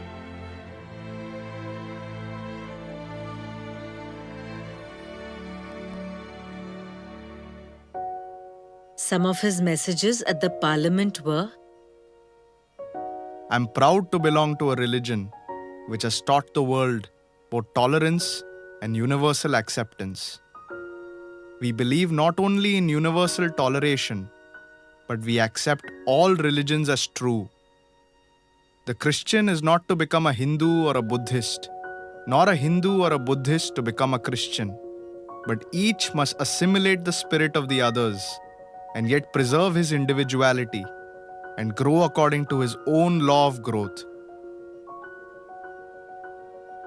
The Hindus have received their religion through revelation, the Vedas. The Hindu religion does not consist in struggles and attempts to believe a certain doctrine or dogma, but in realizing, not in believing, but in being and becoming. Children of immortal bliss, what a sweet, what a hopeful name. Allow me to call you, brethren, by that sweet name. Heirs of immortal bliss, the Hindu refuses to call you sinners. Ye are the children of God, the sharers of immortal bliss, holy and perfect beings. Ye divinities on earth, sinners, it is a sin to call a man so. It is a standing libel on human nature. Come up, O lions, and shake off the delusion that you are sheep. You are souls immortal, spirits free, blessed and eternal. Ye are not matter, ye are not bodies. Matter is your servant, not you the servant of matter. If there is ever to be a universal religion, it must be one which will have no location in place or time, which will be infinite like the God it will preach. It will be a religion which will have no place for persecution or intolerance in its polity, which will recognize divinity in every man and woman, and whose whole scope whose whole force will be centered in aiding humanity to realize its own true divine nature.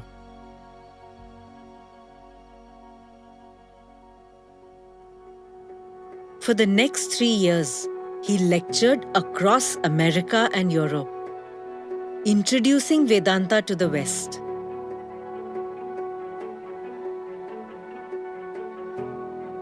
Creating allies and committed disciples. Publishing books. Laying the foundations of the Vedanta movement in the West. One of the long-term consequences of his visit to the West was a fundamental global shift from an emphasis on religious externals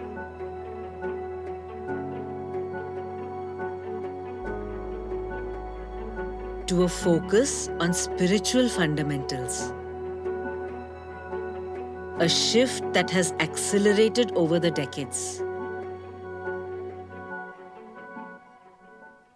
Swami Vivekananda made a triumphant return to India in 1897. He inaugurated the work in India through a series of lectures across the length and breadth of the country, awakening the nation. Through his powerful messages, he triggered a thought revolution. Indians began to understand the deep challenges they faced. The neglect of the masses, the mental isolation of Indians, the denial of education to large masses, and the poor treatment of women. They recognized that their religion and vast cultural heritage was their greatest strength and not a hindrance as they had thought before. Many Indians realized that they had to go beyond superficial differences in customs and rituals and come face to face with the deeper common basis of their religion, rooted in the Vedanta. Furthermore, Swami Vivekananda proposed a radical solution to India's challenges, harnessing the strength and power of Vedanta for finding practical solutions to the country's challenges.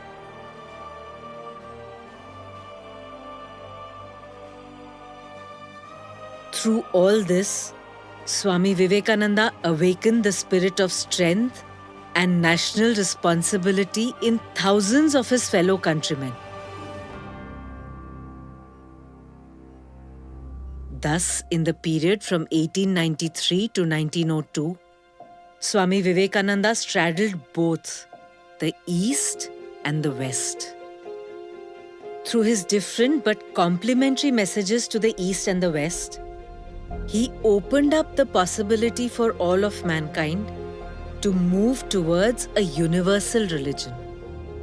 In the words of Swami Ranganathananda, a new culture, neither Eastern nor Western, but just human, would be evolved, making for the spiritual growth of man everywhere and tending to develop a mankind awareness in all nations.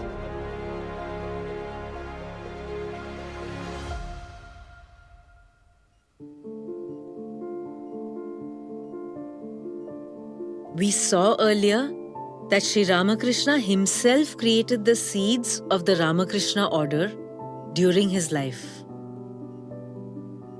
We also saw that Swami Vivekananda's own experiences revealed to him a multifold mission.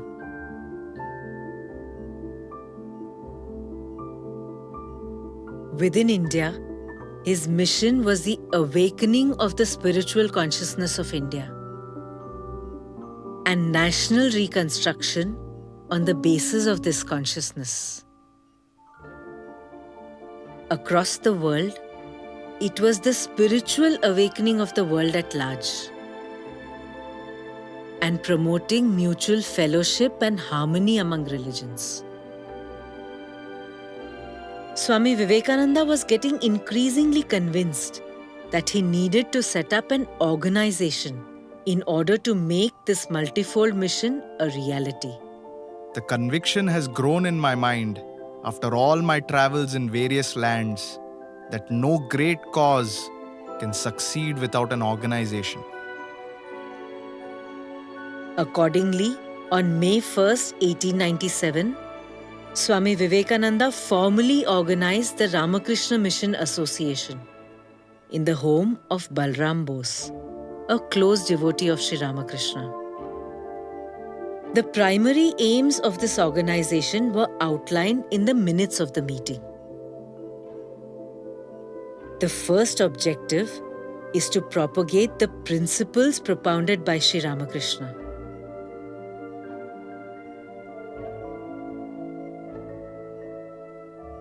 This was illustrated by his own life for the benefit of humanity. Swami Vivekananda saw in Sri Ramakrishna the ideal for the new age. The second objective is to help mankind in the practical application of those principles in their spiritual, intellectual, and physical needs. Thus, the mission focuses on the total development of man with spirituality as its basis. For achieving these objectives, Swami Vivekananda presented a new ideal for the monastic organization, Atmana Mokshartham Jagat Hitaya Cha, for the attainment of one's own spiritual fulfillment and the welfare of the world, by following the path laid down by Sri Ramakrishna. The twin ideals can be appreciated in the form of a tree. The roots represent the inner or subjective goal, Atma Moksha, that is the striving for spiritual fulfillment. And the visible part of the tree represents the external or objective goal, Jagat Hita, that is service for the welfare of the world. The dynamic linkage between the inner spiritual growth and the welfare of the world is provided by the method of practical Vedanta. The method of practical Vedanta is to be conscious that each person is divine and to aid that consciousness in others. Swami Vivekananda said, My ideal is to preach unto mankind their divinity and how to make it manifest in every movement of life.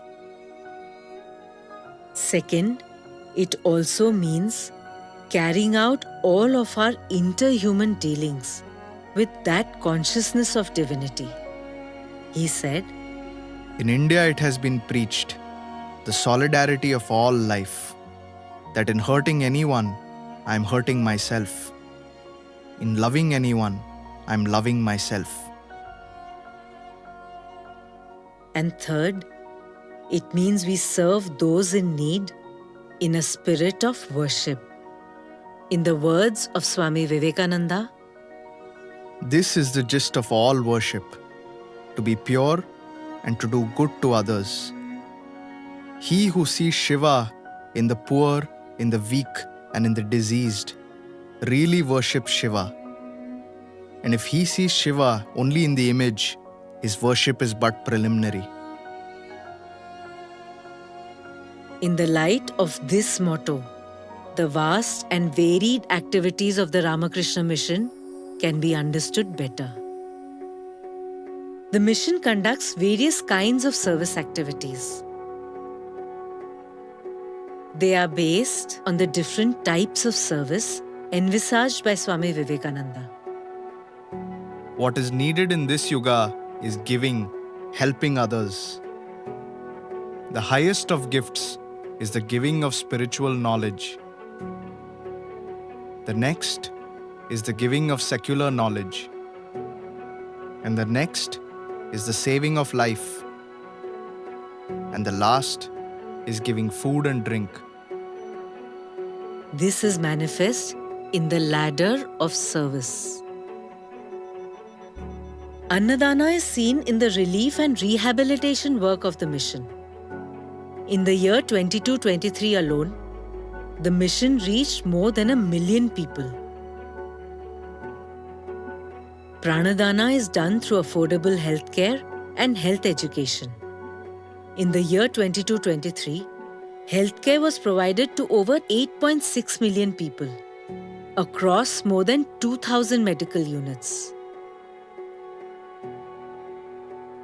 Vidyadana is done through its 1,500 plus educational institutions, including schools, colleges, institutes, values education, and the university. The mission caters to about 1 million students.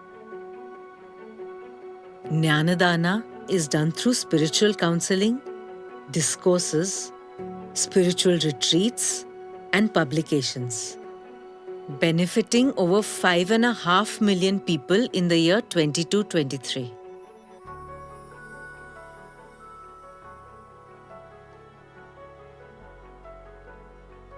Each community is served at the level most appropriate to them. In communities suffering from crisis, the focus is on providing immediate disaster relief. In tribal communities, on the fringes of material development, the focus is on helping them climb up the development index. While in communities high on material development, the focus may be on values education and spiritual development. And further, the communities are helped to evolve gradually over time.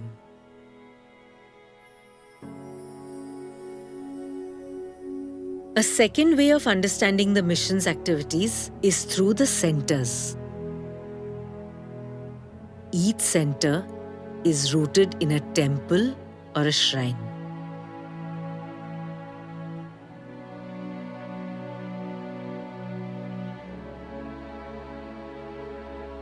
Around each temple are 2 zones of activities. The first zone is related to the worship of God in the temple. This includes daily worship and arti, festival celebrations, bhajans, Nam Sankirtanams, spiritual retreats, Japa Yagyas, and Vedic chanting. The second zone of activities are related to the worship of God in man. These include relief and rehabilitation in disaster-affected areas, providing medical services for the poor, educational services, rural welfare, youth development, and sharing of ideas with the spiritually sensitive. Some centers have a focus on specialized service activities. For example, centers focused on tribal welfare. Some focused on education. Some centers focused on healthcare, while some focused on publications. As of 22-23, there are 274 such centers across the world. The most important feature is the unique nature of service provided by Ramakrishna Mission. Every service activity of the Ramakrishna Mission goes beyond mere material support to a dual focus of human development. That is focused not only on the outer development of the person, like providing education, skill building, support in the times of crisis, or providing healthcare, but also inner empowerment to give people back their individuality by building dignity and self-esteem, capacity to find their own solutions, affirming their cultural and social roots, and development of one's personality and self-confidence. Therefore, the Ramakrishna Mission is a living manifestation of the philosophy of practical Vedanta, where monastics serve in a spirit of worshipping the divinity in man, that is Shiva Gyane Jive Seva.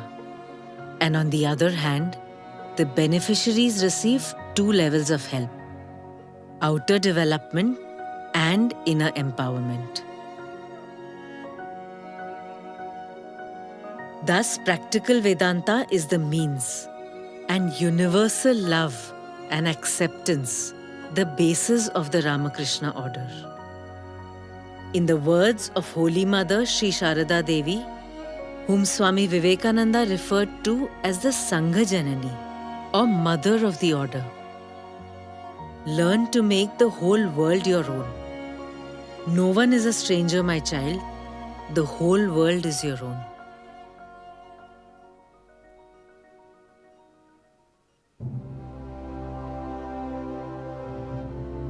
What began as the unique sadhana of an extraordinary personality evolved into a monastic brotherhood bound together by an intense desire for God realization and a focus on renunciation and service. This brotherhood comprised of a unique group of extraordinary spiritual giants, each of whom had the stature to be a great spiritual leader in his own right.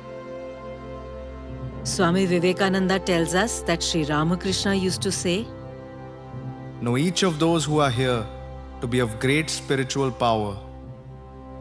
Do not think them to be ordinary souls.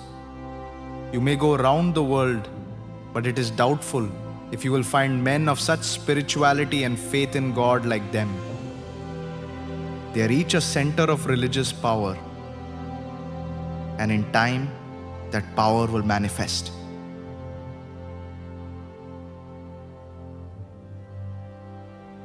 The permanent seat of the Ramakrishna order was set up at Belur, near Kolkata, in the year 1898. And the Universal Temple as we see today was built in the year 1938. The movement grew rapidly in the first 25 years, not only in India, but in several other countries, setting the template for organic growth combined with unshakable ideals.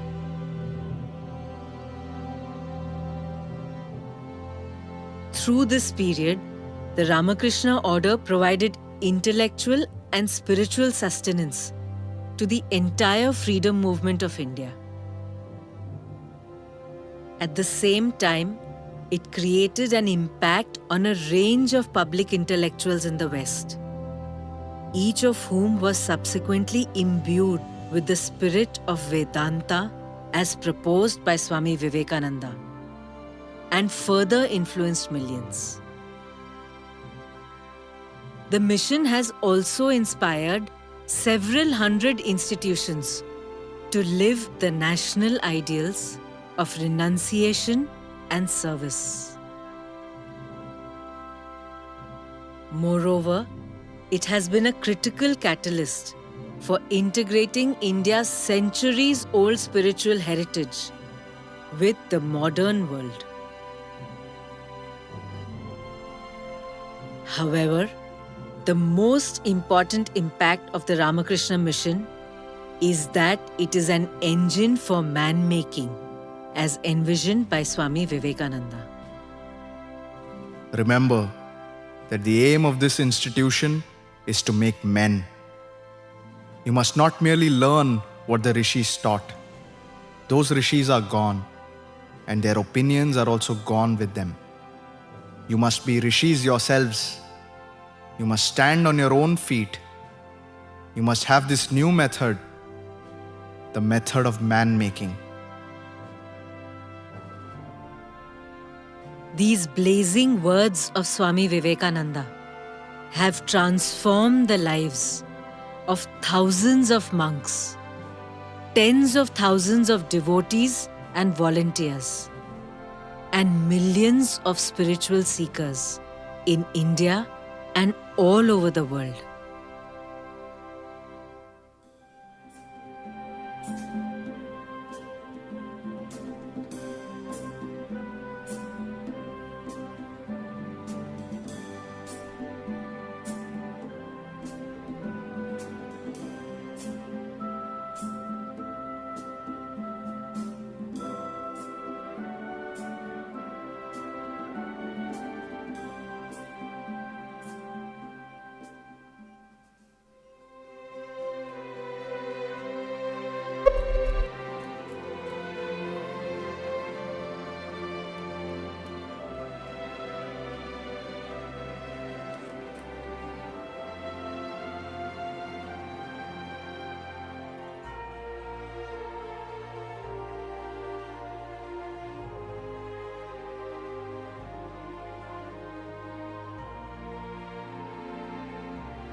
one idea.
Om Namo Bhagavate Sri Ramakrishnaya.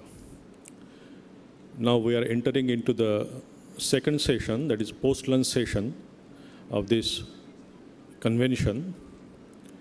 And in this session, we'll discuss some important aspects of Swami Vivekananda's life and message. We have a panel of 4 eminent speakers here who will guide us to understand Swamiji's message deeply.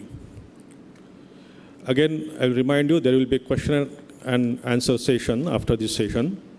So what you have done in the morning, you just write down your questions on the paper. But be short, because last time I have seen there are big questions, so we do not have that much time. So be precise and be short. So now to begin with, I request Swami Tattvasaranandaji Maharaj, Principal, Professional Training Center, Belur Math. He will deliver his speech on the subject, how to deal with negative thoughts and depression. In the first session, there were many questions on this topic only. So please listen this talk carefully. And he will speak in English, and his time is 25 minutes.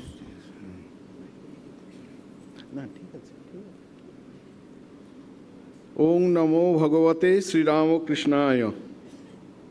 At the outset, I offer my devoted pranams to all the revered Maharajis present here in this hall, including the speakers of this session, Swami Vipalatmanandaji Maharaj, Swami Nikhileshwaranandaji Maharaj, Swami Bodhosaranandaji Maharaj. I offer my namaskar to another respected speaker, Sri Shakti Prasad Mishra. He will be with us very soon, and other monks and brahmacharis, and I convey my love and best wishes to my brotherly youth representatives coming from all over India. Now in this session, when I am supposed to say something on how to deal with negative thoughts and depression, at the very beginning, the story of Master Mahashaya, or M, the Venerable Recorder of Gospel of Sri Ramakrishna, is coming to my mind. In 1882, when he was 28 years old, in the course of his first few meetings with Bhagavan Sri Ramakrishna, Master Mahashaya introduced himself to him in this way. I live in a joint family with my father, stepmother, and brothers, and we have many problems. I am a peace-loving person and cannot bear the family quarrels and petty-mindedness anymore. I sometimes feel like committing suicide. I am depressed and feel no peace or joy. I do not know in which direction to move. I am stuck in Maya. Please show me the way out. After many years of these days, Master Mahashaya recalled, 7 or 8 days after my first meeting with the Master, when he was walking through the courtyard of the Kali temple, I said to him, it is better to take one's life than to suffer such terrible pain. At once he replied, "Why do you say so? You have a guru. Why do you worry? Your guru is always behind you. He can remove your sufferings by a mere wish. He makes everything favorable." Master Mahasaya afterwards further said, "What agony I was suffering, but in the course of time I had made God the master." In retrospect, we see that God is all auspicious, but we judge things superficially. It was my family problems and my desire to commit suicide that led me to God. Even today, in this 21st century, which is the age of high-speed information and communication technology, we can easily relate to this episode of M when we discuss about negative thoughts and depression. Depression and anxiety have been characterized by the psychologists as the common cold of psychopathology, which occurs too frequently in us, and almost every one of us has experienced in our life the phase of depression, fluctuating to certain degrees due to different reasons, such as failure to achieve a desired goal, or damage of property and wealth, or loss of a beloved one, etc. According to a recent report by the World Health Organization, 56 million, that is 4.5% of Indians, suffer from depression, and around 38 million, that is 3% Indians, suffer from anxiety disorder. Psychologists say that although depression may occur only once during one's life, people typically have multiple episodes. During these episodes, symptoms occur most of the day, nearly every day, and may include the followings: feelings of sadness, tearfulness, emptiness, or hopefulness, angry outbursts, bad temper, or frustration, even over small matters, loss of interest in most or all normal activities like eating, reading, talking, moving, etc. Sleep disturbances, including sleeplessness or sleeping too much. Tiredness and lack of energy, so even small tasks take extra effort. Reduced appetite and weight loss, or increased cravings for food and getting too fatty. Anxiety, agitation, or restlessness. Slowed thinking, speaking, or body movements. Feeling of worthlessness or guilt, preoccupying on past gloomy events, failures, or self-blame. Facing troubles while thinking, concentrating, making decisions, and remembering things. Frequent or recurrent thoughts of death, suicidal thoughts, suicide attempts, or even committing suicides. Unexplained physical problems such as back pain or headache, momentary paralysis of muscles, etc. For many people with depression, symptoms usually are severe enough to cause noticeable problems in day-to-day activities, while in schools, colleges, workplaces, or in social activities, or keeping relationships with others. Some people may feel generally miserable or unhappy without really knowing why he is thus tormented.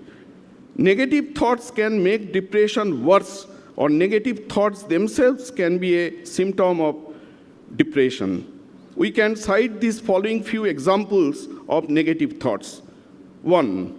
We see things either in white or black, or true or false categories, that is, in some polarized way, extremely good and extremely bad categories. There is less or no space for a gray or an intermediate area. 2.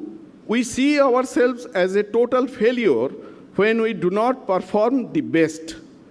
3. We see a single negative event as a never-ending pattern of defeat, thereby making broad interpretations out of a single event, অর্থাৎ তিলকে তাল করি. We choose to select a single negative detail and dwell on it entirely, which blurs our vision of reality. We inwardly grumble over not getting proper attention. 6, we take everything personally, even when it is not meant that way.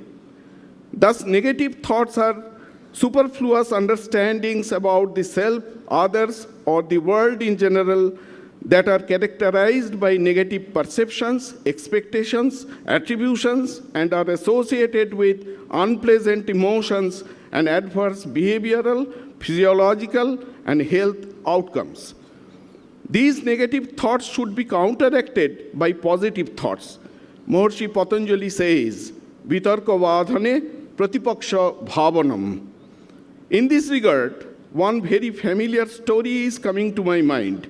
The story, which was documented in Bengali language by Sri Sukumar Roy, a very famous writer for children in the 19th century Bengal.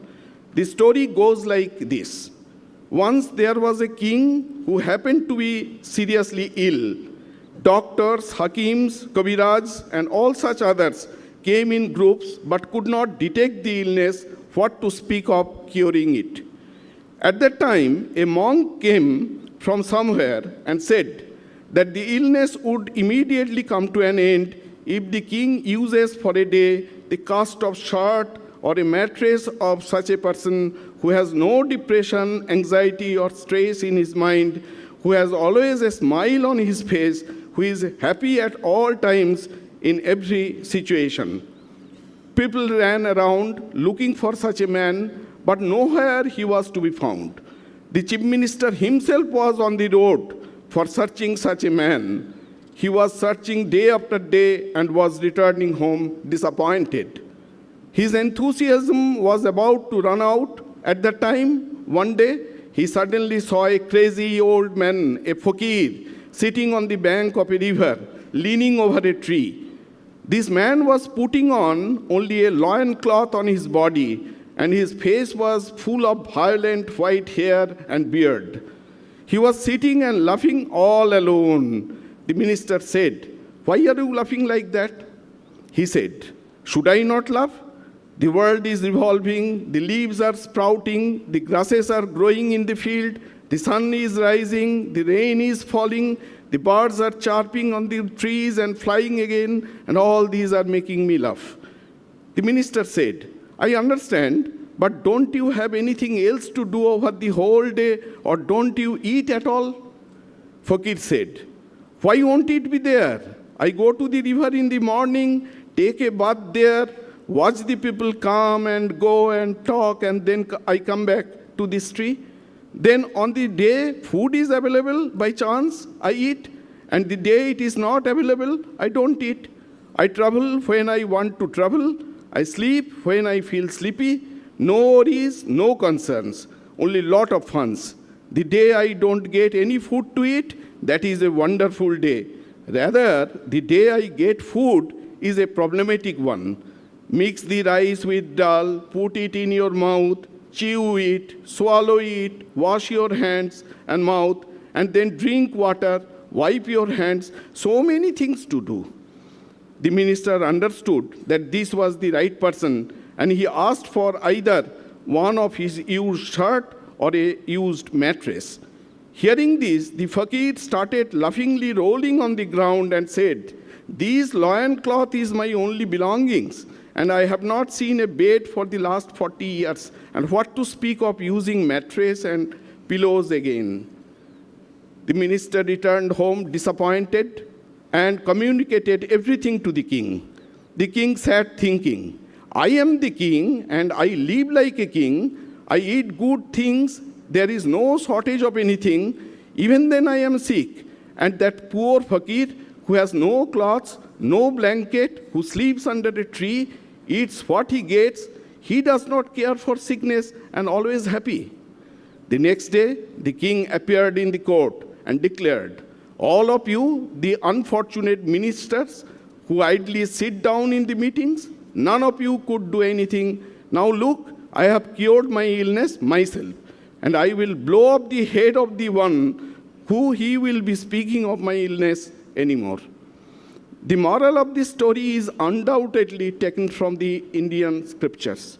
Uddharedatmanatmanam natmanam avasadayet atmaiva hi atmano bandhu atmaiva ripuratmanaha. Elevate yourself through the power of your mind and not degrade yourself. For the pure and well-designed mind is the friend of oneself, and the mind full of negative and impure ideas is the enemy of the self.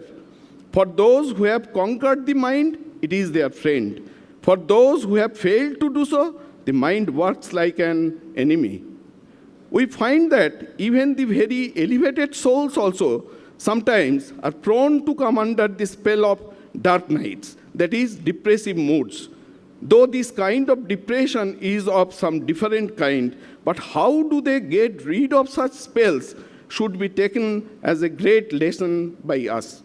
For example, Swami Turiyananda, a brother disciple of Vivekananda, once recalled, "When I was young and living in the Baranagar Math, once I had a very sad and depressive disposition that everyone else me is working in this world. Myself alone is doing nothing. I could not meditate. I was then pacing back and forth on the roof. Then suddenly there was a rift in the cloud, and out of it came the full moon in all its majesty. I saw that majesty. All darkness was dispelled, and the whole landscape was flooded with light. As soon as I saw that, I thought, see, the moon was there all the time, but I could not see her. So the Atman is also ever present, shining in its own glory and majesty, but I did not see it. And at once I felt strong again, my depression all gone." For the sake of getting rid of impure and negative ideas, we need to take a firm resolution of abiding by a healthy lifestyle in a slow but steady and sustaining way. Firstly, until we are in a mentally stable condition, we must be very particular about the cleanliness of our body, dress, room, and other belongings, and should not covet for physically too intimate proximity of others.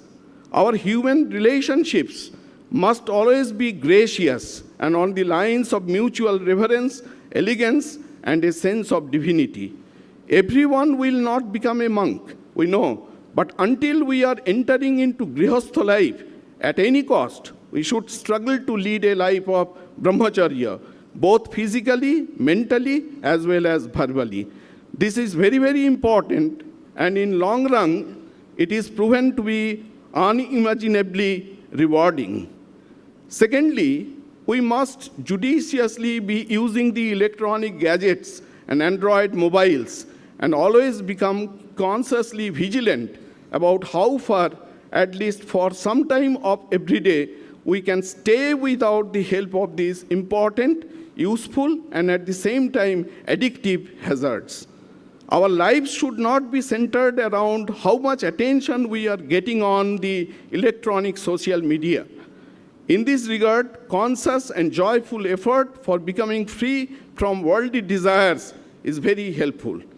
Thirdly, we must consciously practice to become contented and inwardly happy in all situations, because from contentment comes matchless happiness. Maharishi Patanjali says, "Santoshat anuttama sukhalabha." Fourthly, we must deliberately practice some sort of self-imposed penance or hardship, that is, austerities like judicious fasting, sensible observance of silence, and using time effectively, following a prudent, well-structured routine. We should learn to enjoy the delight of plain living and high thinking. Fifthly, practice of swadhyaya is again one important thing. Swadhyaya means three things. One, studies and cognition. Two, practice of prayer, japa, and meditation. And three, self-introspection. To explain it, first, swadhyaya means studies and discussions on regular basis of good books like the life and teachings of Thakur Ma and Swamiji and their apostles, and life and teachings of other religious teachers like Shankara, Ramanuja, Buddha, Chaitanya Deva, and such others, and elevating classical literature as well. Second, Swadhyaya means prayer to God along with practicing japa and meditation on the form, qualities, and divine place, and tattvachinta, that is contemplation on the real nature of God. And lastly, Swadhyaya means self-introspection, that is thread-bearing analysis of my own attitude, aptitude, strength, weakness, and the bent of my mind, and accordingly deal with others. We should inwardly analyze about what our mind actually wants to be in future. Does it want to lead a life of a householder, or it wants to enjoy the adventures in spiritual life by embracing the all-renouncing life of monasticism? At this mature age, through the process of self-introspection, we may try to listen to the silent song of our souls. Sixthly, we need to sincerely start believing in the existence of the omniscient and omnipotent God. We should try to consciously develop such conviction that I am not this body of flesh and blood, but my real nature, but my real me is none but He. This is from Swamiji's poem. Or I am the son or daughter or a humble devotee or a servant of God. Or I am an instrument in His hand, a soldier of God for rendering service to the humanity. And lastly, physically rendering some sort of service to the suffering people as per our capacity is unquestionably beneficial. Swamiji showed us that Shivagyane Jiva Seva can lead us to the ultimate spiritual realization, and what to speak of its efficacy in total annihilation of depression and negative thoughts. In this regard, we can keep close contact with any nearby branch centers of Ramakrishna Math and Ramakrishna Mission, or any ashrama belonging to Bhava Prachar Parishad near at hand. I would like to end this discussion by reciting the reminiscence of Simone Eva, a French lady who had the miraculous vision of Swami Vivekananda when she was passing through a turbulent phase of her life. This reminiscence was published in Chandannagar Journal, the Institute, in 1970 and was translated into beautiful Bengali by late Professor Shankari Prasad Bosu, an illustrious researcher on Swami Vivekananda. I am reading here the Bengali rendering since, unfortunately, I could not get the English one. On the screen, my immature translation of the text is given for the benefit of those who can't follow Bengali. Simone Eva wrote, আমার জীবনে স্বামীজির আবির্ভাব বড় যন্ত্রণার মধ্য দিয়ে। না, আমি তাকে সাক্ষাৎ দেখিনি, তবে পড়েছিলাম রোমারোলার বিবেকানন্দ জীবনী বিশ্ববিদ্যালয়ের যখন ছাত্রী। বিশেষ মনোযোগ দিইনি, ভুলেও গিয়েছিলাম কি পড়েছি। ভারতবর্ষ বড় সুদূর দেশ, ফরাসি দেশের মেয়ে আমি। তারপর অনেক বছর পেরিয়েছে, 15 বছর। জীবনে ঘনালো দুর্যোগ, সংকট, পীড়া, মৃত্যুর কালো ছায়া ঢাকলো আমাকে, কঠিন অস্ত্রোপচার হলো দেহে, বাঁচব না ধরে নিল সকলে, তবু প্রাণটুকু টিকে রইল ধিকি ধিকি। এই সময় এক বন্ধু এনে দিল বিবেকানন্দের যোগ গ্রন্থ। ওতে নাকি উজ্জীবক শক্তি আছে নাকি? কষ্টে বইয়ের কয়েকটি পাতা উল্টেছি, আর তখনই নীল আকাশ থেকে যেন ফেটে পড়ল বজ্র। ঘুরতে লাগলো জানলা, ছাদ, দেওয়াল, গোটা কক্ষ। আছাড়ি পিছাড়ি তরঙ্গ শব্দে মন প্রাণ বলে উঠল, পেয়েছি পেয়েছি, এতদিনে পেয়েছি সত্যের দেখা। আরও কিছু পরে, তখনও বিপদ কাটেনি, তখনও রয়েছি জীবন মৃত্যুর মধ্যবিন্দুতে। তিনি অকস্মাৎ দেখা দিলেন মহাশূন্য থেকে। স্বপ্নে নাকি জানি না, এক অপূর্ব মূর্তি। কে? বিবেকানন্দ? নিশ্চয়ই তিনি, যদিও তার ছবি কখনো দেখেছি বলে মনে নেই। সৌন্দর্য বটে, অপরূপ আলোকিত বড়তনু, হাতে ধরা অপরিচিত মস্ত এক ফুল, সৌগন্ধে অতুলনীয়। বুঝে নিলাম ভারতীয় পদ্ম। পদ্ম হাতে বিবেকানন্দ হাসছেন ভুবন মোহন। রাগে অস্থির হয়ে চিৎকার করে বললাম, এ কি স্বামীজি, আপনি হাসছেন? আমি মৃত্যুশয্যায়, যন্ত্রণার শেষ নেই, তবু হাসছেন, কি নিষ্ঠুর আপনি, তবু হাসছিলেন। হাসিতে পদ্মে একাকার, অসহ্য রাগে মুখ ফিরিয়ে নেব, এমন সময় চোখ পড়ল তাঁর শরীরে। এ কি, তাঁর বুকে অত বড় ক্ষত কেন? রক্ত ঝরছে অবিরাম, তবু হাসছেন। পবিত্র ঘণ্টাধ্বনির মতো কণ্ঠ বাজল তাঁর, ভয় পেও না, নিরাশ হয়েও না, তুমি দুর্বল নও, বাঁচতেই হবে, মনে রেখো, জয়ী হতেই হবে, রক্ত ঝরবে এই জগতে, তবু আমরা হাসব। Pranams and namaskars to all.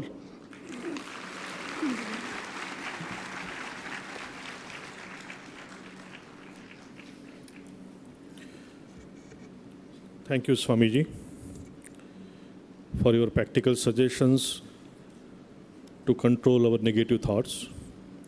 It's very alarming that 4.5% of the population is suffering by depression. Now, I request Swami Vivekananda Ji Maharaj. He will speak on Vivekananda's influence on some great men of India. Swami Vivekananda Ji Maharaj, Adhyaksha, Ramakrishna Mission, Yogodhyan, Kakudgachi, Kolkata. He will speak in Bengali and his time is 25 minutes.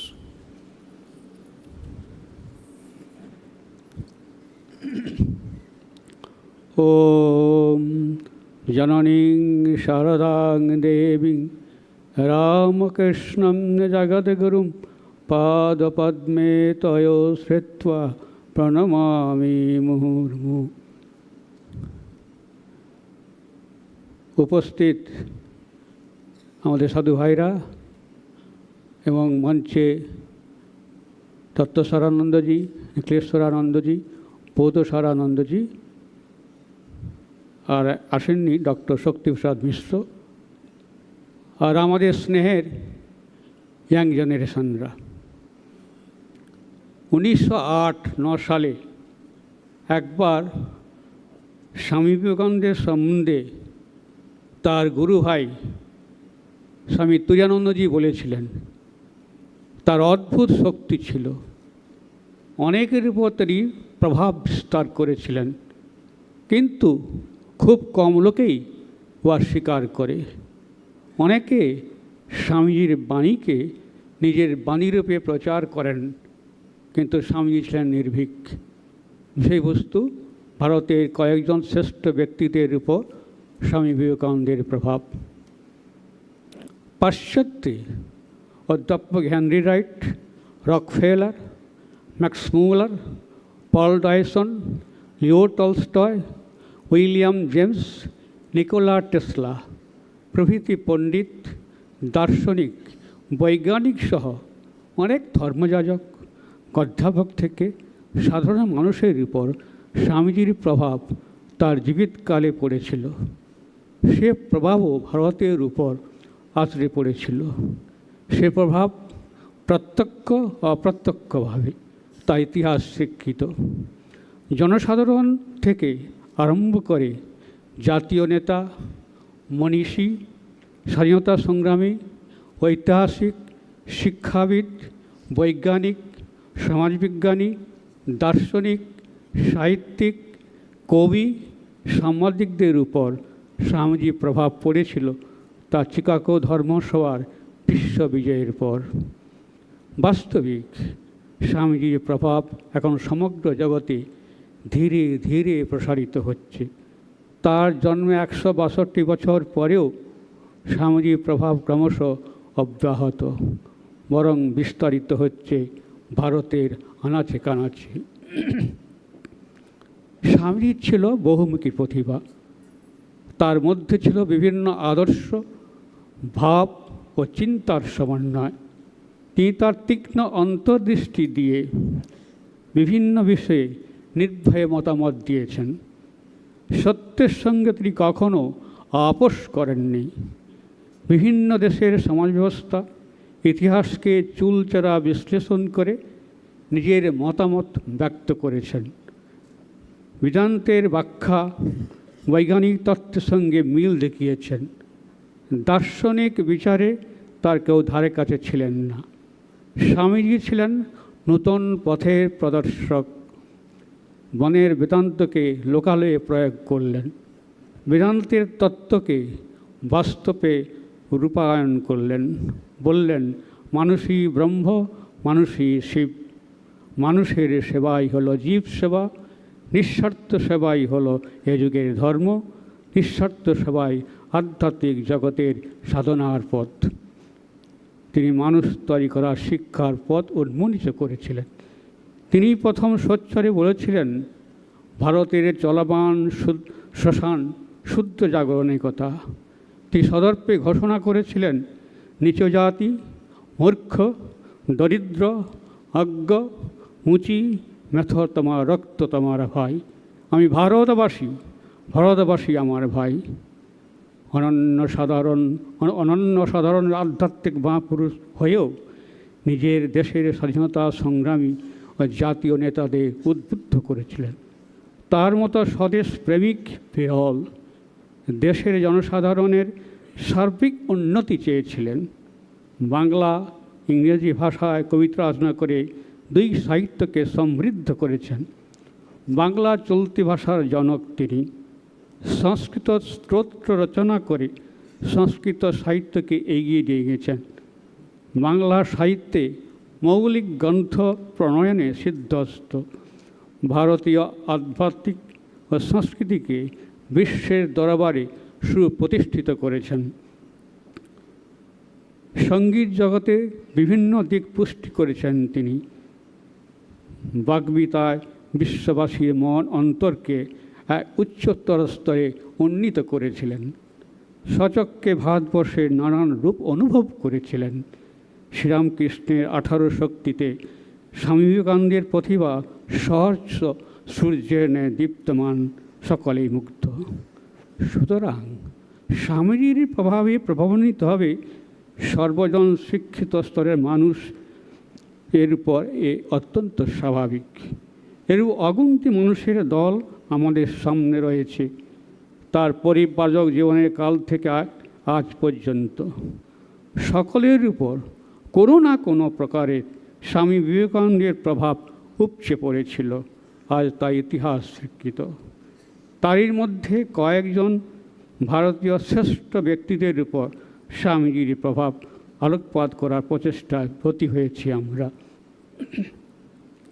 প্রথমে মনে আসে মহাত্মা গান্ধীর কথা, জাতির জনক। মহাত্মা গান্ধী স্বামী বিবেকানন্দের দর্শন থেকে বঞ্চিত ছিলেন যখন তিনি 1901 সালে বেলুর মঠে এসেছিলেন। পরে 1923 সালে গান্ধীজি বেলুর মঠে স্বামী বিবেকানন্দের জন্মোৎসবে এসেছিলেন। স্বামীজির প্রতি শ্রদ্ধা নিবেদন করতে গিয়ে মহাত্মাজি বলেছিলেন, আমি স্বামীজির গ্রন্থগুলি ভালো করে পড়েছি। তা রচনাবলী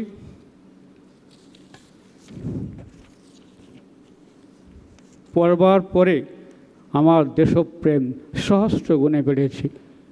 বিজয়লক্ষ্মী পণ্ডিতের ভাষায়, ভারতবর্ষে স্বাধীনতার জন্য মহাত্মা গান্ধী যে আন্দোলন সৃষ্টি করেছিলেন তার ভিত্তি গঠনে বিবেকানন্দের প্রভাবই সম্ভবত সর্বাধিক শক্তিশালী।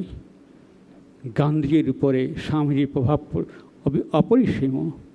তার উপরে স্বামীর যেসব প্রত্যক্ষ প্রভাব দেখা যায় তা হলো, এক, স্বামীজি বিপ্লবী চরিত্র গঠন করার পর জোর দিয়েছেন বিপ্লবীকে হতে হবে আত্মত্যাগী, চরিত্রবান, আদর্শ মানুষ। গান্ধীজির বিপ্লব চিন্তা এটি প্রধান কথা। 2, স্বামীজির চিন্তাধারা গ্রামে দরিদ্রে কুটিরেই ভারতের জীবন। গান্ধীজিও এই চিন্তাকে মনে প্রাণে গ্রহণ করে তার সর্বদা বিপ্লবের কাঠামো রচনা করেছিলেন। স্বামীজির অভিমত ছিল ভারতের সব কিছুই ধর্মের মধ্য দিয়ে করতে হবে। গান্ধীজি এই ধর্মকেই তার জাতীয় আন্দোলনের মেরুদণ্ড রূপে গ্রহণ করলেন। স্বামীজির অভিমত ছিল যে পাশ্চাত্যের সংস্কৃতির ভালো দিকগুলি সম্মেলনে আদর্শ মানব গড়ে উঠুক। পাশ্চাত্যের নিয়মানুবর্তিতা, সময় সচেতনতা ও কর্মতৎপরতার সঙ্গে সঙ্গে ভারতীয় সংযত জীবন চাই। গান্ধীজি নিজের জীবনকে সেভাবে গঠন করলেন। স্বামীর অভিমত ছিল বর্ণ ব্যবস্থা সামাজিক ব্যবস্থা, কোনো ধর্মের অঙ্গ নয়। স্বামীজির এই মতকে গান্ধীজিও মেনেছেন। স্বামীজির অভিমত ছিল রাষ্ট্রীয় ক্ষমতা বিকেন্দ্রীকরণ, শাসন ব্যবস্থার মানুষের প্রত্যক্ষ মতামত থাকবে। স্বামীজির এই ভাব গান্ধীজি নিয়েছিলেন।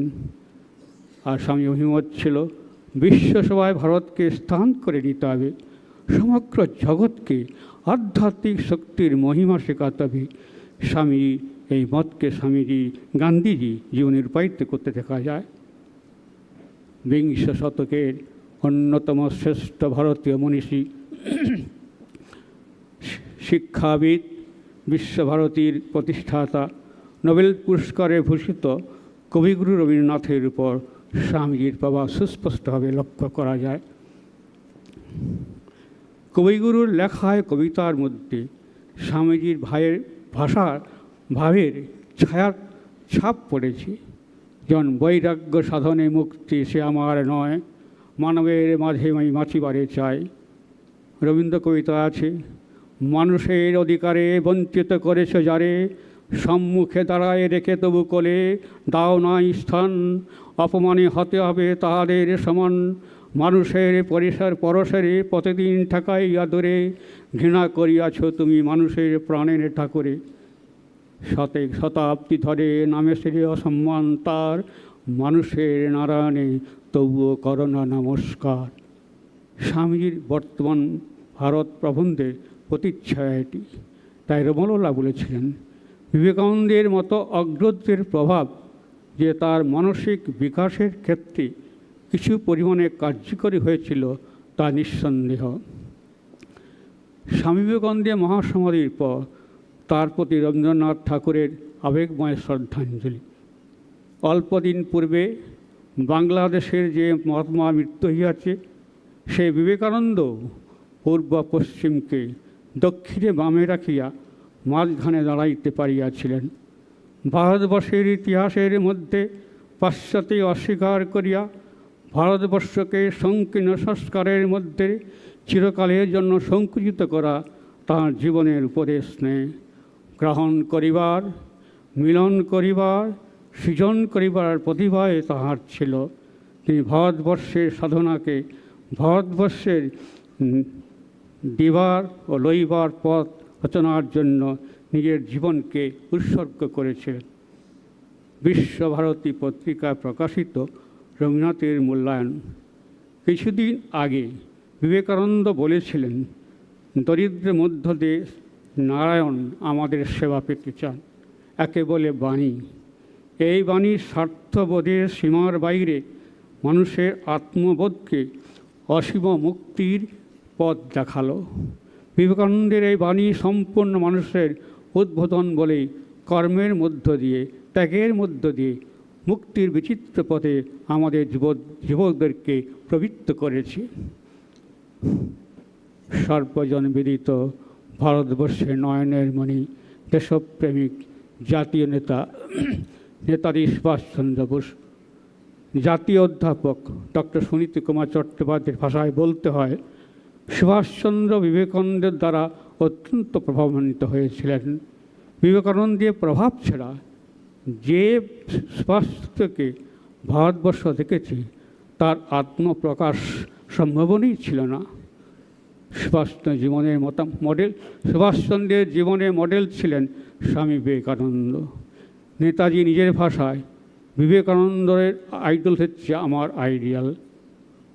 আত্মজীবনীতে সুভাষচন্দ্র লিখেছেন, বিবেকানন্দ এন্টার মাই লাইফ। স্বামী বিবেকানন্দের রচনার কয়েক পাতা উপর উল্টাতেই বুঝতে পারলাম এই জিনিসই আমি এতদিন ধরে চাইছিলাম। বইগুলো বাড়ি নিয়ে এসে গোগ্রাসে গিলতে লাগলাম। পড়তে পড়তে আমার হৃদয় মন আচ্ছন্ন হয়ে যেতে লাগলো। বিবেকানন্দের প্রভাব আমার জীবনে আমূল পরিবর্তন এনে দিল।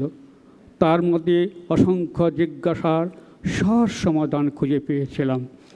যে আদর্শকে পাওয়ার নেশা যৌবনের প্রত্যুষে সুভাষচন্দ্রকে উদ্ভ্রান্ত করেছিল, সেই আদর্শের সন্ধান দিলেন বিবেকানন্দ। সুভাষচন্দ্রকে ত্যাগের মন্ত্রে দীক্ষিত করে উদ্বুদ্ধ করেছিলেন স্বামী বিবেকানন্দ। তাই সিভিল সার্ভিস পরীক্ষায় সুসম্মানে উত্তীর্ণ হয়েও বিদেশি শাসনের দাসত্বকে খড়কুটোর মতো অবহেলায় ত্যাগ করেছিলেন। বিবেকানন্দের প্রভাবে সুভাষচন্দ্র একদিকে আত্মতান, যুব সংগঠন, ব্যায়াম এবং বিতর্ক ইত্যাদি বাইরে বিভিন্ন গঠনমূলক কাজে গভীরভাবে আত্মনিয়োগ করার সঙ্গে সঙ্গে তিনি করতেন নিবৃত ধ্যান, চিত্তশুদ্ধি, ব্রহ্মচর্য এবং আত্মবিশ্লেষণের সংযত অনুশীলন। ঋষি অরবিন্দ প্রথমে শিক্ষাবিদ, পরে বিপ্লবী, তারপর যোগমার্গের সাধক। তিনি ছিলেন ভারতের রাজনৈতিক আকাশে স্বদেশী আন্দোলনের কয়েক বৎসরে অত্যুজ্জ্বল তারকা। শ্রী অরবিন্দ ছিলেন অধ্যাত্ম দার্শনিক বিপুল পরিমাণ রচনার স্রষ্টা। নিঃসন্দেহে ভারতীয় ইতিহাসে এক অসাধারণ পুরুষ।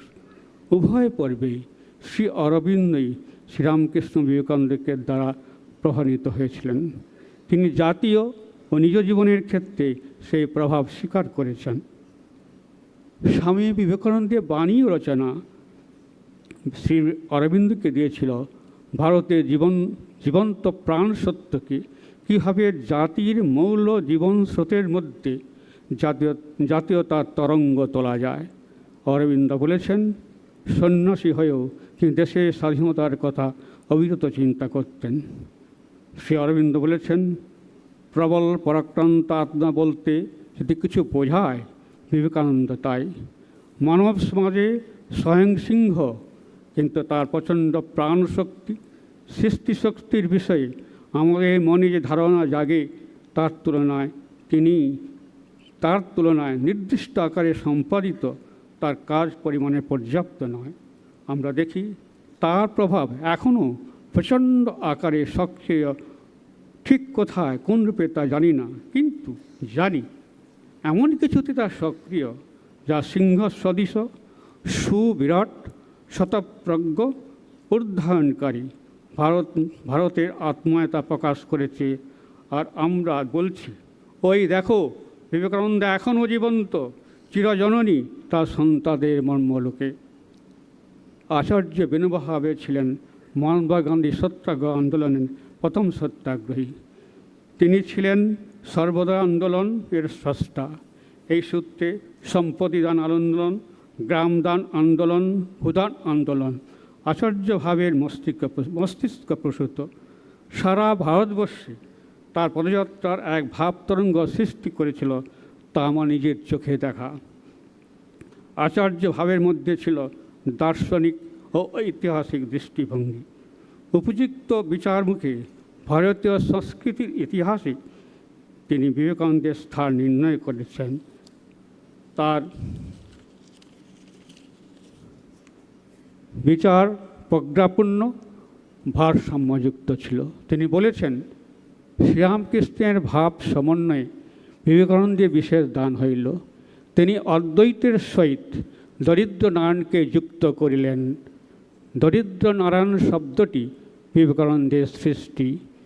ভারতীয় বেদান্তের কথা ভাবিলে একথা বলিতেই হবে, অদ্বৈতের সঙ্গে মানব সেবাকে যুক্ত করার কাজ বিবেকানন্দই সর্বপ্রথম করিয়াছেন। তাহার এই বিরাট কাজের ফলে ভারতবর্ষ জীবনের ক্ষেত্রে সমন্বয়াদর্শ লাভ করিয়াছে, যাহাতে অদ্বৈত বিজ্ঞানের সঙ্গে বিভিন্ন উপাসনা, নরসেবা ও সর্বজীবের সেবা সমন্বিত হইয়াছে। স্যার সিপি রামস্বামী আয়ার কেবল দক্ষিণ ভারতের নয়, স্বাধীনতা পূর্ব ও স্বাধীনতা উত্তরকালে দীর্ঘদিন ধরে গোটা ভারতের সমাজ জীবনে মডারেট রাজনৈতিক হিসাবে তৎসহ প্রশাসক, শিক্ষাপতি এবং সংস্কৃতি বিষয়ে নেত্রী পুরুষরূপে সুপরিচিত ছিলেন। রামস্বামী আমার বলেছেন, তিনি স্বামী বিবেকানন্দ তার প্রথম আমেরিকা যাত্রা পূর্বে দেখেছিলেন। সে তার জীবনের পরম সৌভাগ্য। বিবেকানন্দের প্রভাবে প্রভাবান্বিত আয়রে লেখার বিষয়ে বিবেকানন্দের ঐতিহাসিক আবির্ভাবের পটভূমিকা ও তার ত্রাণকর্তা রূপ, পাশ্চাত্য দর্শনের প্রেক্ষাপটে বিবেকানন্দ, তার দানের প্রকৃতির শক্তিপাত, সমাজ বাস্তবতার বোধ ও সামাজিক দায়িত্ব গ্রহণের প্রেরণা, আত্মমর্যাদা ও জাতীয়তার সৃষ্টি, পাশ্চাত্যে মিলনপন্থা, ধর্ম দর্শনের সার্বজনীনতা, সেবা ধর্ম ও রামকৃষ্ণ মিশন। স্বামী বিবেকানন্দের অবদান প্রসঙ্গে রামস্বামী আর বলেছেন, পুরাতনী ভারতের অভ্যস্ত সত্য সন্ধানের সাহস, অটল আত্মসর্গের সাহস, অন্তরের বাহিরে ব্যাপ্ত ত্যাগব্রতের সাহস স্বামীজি দানের মধ্যে পড়ে। ভারতকে আত্মবোধ ও আত্মমর্যাদা অর্জন করতে হবে। তা করতে না পারলে, নিজের ভাবভিত্তি প্রতিষ্ঠা করতে না পারলে ভারত বাঁচবে না। ঐতিহাসিক মূল্যায়নে সে শিক্ষাও স্বামী দিয়েছেন এবং তিনি শিখিয়েছেন আত্মোপলব্ধি যথেষ্ট নয়, চাই আত্মবিস্তার। স্যার মির্জা মোহাম্মদ ইসমাইল মাইসোর রাজ্যের প্রশাসন ক্ষেত্রে উজ্জ্বল নক্ষত্র, জয়পুর হায়দ্রাবাদ রাজ্যের প্রধানমন্ত্রী। হায়দ্রাবাদ নিজামের ভারতভক্তি ঘোরতর বিরুদ্ধের প্রতিবাদস্বরূপ তিনি পদত্যাগ করেছিলেন। মুসলিম যোগদানের প্রত্যাখ্যান করেছিলেন। 1930-31 সালে ইংল্যান্ডে রাউন্ড টেবিল কনফারেন্সে স্যার ইসমাইল অল ইন্ডিয়া পক্ষে ছিলেন। ধর্ম বিষয়ে উদার, বিবেকানন্দের রচনায় মুগ্ধ ইসমাইল। তিনি বলেছেন, ভারতে সেই সন্তান, সেই মহান সন্তান যে নিজ জীবন সাধনায় এবং সমুন্নত শিক্ষার দ্বারা নিজ মাতৃভূমিকে পৃথিবীর দৃষ্টিতে মর্যাদাযুক্ত করেছিলেন। সেই বিবেকানন্দ যথার্থ ধর্মপুরুষ। সর্বধর্মের প্রতি তার শ্রদ্ধা ছিল। ধর্মক্ষেত্রে কোনো ভেদাভেদের প্রকারে ব্যবধান রাখেননি। ভারতবর্ষ ও ভারতীয় ধর্মচিন্তার উপরে তিনি সবিশেষ প্রভাব বিস্তার করেছেন। আচার্য যদুনাথ সরকার ভারতবর্ষের প্রখ্যাত ঐতিহাসিক। তিনি প্রকাণ্ড জ্ঞানী, স্থিতদি, তথ্যনিষ্ঠ এবং নিরাবেগ বিচারে সমর্থ ঐতিহাসিক, একথা সর্বত্র স্বীকৃত। যদুনাথ সরকার স্বামীজির সম্বন্ধে বলেছেন, তিনি ধ্যানের জীবন, কর্মের জীবনকে সমন্বিত করেছিলেন। তিনি দেখিয়েছেন সংগঠন ও কর্ম, শিবপদে জীব সেবা, সত্য সন্ধানের নির্ভীকতা এসবই ধর্মের স্বরূপ। তার ভাষায় এই মহান আচার্যকে প্রাচ্যের তুলনায় পাশ্চাত্যে এমনকি অধিক প্রয়োজন ছিল। তার বার্তা সরাসরি সেখানে হৃদয়ে প্রবেশ করে দিয়েছিল। তাকে ঢেকে রাখা বা দমানো যায়নি। সহসা চিকাগো অধিবাসীরা অনুভব করলেন বিবেকানন্দ যুগের মেশায়া তিনি পৃথিবীকে নাড়াতে পারেন। আন্তর্জাতিক খ্যাতিসম্পন্ন দার্শনিক, শিক্ষাবিদ ডক্টর সর্বপল্লী রাধাকৃষ্ণন। শিক্ষক দিবস পালন তারই নির্দেশ হয়েছে। তিনি ছিলেন আধুনিক ভারতবর্ষে ফিলোজফার স্টেটসম্যান। রাধাকৃষ্ণনের আত্মকথাতে নিজের ধর্ম দর্শন দৃষ্টিভঙ্গির কথা, সেই সঙ্গে নিজের বইগুলির মূল বক্তব্যের সূত্র নির্দেশ করেছেন। সেই সূত্রগুলি বড় অংশ বিবেকানন্দের ধর্ম ও দর্শন দৃষ্টির এমনই সমরূপ যে সেগুলি জানবার পরে রাধাকৃষ্ণের উপরে বিবেকানন্দের প্রভাব কথা বলার অপেক্ষা রাখে না। ডক্টর রাধাকৃষ্ণন বলেছেন, স্বামী বিবেকানন্দের বিশ্ব জননীতা, সমাজসেবা, ধর্মানুশীলন এবং প্রত্যেক মানুষের রূপান্তর এই সমস্তের মূল লক্ষ্য। আচার্য স্যার প্রফুল্লচন্দ্র রায় ভারতবর্ষের নবজাগরণের বৈজ্ঞানিক সাধনার দুই প্রধান পুরুষ ছিলেন। রসায়ন বিজ্ঞানে তার উল্লেখযোগ্য আবিষ্কার আন্তর্জাতিক মহলে বিপুল সাড়া জাগিয়েছিল। শিক্ষাবিদ, গবেষক, বৃহৎ শিল্পের পথপ্রদর্শক, বেঙ্গল কেমিক্যালের প্রতিষ্ঠাতা। প্রফুল্লচন্দ্র স্বীকার করেছেন তার অন্যতম প্রেরণা পুরুষ স্বামী বিবেকানন্দ। তার কাছে বিবেকানন্দ ছিলেন আধুনিক ভারতে বিরাট প্রফেট, ভারতের সর্বকালে সর্বশ্রেষ্ঠ সন্তানদের অন্যতম। স্বামী বিবেকানন্দ ঋষি ও দেশপ্রেমিক দুই। বিবেকানন্দ আমেরিকাতে নব অদ্বৈত দর্শন প্রচার করলেন। তার প্রচারে স্থায়ী ফল হয়েছে। সমাজবিজ্ঞানী ডক্টর বিনয় কুমার সরকার এর খ্যাতি দূর বিস্তৃত। তিনি ছিলেন দেশ বিদেশে বিভিন্ন বিশ্ববিদ্যালয়ের অধ্যাপক, বহুভাষাবিদ, চিন্তাবিদ। ভারতবর্ষে সমাজবিজ্ঞানের ক্ষেত্রে বিনয় সরকারের স্থান একেবারে প্রথম সারিতে। উদ্বোধন পত্রিকার ভাষায় মহাশক্তিধর স্বামী বিবেকানন্দ তার পৌরুষদীপ্ত ব্যক্তিত্ব, দৃঢ় আত্মপ্রত্যয়, দুর্জয় সাহসিকতা, অপ্রমেয় স্বদেশপ্রেম দ্বারা ভারতে যে নবজাগরণের সৃষ্টি করিয়াছেন এবং ভারতেতর দেশগুলিতে বেদান্তের বাণী প্রচার করিয়া বিশ্বসভায় ভারতের মর্যাদা বৃদ্ধির সুমহৎ কার্য করিয়াছিলেন, তৎপ্রতি অধ্যাপক সরকারে অতিশয় আকৃষ্ট ছিলেন। বিনয় সরকারের রচনার মূল বক্তব্য শক্তি, ব্যক্তিত্ব ও স্বাধীনতা মূর্ত বিগ্রহ বিবেকানন্দ।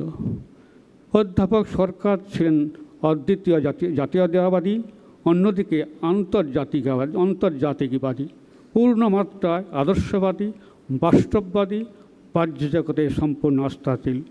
সেই বিনয় সরকার কিন্তু স্বভাব কবি নন, কিন্তু বিবেকানন্দ আবেগে কবিতা লিখেছেন ইংরেজি ও বাংলায়। তা বাংলা কবিতার ফুটে উঠেছে বিবেকানন্দের ভাব। যুবক ভারত দেখায়েছে তুমি নবজীবনের পথ, ভারত স্বাধীন চিন্তাধারায় তুমি বীর ভগীরথ। বিশ্ববাসীরা চমকিল তব উদাত্ত আহ্বানে, হঠাৎ আবার ভারতের সারা কেন দুনিয়ার কানে। বিরাট দুনিয়া চাইছে এখনও ভারতের মহাদান, হুঙ্কারে তব জাগিয়া উঠিল ভারতের সন্তান। নববিশ্বে নানান ভাব বিদুরিত করিবারে, এই জগতের কর্মক্ষেত্রে ডাকিছে আবার তারে। সিংহের মতো সাহস তোমার, ব্যাঘ্রের মতো দীপ্ত নয়ন, এইতে যেতেই করবে ভারত জগৎ সংগঠন। বেদান্তা শাস্ত্র মহিমা বুঝেছিলে কিনা স্বামী, পড়েছিল লভেছিলে কিনা গোপন তত্ত্ব জানি না কিছুই আমি। জীবন বেদে গোড়া আগ্রায়ে ধরেছিলে বীরবর, সেই ওঙ্কারে তাজা পান এলো ভারতের যুগান্তর। কিন্তু অকথিত রয়ে গেল আরও মনীষীদের কথা। আমরা লক্ষ্য করেছি তারা স্বামীজির একটা বাণীকে তার জীবনের একটা দিকে নিজের জীবনে রূপায়িত করে সেই হয়ে তারা নিজের স্বার্থ ত্যাগ করে দেশকে এগিয়ে গেছেন এবং মানুষকে জাগিয়েছেন। এছাড়া বিভিন্ন ভাষায় ইংরেজি, হিন্দি, মারাঠি, তামিল, গুজরাটি, বাংলা, কানাড়ি, মালয়ালম প্রভৃতি সর্বভারতীয় ও আঞ্চলিক ভাষার সাহিত্যে স্বামী বিবেকানন্দের প্রভাব দেখা গেছে, এখনও দেখা যাচ্ছে। এই স্বামী বিবেকের প্রভাব এখন অব্যাহত রয়েছে, তা মানুষকে আরও উদ্দীপিত করছে এবং ভারতবর্ষের আনাচে কানাচে বিভিন্ন জায়গাতে তার প্রভাবে কত সংগঠন গড়ে উঠেছে তার কোনো এতে নেই। করেছে আমাদের এই যুবক দলের দল। ধন্যবাদ। ওম শান্তি শান্তি শান্তি। হরি ওম তৎসৎ।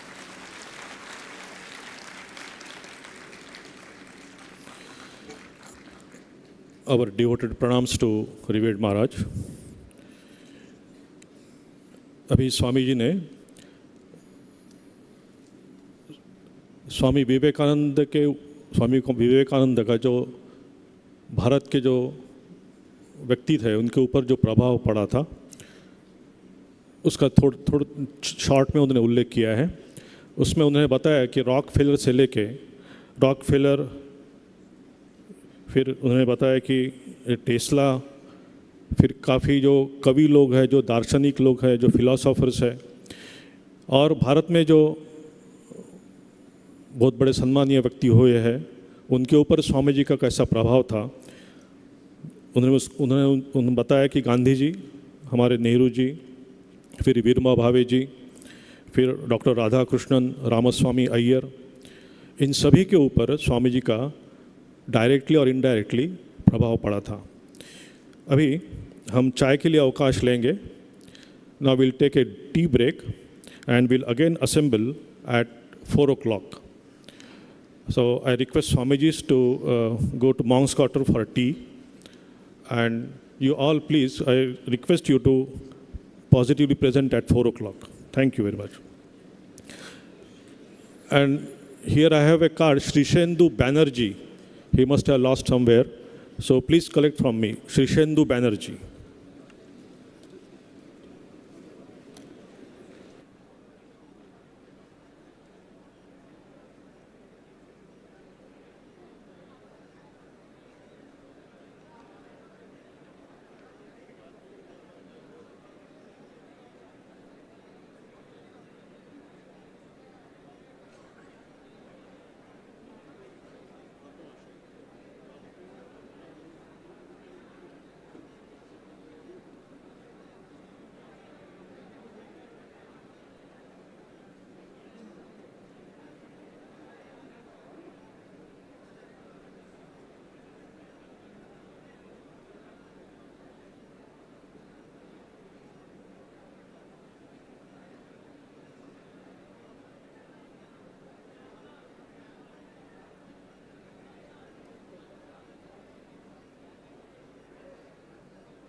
I request all delegates to come inside the hall. The session will start soon.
I request all the delegates to occupy their seat.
Om Namo Bhagavate Ramakrishnaaya.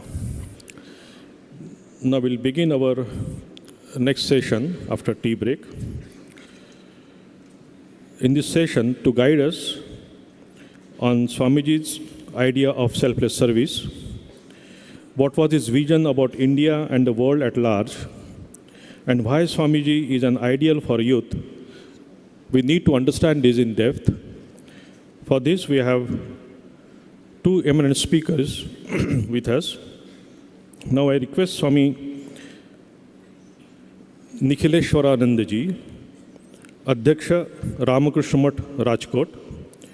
He will speak on the twin ideals of Ramakrishna Mission and the importance of selfless service in our life. He will speak in Hindi and his allotted time is 25 minutes.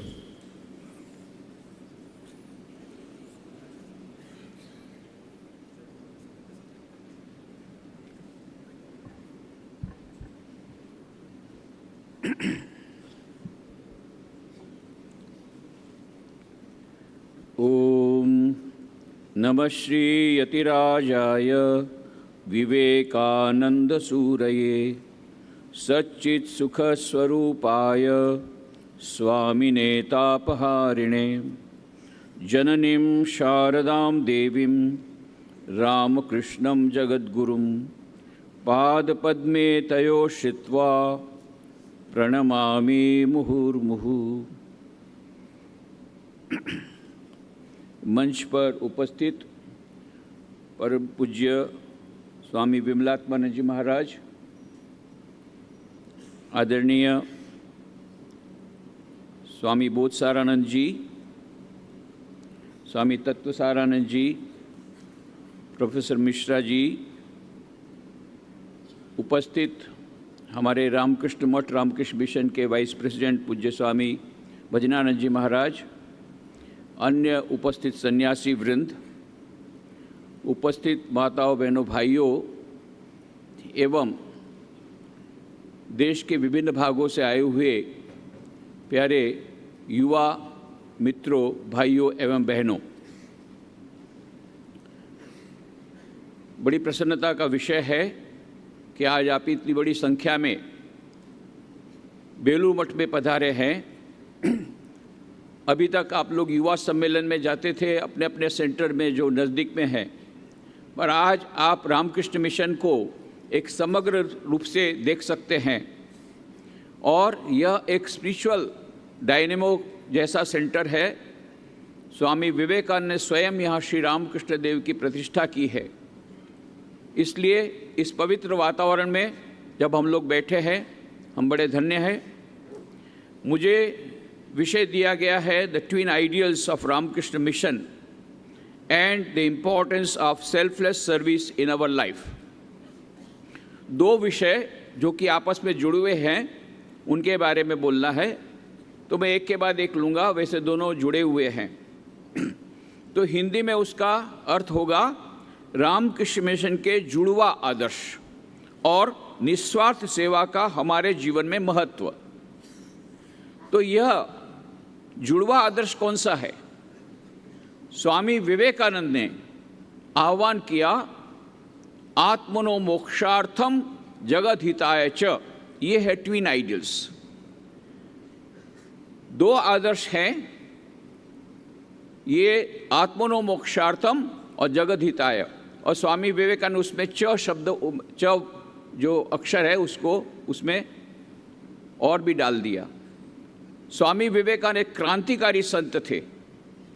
उन्होंने एक नई परिभाषा आज के युग के लिए और आज के युग के लिए एक नया आदर्श दिया।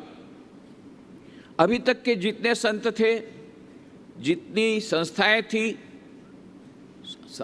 धार्मिक संस्थाएं, उनका आदर्श क्या था?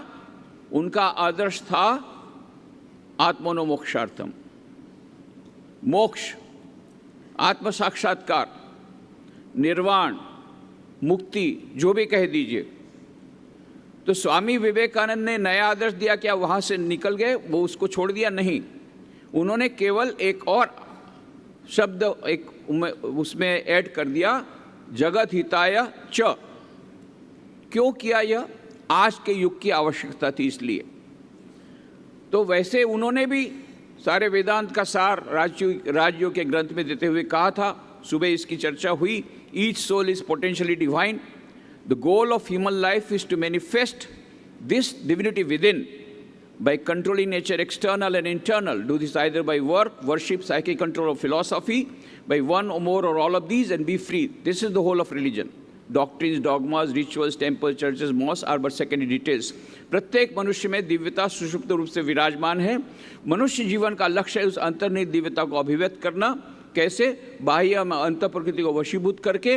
वो कैसे हो सकता है? 4 योगों के समन्वय के द्वारा हो सकता है, राजयोग, भक्ति योग, ज्ञान योग और कर्म योग। इसमें से 1, 2, 3 अथवा 4 योगों के समन्वय के द्वारा उस दिव्यता को प्रकट करना, यही मनुष्य जीवन का लक्ष्य है और यही धर्म का सर्वस्व है। बाकी सब जितने आचार विचार हैं, बाहर के अनुष्ठान हैं, वे गौण हैं, खराब नहीं है, पर वे गौण है। मुख्य बात है दिव्यता का प्रकटीकरण। और आप लोगों ने देखा होगा रामकृष्ण मिशन का प्रतीक, ये यहाँ पर प्रतीक दिया गया है, ये एम्ब्लेम, इसकी भी स्वामी विवेकानंद ने खुद ने यह प्रतीक बनाया था, उसकी डिज़ाइन उन्होंने खुद ने बनाई थी। तो ये प्रतीक में क्या है, आप जैसा देखते हैं, एक सांप है और एक कमल का फूल है, जल की लहरें हैं, सूर्य है और बीच में हंस है, नीचे लिखा है तन्नो हंस प्रचोदयात। कहने का मतलब क्या है?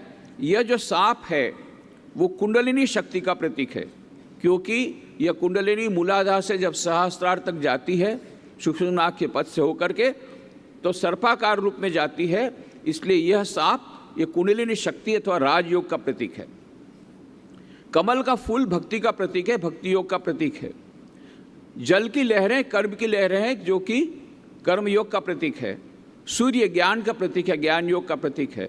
और नीचे भीतर में है हंस, नीचे लिखा है तन्नो हंस प्रचोदयात।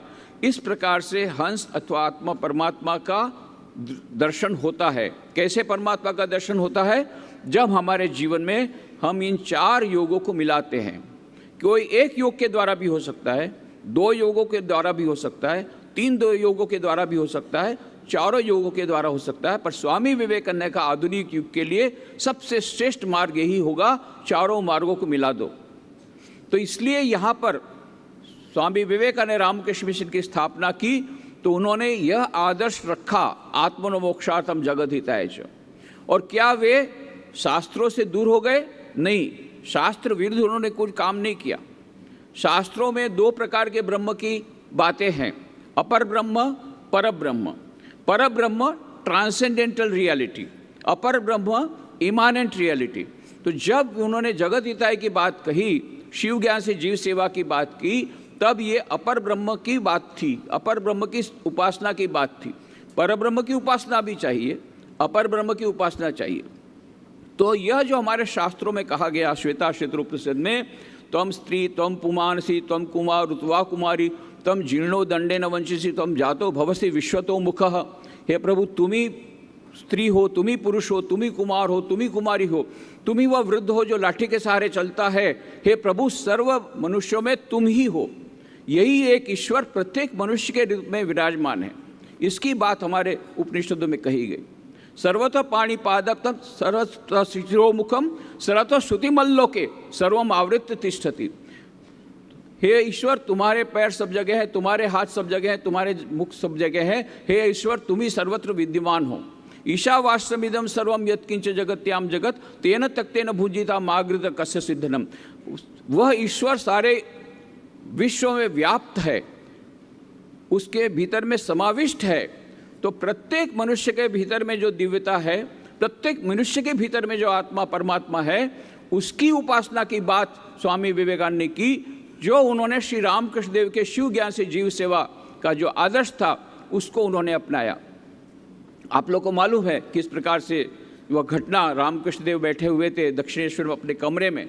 यहाँ से गंगा नदी के उस पार आप जाएंगे, आप लोगों ने दक्षिणेश्वर शायद ले जाया गया होगा, नहीं देखा होगा तो देख लेना, अवश्य देखना। दक्षिणेश्वर में ही सारी लीला हुई श्री रामकृष्ण देव की। तो वहाँ पर अपने कमरे में श्री रामकृष्ण बैठे हुए थे, नीचे कुछ भक्त बैठे थे। उसमें एक युवक भक्त था जिसका नाम नरेंद्रनाथ दत्त, जो बाद में चलकर स्वामी विवेकानंद बने।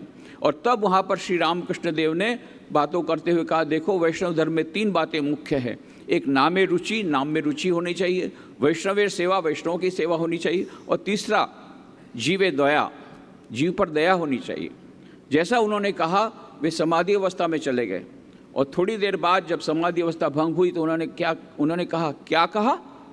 जीव पर दया? जीव पर दया करने वाला तू कौन है रे? तू एक क्षुद्र कीटाणु पृथ्वी पर चलने वाला, तू दूसरों पर दया करेगा? नहीं नहीं, दया नहीं। जीव की शिव ज्ञान से सेवा, जीव की शिव ज्ञान से पूजा। यह श्री रामकृष्ण देव ने जब कहा, नरेंद्रनाथ बाहर निकल के कहा उन्होंने अपने सहपाठी को, अरे आज गुरुदेव के मुख से कितना महान आदर्श मैंने सुना, कितना महान उपदेश सुना। अरे इसमें वन के वेदांत का और हमारे इस संसार का भीतर का जो दोनों का सामंजस्य यहाँ पर है, कर्मयोग, ज्ञान योग, भक्ति योग का सामंजस्य यहाँ पर मैं देखता हूँ। कितना महान उपदेश आज गुरुदेव ने कहा है। यदि ईश्वर मुझे कोई अवसर देंगे तो इस उपदेश का मैं प्रचार प्रसार सारे विश्व में करूंगा। और इसीलिए जब स्वामी विवेकानंद अमेरिका से लौटे 1897 में, तो 1 मई 1897 को उन्होंने रामकृष्ण मिशन की स्थापना की, जिसकी 125वीं जयंती आज हम मना रहे हैं। तो ये 125 साल पहले उस दिन वहाँ पर स्वामी विवेकानंद ने जब रामकृष्ण मिशन की स्थापना की, तब उन्होंने आदर्श यही रखा, आत्मनो मोक्षार्थम जगत हिताय च। जगत की सेवा, शिव ज्ञान से जीव सेवा करते करते हमें आत्मनो मोक्षार्थम करना है। उन्होंने आह्वान किया अपने गुरु भाइयों को, अपने शिष्यों को, कहा अभी तक तुमने मंत्र सुने थे, क्या मंत्र सुने थे? मातृदेवो भव, पितृदेवो भव, आचार्य देवो भव, अतिथि देवो भव। मैं तुम्हें कुछ नए मंत्र देता हूं जो आज के युग के लिए बहुत ज़्यादा महत्व के हैं। वो क्या है? दरिद्र देवो भव, रोगी देवो भव। रोगी नारायण की सेवा करो, दरिद्र नारायण की सेवा करो। इसीलिए हम देखते हैं आज रामकृष्ण मिशन, आज इतने सारे जो हमारे हॉस्पिटल हैं, 14 indoor hospital, 90 outdoor hospital, 60 mobile dispensary, 60 mobile dispensary, ये सब के द्वारा जो दर्दी नारायण की सेवा होती है। क्यों? इसी उपदेश के लिए, मूर्त स्वरूप उसमें डालने के लिए। और इतने सारे रूरल ट्राइबल डेवलपमेंट प्रोजेक्ट होते हैं सारे देश में। और ऐसे हमारे जो लगभग 320 सेंटर भारत जो हैं हमारे भारतवर्ष में, उसके द्वारा इस प्रकार के जो सेवा कार्य होते हैं, 1100 करोड़ रुपए का कार्य पिछले वर्ष हुआ था। 1100 करोड़ रुपए का सेवा कार्य रामकृष्ण मिशन के द्वारा हुआ है। यह सब क्यों हुआ है? केवल इसीलिए क्योंकि स्वामी विवेकानंद ने कहा था, श्री रामकृष्ण देव का आदर्श जो शिव ज्ञान से जीव सेवा को मूर्त स्वरूप देने के लिए उन्होंने ये मोटो दिया था, आत्मोन्मोक्षार्थम जगदिताय च। उन्होंने आह्वान किया अपने गुरु भाइयों को, नहीं, केवल आत्मोन्मोक्षार्थम से अभी नहीं चलेगा। यहाँ संसार में लोग दुख से मर रहे हैं, दुखी हैं, कष्ट में है, और तब हम लोग केवल अपने मोक्ष की बातें करेंगे, केवल हम अपने हिमालय में जाकर के केवल ध्यान करेंगे, यह भी एक प्रकार की स्वार्थपरायणता है। नहीं, हमें समाज के लिए करना होगा। समाज में रह करके समाज की सेवा करते करते हमें आत्मोन्मोक्षार्थम करना है। इसीलिए जब कोई भी व्यक्ति, जब कोई भी युवक हमारे पास रामकृष्ण मिशन में ज्वाइन करने के लिए आता है सन्यासी बनने के लिए, तो सुबह तो बलभद्रानी जी आपको बताया मेडिकली फिट होना चाहिए, 28 साल से कम होना चाहिए, ग्रेजुएट होना चाहिए, पोस्ट ग्रेजुएट या डॉक्टरेट हो तो मैक्सिमम एज है 30 ईयर्स, ये सब बताया था। एक और बात है कि यह जो आदर्श है आत्मनो मोक्षार्थम जगदिताय च, उसको भी उसको स्वीकार करना पड़ेगा। कितने लोग आते बोले हमारा उद्देश्य क्या है, हमारा लक्ष्य बस हम समाज सेवा करना चाहते हैं, तो भाई यहाँ पर तुमको मज़ा नहीं आएगी। अच्छा, कोई बोलते हम तो रात दिन बस ध्यान में मग्न रहना चाहते हैं, भाई यहाँ मज़ा नहीं आएगी। क्यों? यहाँ सुबह उठना पड़ेगा, जब ध्यान भी करना पड़ेगा, उसके बाद में काम लगना पड़ेगा, कहीं हॉस्पिटल में जा पड़ेगा, शैक्षणिक संस्था एजुकेशन इंस्टीट्यूट जाना पड़ेगा, जब भी कोई बड़ी डिजास्टर आएगी तो शायद 24 घंटा राहत कार्य करना पड़ेगा, उस सब के लिए तैयार रहना पड़ेगा।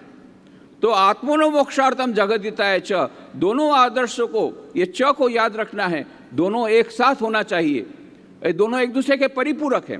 क्योंकि जब तक आत्मनो मोक्षार्थ नहीं होगा जगदिताय च नहीं होगा ठीक से, जब आत्मशुद्धि नहीं होगी, हमारी चित्त शुद्धि नहीं होगी, हमारे भीतर में स्वार्थपरायणता होगी तो हम निस्वार्थ सेवा नहीं कर पाएंगे, सेवा ठीक से नहीं होगी। तो जगदिताय के लिए भी आत्मनो मोक्षार्थ आवश्यकता है और आत्मनो मोक्षार्थम के लिए जगदिताय च आवश्यक है। क्यों? 4 योगों में से एक योग है सेवा योग, जिस पर स्वामी विवेकानंद ने विशेष जोर दिया। इस युग के लिए राजयोग, भक्ति योग, ज्ञान योग और कर्म योग या सेवा योग, इसका प्राधान्य होना चाहिए, विशेष करके सेवा योग का, क्योंकि यह आधुनिक युग की डिमांड है। एक तो आधुनिक युग में कितने ही युवक हमारे पास आते हैं कि हम ध्यान करने बैठते हैं, उठपुटांग कई सारे विचार आते हैं, मन इधर उधर भटकता रहता है, क्या करें? ये सबकी ये समस्या है। मन हमारा बड़ा चंचल है। स्वामी विवेकानंद ने उपमा भी दी है, ये मन कैसा है, मान लो बंदर जैसा मन है हमारा, सबका मन कैसा है, बंदर जैसा। और स्वामी विवेकानंद राजयोग में कहते, उपमा देते, एक बंदर था, उसको किसी ने शराब पिला दिया, तो वैसे ही बहुत उछल कूद कर रहा था, चंचल था, किसी ने शराब पिला दी तो और उछल कूद करने लग गया। फिर एक बिच्छू ने काट लिया और उछल कूदने लग गया। फिर एक भूत उसके सिर पर सवार हो गया, अब देखो उसकी उछल कूद, ऐसा उछल कूद कर रहा है। ऐसा ही हमारा मन है, एक तो वैसे ही चंचल है और रात दिन हम लोग शराब पीते रहते हैं। हमको ये मोबाइल चाहिए, हमको ये वाला, हमको ये लेटेस्ट मॉडल का मोटरसाइकिल चाहिए, ये लेटेस्ट मॉडल का ड्रेस चाहिए, रात दिन शराब पीते रहते हैं, इच्छा रूपी शराब। फिर बिच्छू डंक मारता है, ईर्ष्या रूपी बिच्छू, जेलसी, वो डंक मारती है और चंचल हो जाता है। और फिर अहंकार रूपी भूत जब सवार होता है, जानते नहीं हो मैं क्या हूँ, बता दूंगा। ये सब होने के बाद जब मन चंचल होता है तो बहुत मुश्किल होती है। इसीलिए जब स्वामी विवेकानंद एक बार जब वापस आए अमेरिका से, तो कलकत्ता की बात है, इसी कलकत्ता की बात है, कोलकाता एखन तो कोलकाता बोलते हुए तो कलकत्ता में ही यहाँ पर एक युवक उनके पास आया कि स्वामी जी मन में शांति नहीं है, बहुत प्रयत्न किए पर शांति नहीं मिल रही है, और बहुत गुरुओं के मैंने बदले तो फिर भी गुरु का मैंने उपदेश का पालन किया पर शांति नहीं मिल रही। बोले अभी तुम क्या करते हो? बोले अभी लेटेस्ट गुरु ने जो बताया, आजकल सब लोग गुरु बदलते हैं, जैसे गाड़ी बदलते हैं, कार बदलते हैं, गुरु बदलते हैं। अच्छा भाई, लेटेस्ट गुरु ने जो कहा उस प्रकार से करता हूँ। क्या करता हूँ मैं? अपने घर में जा कर के खिड़की दरवाजे बंद कर देता हूँ और आँखों को बंद करता हूँ और मन से विचारों को शून्य करने का प्रयत्न करता हूँ। इतना बहुत टाइम से कर रहा हूँ पर मन में शांति नहीं मिल रही है। स्वामी जी ने कहा, वत्स यदि मेरी बात सुनेगा तो पहले खिड़की दरवाजे खोल और आंखें खोल और देख पड़ोस में कौन भूखा है उसको रोटी दे, देख पड़ोस में कौन रोगी है उसको दवाई दे, पास में जो दुखी है उसके दुख दूर कर, दूसरों की सेवा कर, तत्काल तुझे शांति मिलेगी, तत्काल तुझे शांति मिलेगी। आज सुबह स्वामी जी ने बहुत अच्छा बताया कितने लोग डिप्रेशन में, अभी 4.5% तो डिप्रेशन में है, कितने सुसाइड बढ़ रहे हैं, मेंटल प्रॉब्लम हो रहा है। और ये मेंटल प्रॉब्लम के कारण क्या हो रहा है, ये लोग ड्रग एडिक्ट बन रहे हैं।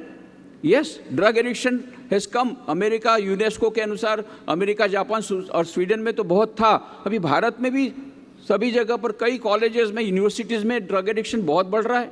भारत में भी आ गया है ड्रग एडिक्शन। क्यों? मन डिप्रेशन में है, लोनलीनेस, बहुत सारा कई प्रकार की समस्या है, अनएम्प्लॉयमेंट प्रॉब्लम, आजकल ब्रेकअप की बहुत ज़्यादा समस्या है।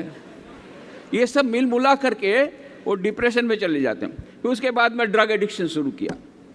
तो मैं आप लोगों को बताता हूँ, यदि आपको एडिक्शन लेना ही है, ड्रग एडिक्शन मत करो, सेवा का एडिक्शन लो। सेवा का एडिक्शन लेने से सब समस्या दूर हो जाएगी, मन में शांति अवश्य मिलेगी। स्वामी विवेकानंद ने यह प्रिस्क्रिप्शन दिया है, आज से 125 साल पहले इतना बढ़िया प्रिस्क्रिप्शन उन्होंने दिया है जो आज हमारे युवकों को लेना चाहिए। दूसरा कुछ नहीं होता है, ध्यान नहीं होता है, बंदर जैसा मन ध्यान में नहीं बैठ रहा है, प्रार्थना, ईश्वर में विश्वास ही नहीं, तो प्रार्थना क्या करेंगे? तो ये आपके पास एक बहुत अच्छा है, निस्वार्थ सेवा शुरू करो, देखो तत्काल शांति मिलेगी। और दूसरा पावर, पावर कहाँ से मिलेगा? पावर भीतर में है, अनंत शक्ति, वो जागृत हो जाएगी। कैसे जागृत होगी? दूसरों की सेवा करने से। 4 योगों के द्वारा होगी, पर यदि दूसरा कुछ नहीं हो सकता है, सेवा तो हमारे द्वारा हो सकती है ना। सेवा के द्वारा हम शक्ति को जागृत कर सकते हैं। एक बार शरदचंद्र चक्रवर्ती स्वामी विवेकानंद को बोल रहे थे, स्वामी जी आप में कितनी शक्ति, कितना कार्य आप कर रहे हैं, हमारे में उसके शतांश भी शक्ति होती तो हम भी आगे बढ़ सकते थे। तब स्वामी विवेकानंद ने सीक्रेट बताया, मानसिक शक्ति प्राप्त करने का, मेंटल पावर प्राप्त करने की का उन्होंने सीक्रेट बताया। क्या रहस्य बताया? उन्होंने कहा देखो, दूसरों के लिए रत्ती भार करने से, दूसरों के लिए रत्ती भर सेवा करने से भीतर में शेर के समान शक्ति तुम्हारे में आ जाएगी, ऐसा स्वामी विवेकानंद चैलेंज के साथ कहते। तो ये हमारे पास निस्वार्थ सेवा का एक बहुत बड़ा हमारे पास अस्त्र है। तो ये स्वामी विवेकानंद इसीलिए आत्मनो मोक्षार्थम जगत हिताय च, ये बहुत सुंदर हमारे पास उपदेश दिया है। और ये डबल फायदे की बात है। आजकल युवा लोग बोलते भाई फायदा क्या होगा, तो मैं ये कहता हूँ डबल फायदा होगा। डबल फायदा कैसे? हम लोग जब जाते हैं सेवा करने के लिए तो गांव में जाते हैं, तो गांव में जाते, अच्छा आप लोग यहाँ पर सेवा करने के लिए आए हैं तो कुछ न कुछ स्वार्थ अवश्य होगा, क्योंकि बिना स्वार्थ के कोई हमारे यहाँ आता नहीं है सेवा करने। तो हम बोलते हैं हाँ हम भी स्वार्थ के लिए आए हैं। तो वो जो मुखिया था वो बोला, अरे ये स्वामी जी कम से कम सच तो बोल गया, कम से कम झूठ नहीं बोला। मैं बोला हाँ हम लोग भी स्वार्थ के लिए आए हैं, पर हमारा स्वार्थ क्या है सुन लो।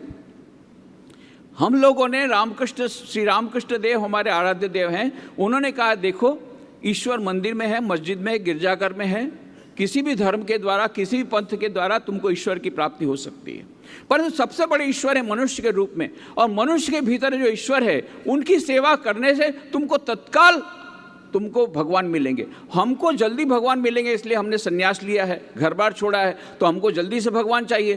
तो इसलिए हम मनुष्य में ईश्वर की पूजा करना चाहते हैं, मनुष्य में ईश्वर की सेवा करना चाहते हैं। आपके गांव में हम स्वार्थ बुद्धि से आए हैं, आपके भीतर में जो मनुष्य है, भीतर जो ईश्वर है, उसकी सेवा करने के लिए, अपने आत्मोन्मोक्षार्थम के लिए आए हैं। तो मुखिया बोला ये स्वार्थ तो ठीक है ये स्वार्थ ठीक है।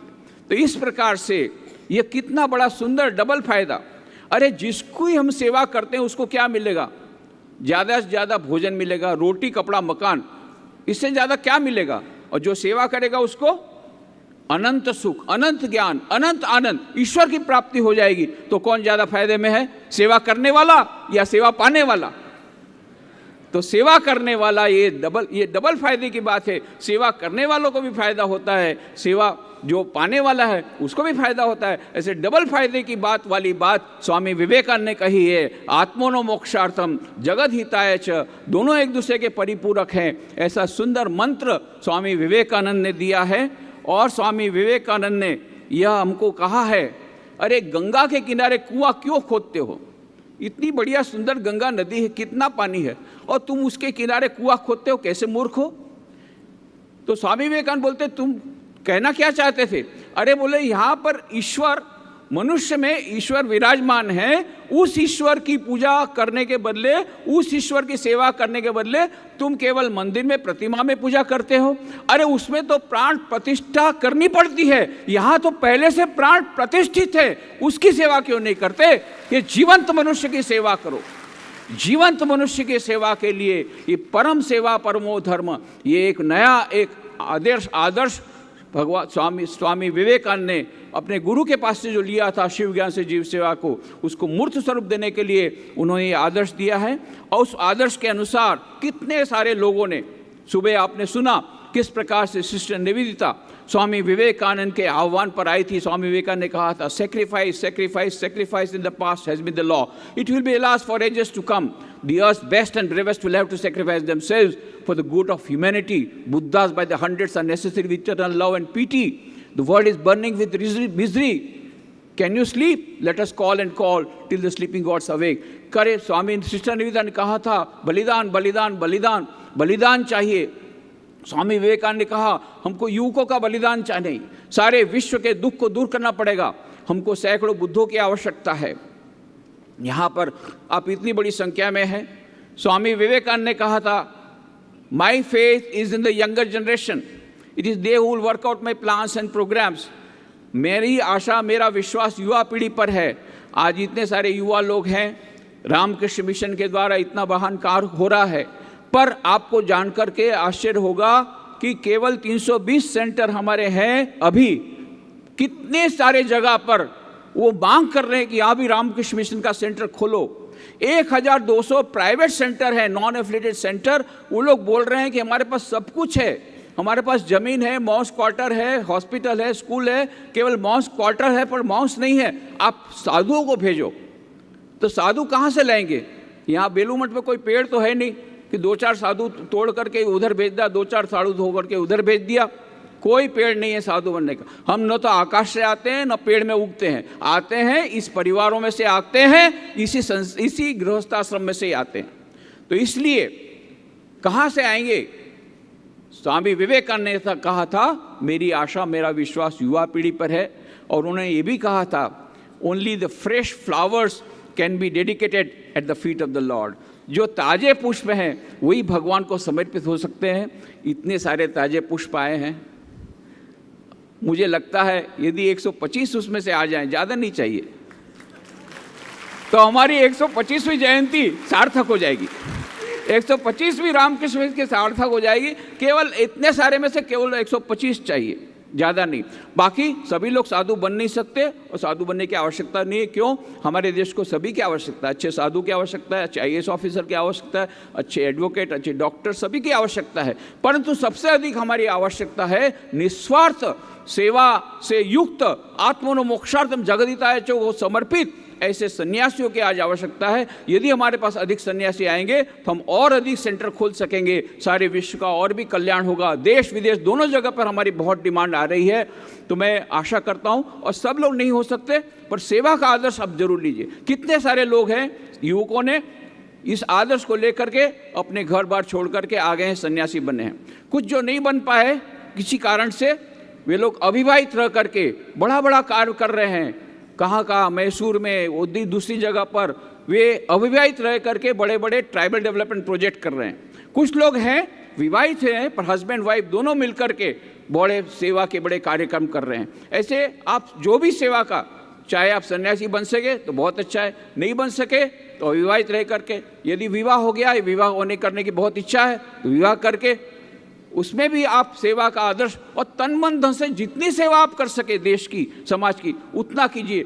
थोड़ी सी भी सेवा करने से आपको अवश्य शांति तत्काल मिलेगी और हमारी सब युवकों की समस्या समाप्त हो जाएगी। ऐसा सुंदर यह उपदेश स्वामी विवेकानंद ने जब हमको दिया है, मैं स्वामी विवेकानंद चरणों में प्रार्थना करता हूँ उनके आशीर्वाद आज हम सब पर बरसें। जबकि 125वीं जयंती पर हम सब इतने सारे इकट्ठे हुए, सारे देश के विभिन्न भागों से, and you are selected youth. आप लोग तो सेलेक्टेड किए गए हैं अपने अपने सेंटर से। बहुत सारे यूथ में से बेस्ट ऑफ द बेस्ट यहाँ पर जब है, cream of the whole of youth of India is here, तो उस समय मैं यही कहता हूँ, स्वामी विवेकानंद के चरणों में प्रार्थना करता हूँ उनके आशीर्वाद हम सब पर बरसे और हमारे पास से जो उन्होंने की आशा थी उस आशा को हम पूर्ण कर सके और हमारा जीवन हम उस सेवा को समर्पित कर सकें। हरिओम तत्सत।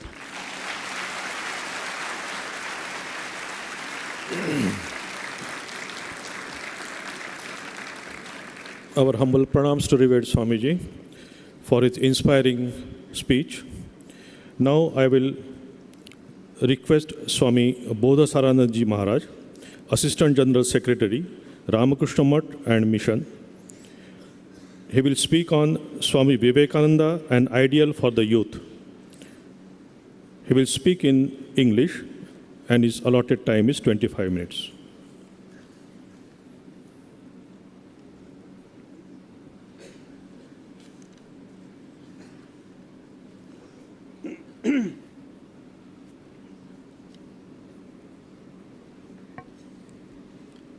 ॐ नमः श्री यतिराजाय विवेकानंद सूरये सच्चित् सुख स्वरूपाय स्वामिने तापहारिणे.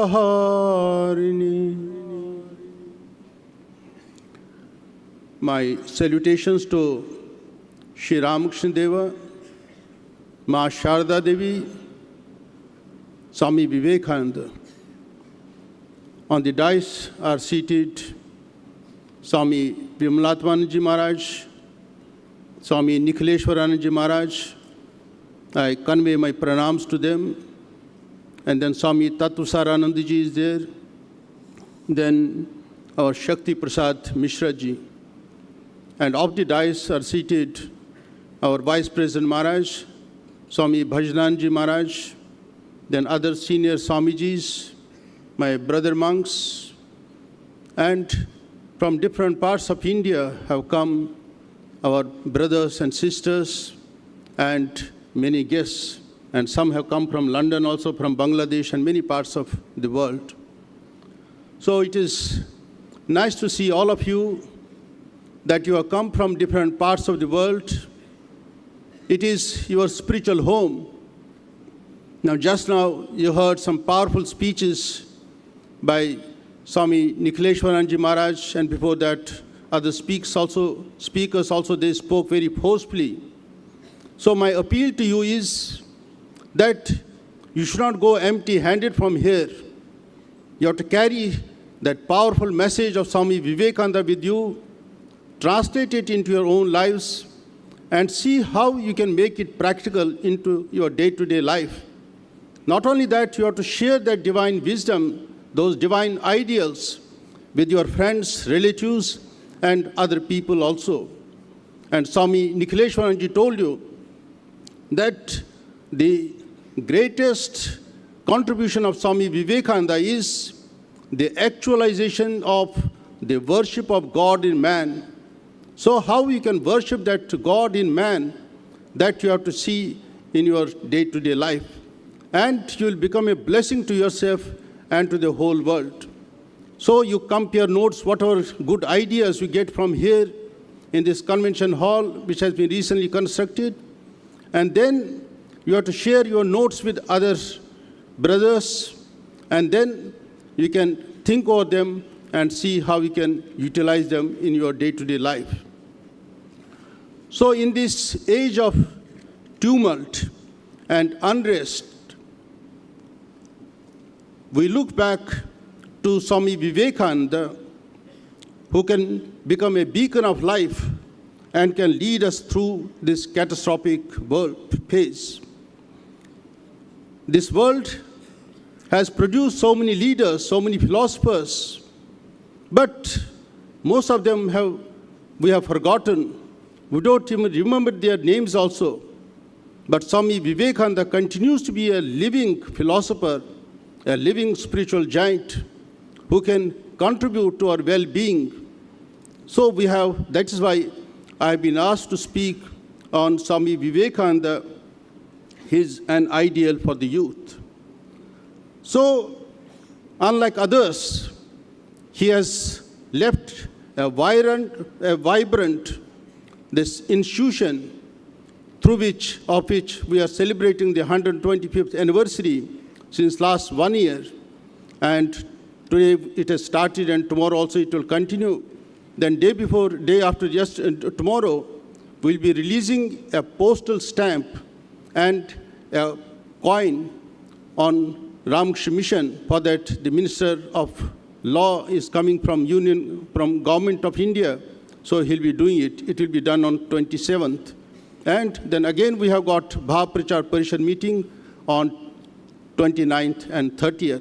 So series of programs are there through which we are celebrating this 125th anniversary of Ramakrishna Mission.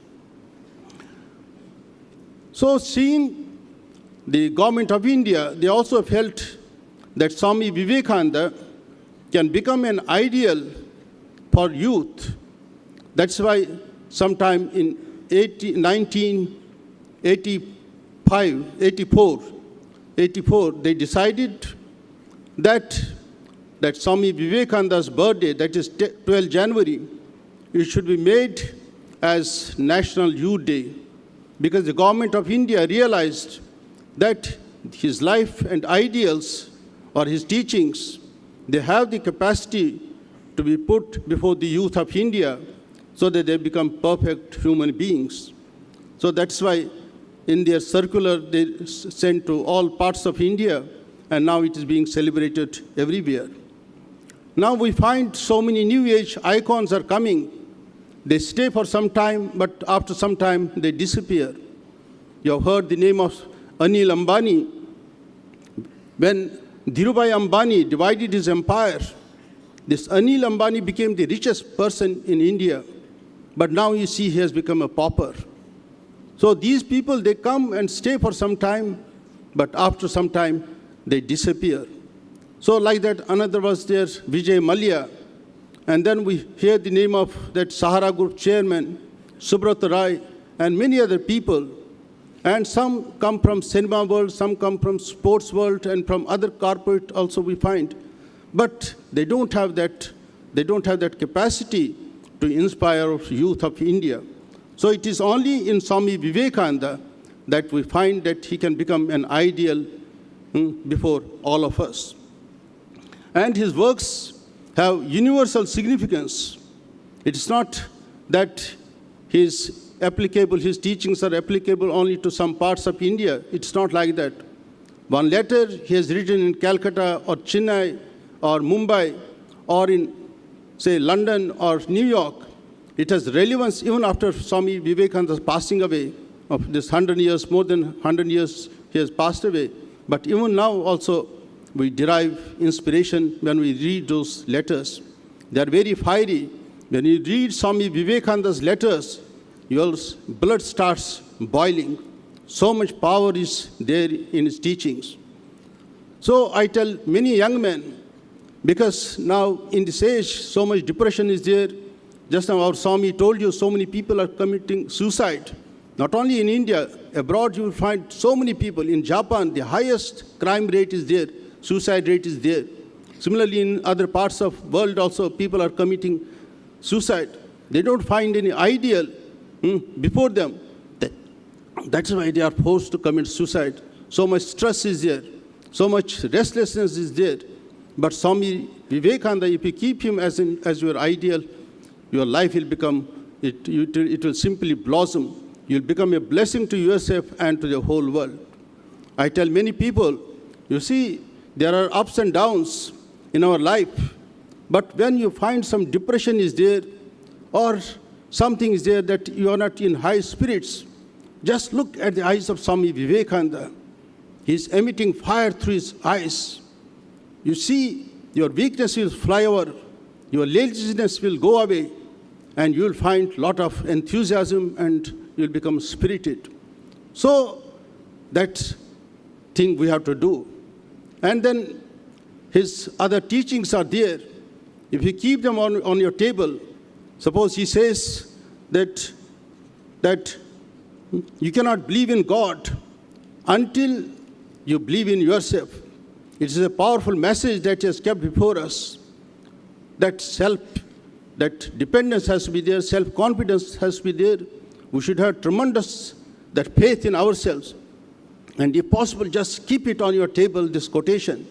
So whenever you are having this depression or frustration, just read this one, and then you will feel you become a new man. I remember many years back, I read somewhere that in like this one auditorium was there in America, a big function was going on there. So many young men were there, girls were there, and it was written on the dais, "Arise, awake, and stop not till the goal is reached." One young girl, when she read this quotation, then she started inquiring from everybody, whose quotation this is. I like it too much. Arise, awake, and stop not till the goal is reached. Then somebody told her that it is from Swami Vivekananda. Then she visited one of our centers in America, and then she started reading those books of Swami Vivekananda. You see how people are influenced by the powerful teachings of Swami Vivekananda. Netaji, our Swami Vimalatmananji, he gave a beautiful speech in which he told how Swami Vivekananda has influenced our national leaders. And because it was in Bengali, most of you couldn't understand him. Subhash Chandra Bose, Netaji Subhash Chandra Bose, when he was barely 15 years old, he was having some problem due to various things. And then he went to his neighbor's house, who was his close relative. And then he found some books there of Swami Vivekananda. After reading several pages, then he found, yes, this is the thing what I wanted. Then he devoured whole of literature of Swami Vivekananda. He went on reading book after book. And then when he went on a pilgrimage to Varanasi, and then Vrindavan, Haridwar, Rishikesh, then after returning, he came to Varanasi and met Swami Brahmanandaji, the brother disciple of Swami Vivekananda.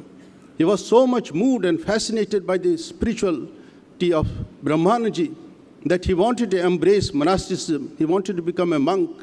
But Brahmanandaji, he told him, no, you do something for the good of the world, for the good of the country. But throughout his life, he maintained those ideals of Swami Vivekananda before him. So much power is there. Now, 65% of Indian population is youth. And say in another 10 years, so this ratio will go up to 72 or 73%. So Swami Vivekananda, you have to read very carefully and then see how these ideals can be translated in our day-to-day life. Then another principle that Swami Vivekananda popularized was this concentration. Swami Nikhileshwaranji told you that our mind is just like a monkey. Because most of us are suffering from attention deficit syndrome. Even for 30 seconds, we cannot concentrate. Sometimes we see our eyes are wide open. The book we are holding in our hands, it is wide open. But after 1 hour, suddenly we come to our senses. Achha, where we were for last 1 hour. Maybe we are somewhere in a cricket field or football field or going to some cinema hall. Though our eyes are open, our books are open, but we don't know, we have no control over ourselves. Yet we say, I am the master of myself, I can do anything. But we cannot handle our own mind. So Swami Vivekananda's that arise, awaken, stop not till the goal is reached. And he has given us, and when we read his life, see how he was reading books. That style of reading was extraordinary. In the beginning, he used to read line by line, and afterwards, he improved his style of reading, and then he started paragraph by paragraph, then afterwards page to page. And just in no moment, in no time, he will finish the whole book. So this was something extraordinary. And then he had great interest to learn also. When he was going around throughout India as a wandering monk, when he reached Jaipur, he was there for 2 weeks. And then he came across with a great Sanskrit Pandit, a great Sanskrit scholar. And he wanted to learn Sanskrit because he had great liking for Sanskrit. Then when he approached him, that Pandit gave him lessons for 3 full days. He was trying to make him understand the commentary on the first sutra. But he had no aptitude for teaching.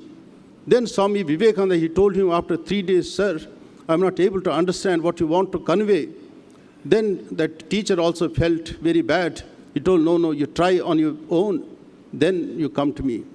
Then for next 3 days, Swami Vivekananda, he didn't take any food, no sleep, nothing. He started reading on his own, and within a short time, he could take the essence of that commentary on the first sutra.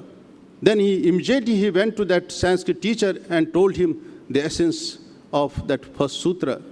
And then teacher was so happy on learning from Swami Vivekananda. So this is when you develop that tremendous faith on yourself, and then that concentration is there.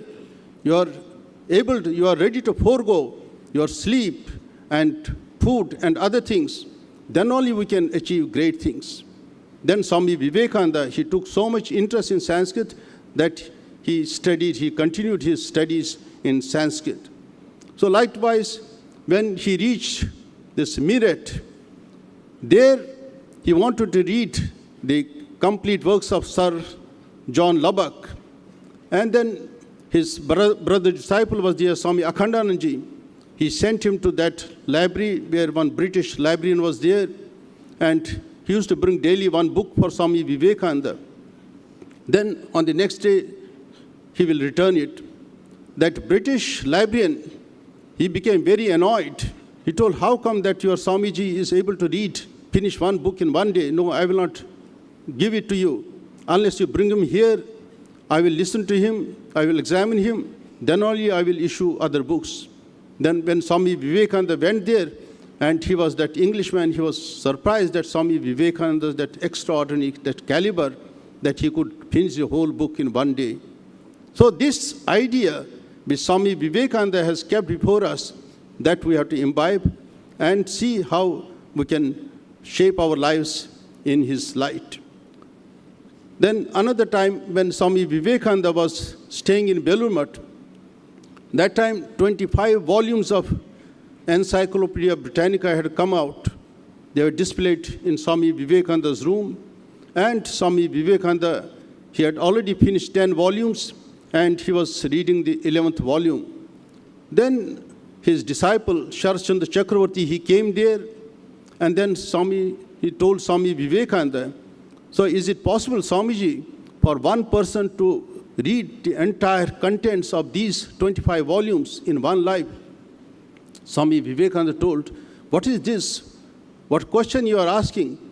You see, I have already finished 10 volumes, and they are here. Just you take out one book after another book, and then you put me some questions. And Swami Vivekananda, to the surprise of that his disciple, then he gave perfect answers. Even the very language, he quoted what he had read in the book. So it is possible, if that concentration is there, if that purity of mind is there, then it is possible. Swami Vivekananda had that purity of mind also, untouched by this worldliness. Though he went everywhere in the world, but he was untouched like a flower. So much purity was there. And others also had some problem with him. When he was staying in Mrs. Leon's house, she was her host. She was his host there. Swami Vivekananda stayed for some days in her house. Then that time many women used to come. They used to just try to attract Swami Vivekananda by doing his flattery. And this Mrs. Leon was very afraid. She told Swamiji, be careful, I am very afraid. And Swami Vivekananda told her, you don't worry, I am a monk. I lived under the tree, and peasants, they have offered me a bowl of rice. And I have also stayed in the houses, in the palaces of great Maharajas, and they had engaged young girls to fan me with feathercock fan. But I was perfectly well. Nobody could take away my purity of mind. So if that purity of mind is there, then only you can have that concentration of mind. Otherwise, it is not possible. Then Swami Vivekananda, when he went to the house of Professor Deussen, Paul Deussen, he was a German Indologist. Swami Vivekananda was staying in his house. Then he was deeply engaged in reading a poetical work. And that time, Paul Deussen, he wanted to inquire something from Swami Vivekananda, but he didn't respond. Then afterwards, when Swami Vivekananda told him that when I read some book, then I forget the whole world. But Deussen, he couldn't believe. Then Swami Vivekananda told him that essence, what he was reading in that book. Then he was surprised that one man after reading once, he can remember the whole thing. So in our earlier days, we had Shrutidhars. By listening once, they could understand, they could remember the whole thing. So Swami Vivekananda was like that. Even his guru, Sri Ramakrishna, he had also that tremendous capacity to memorize, to retain in his memory once he had heard something from him. He couldn't read, but whatever his gurus, his teachers have told him, and what he heard from others, he could retain in his memory.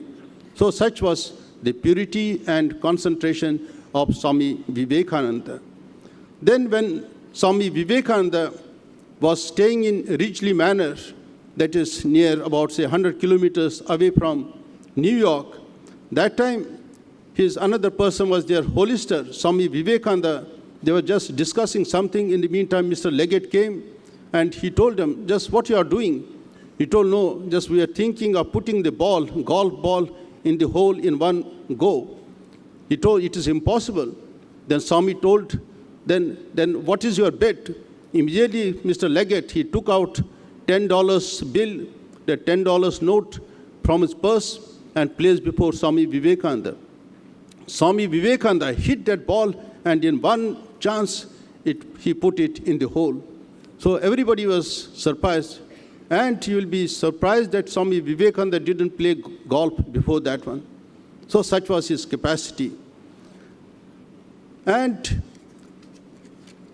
that you are young, you haven't read Swami Vivekananda's works, which is scattered in 9 volumes in about 5,500 pages. And if you read that one, you'll find 5 punch shields or 5 that disciplines which Swami Vivekananda has put there. And if you try to practice them in your life, you see, your life will become sweetened.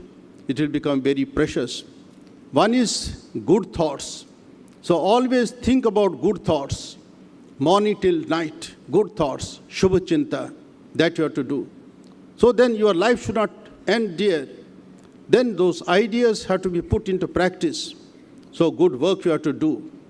And when good work is continued for some time, it becomes your habit. So repeated action becomes habit. And this habit is so strong that it will continue with you up to grave. One of my earlier, one elderly Swami, he used to tell me, my young boy, develop this good habit. This habit is very important and it is very hard also. H-A-B-I-T, habit. If you remove H, a bit remains. If you remove A, then bit remains. If you remove B, it remains. So strong this habit becomes. Suppose in Belur Math, in other centers of Ramakrishna Mission, we get up early in the morning to attend Mangalarti at 4 o'clock. So before that, we have to get up, take bath, and be ready. So now we don't need any alarm also. Simply we get up before that time. So it has entered deep into our being, regular habit, because the same action we are continuing for so many years. And in our Upanishads, it is mentioned, what you do, what you think, it becomes you become that one. We become that one. So first, good thought, Shubha Chinta, then Shubha work, good action, it becomes habit, and habit, when it becomes very strong, you develop great character. So your formation will take place. And when character also becomes very strong, then we call it destiny. So man is the maker of his own destiny. What we are today, we are responsible for that one. Others have helped us a little, but we are responsible for that. And what we want to become tomorrow, that also is on our hands. Suppose if I cut somebody's head, I know where I will be placed tomorrow. So my boys, I wish you a bright and rewarding future in whatever careers you choose. You are bound to succeed. You are bound to flourish and prosper. Let every one of you lead the country in the lines of Swami Vivekananda and fulfill his dream. Om Shanti, Shanti, Shanti, Hari Om Tat Sat.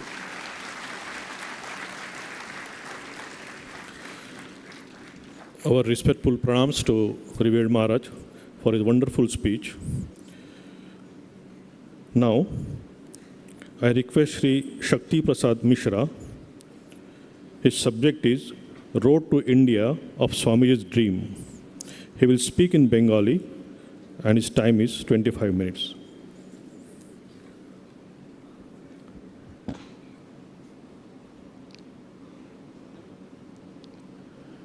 ওং নমো ভগবতে শ্রী রামকৃষ্ণায়।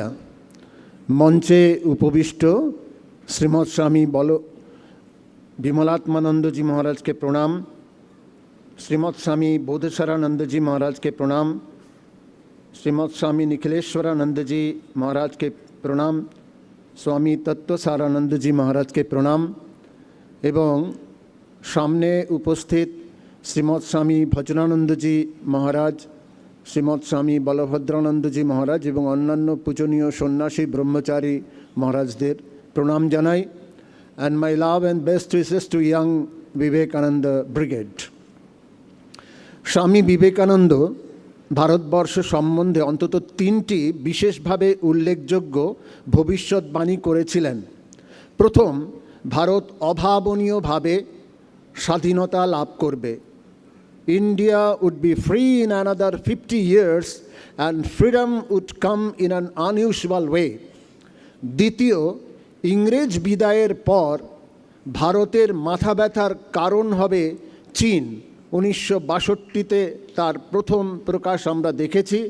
অবশ্য বর্তমানে স্বৈরতন্ত্রী এবং communist চীন সারা পৃথিবীর পক্ষেই এক আপদস্বরূপ হয়েছে। তৃতীয়, ভবিষ্যৎ ভারত অতীত ভারতের চেয়েও আরও উজ্জ্বলতর হবে। India would rise to great heights of prosperity and power far more than she had done in the past. দেখুন, স্বামী বিবেকানন্দ যখন স্বাধীন এবং গৌরবোজ্জ্বল ভারতের রূপরেখা নির্মাণ করছিলেন, তখন ভারতবর্ষের বহু মানুষের মনেই ভারতের স্বাধীনতা এক কল্পনা বিলাস, এক ফ্যান্টাসি বলে অনুভূত হতো। তাছাড়াও বহু ভারতীয় মনে করতেন যে ইংরেজ শাসন ভারতের পক্ষে অত্যন্ত মঙ্গলকর।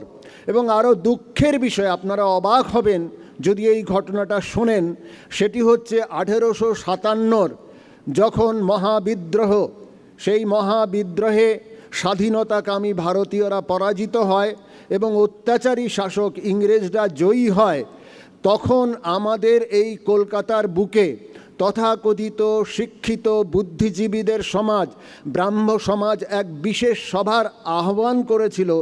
সেই সভার মূল উদ্দেশ্য যে পরমপিতা পরমেশ্বরের কাছে বিশেষ উপাসনার মাধ্যমে কৃতজ্ঞতা জ্ঞাপন করা। সত্যি কথা বলতে কি, স্বামী বিবেকানন্দ না থাকলে আমরা স্বাধীনতা পেতাম না এবং ভবিষ্যৎ ভারতের কোনো উজ্জ্বল রূপরেখাও তৈরি হতো না। আপনাদের নিশ্চয়ই মনে আছে, স্বাধীন ভারতবর্ষের প্রথম গভর্নর জেনারেল সি রাজাগোপালাচারীর সেই কথা, যদি স্বামী বিবেকানন্দের আবির্ভাব না হতো তাহলে আমাদের ধর্ম লুপ্ত হয়ে যেত এবং আমরা আমাদের স্বাধীনতা পেতাম না। But for him we would have lost our religion and we would not have gained our freedom. Swami Vivekananda saved Hinduism and saved India. বেশ, let's suppose Swami Vivekananda comes to India of today. 6 মাস হলো তিনি ভারতবর্ষে এসেছেন। তার তৃতীয় ভবিষ্যৎবাণী কতখানি সফল হয়েছে তা দেখতে এসেই দেখলেন যে ভারতের সফল চন্দ্রাভিযান এবং পৃথিবীর মধ্যে ভারতই প্রথম দেশ যে সাউথ পোলার রিজিয়নে সফল অবতরণ এবং অনুসন্ধানে সমর্থ হয়েছে। তারপরে তিনি দেখলেন যে সারা পৃথিবীর সবচেয়ে শক্তিশালী দেশগুলির একটি সম্মেলন ভারতবর্ষেই অনুষ্ঠিত হচ্ছে, G20 সম্মেলন, that is the top 20 countries in the world, এবং সেই সম্মেলনের নেতৃত্ব দিচ্ছে ভারতবর্ষ। যখন অনেকেরই ধারণা হয়েছিল যে ইউক্রেন এবং রাশিয়ার যুদ্ধের প্রেক্ষিতে এই বিশেষ সম্মেলন ব্যর্থ হবে, তখন thanks to India's leadership and diplomacy এই সম্মেলন সম্পূর্ণভাবে সার্থক হয়, সো মাচ সো যে সমস্ত রাষ্ট্র নেতারা সহমত সূচক এক বিবৃতি পেশ করেন।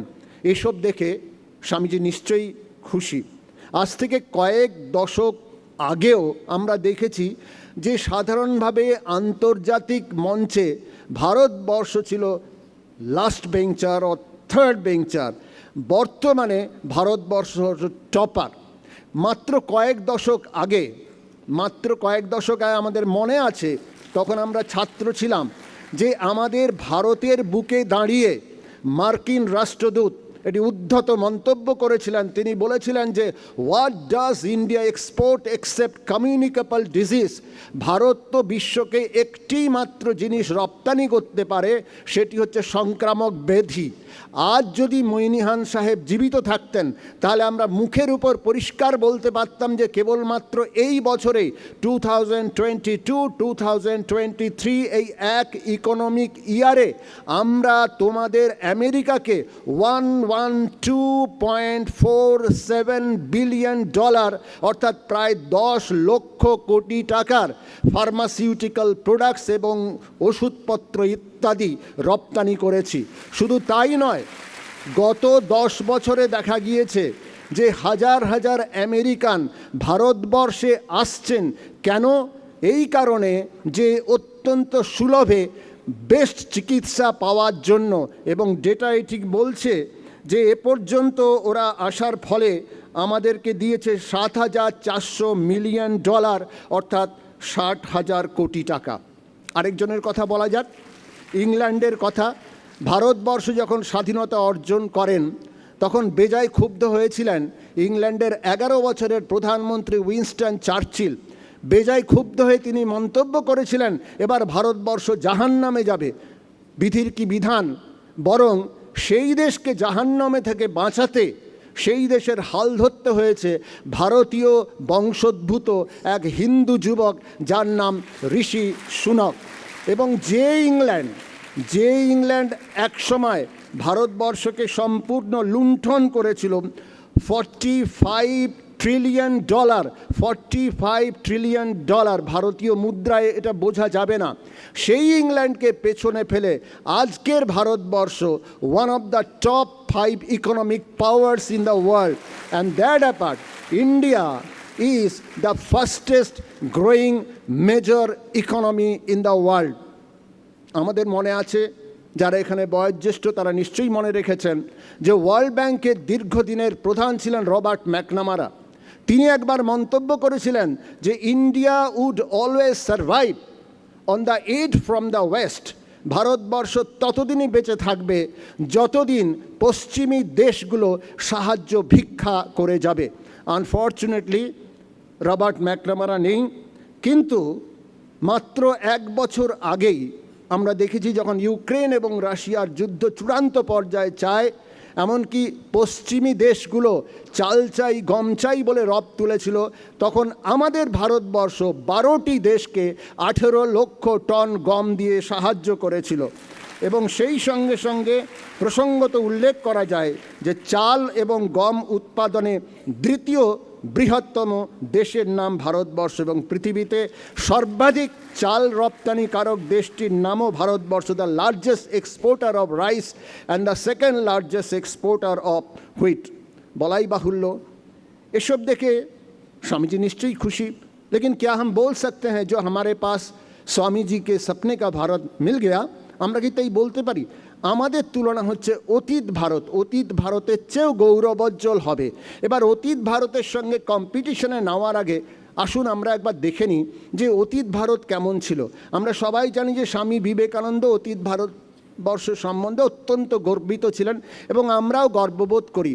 কিন্তু কেন আমরা গর্ববোধ করি, কেন স্বামী বিবেকানন্দ অতীত ভারত নিয়ে গর্ব করতেন, এই প্রশ্নের উত্তর দিয়েছেন ফরাসি ঐতিহাসিক ভারত তত্ত্ববিদ মিশেল ডেনিনো।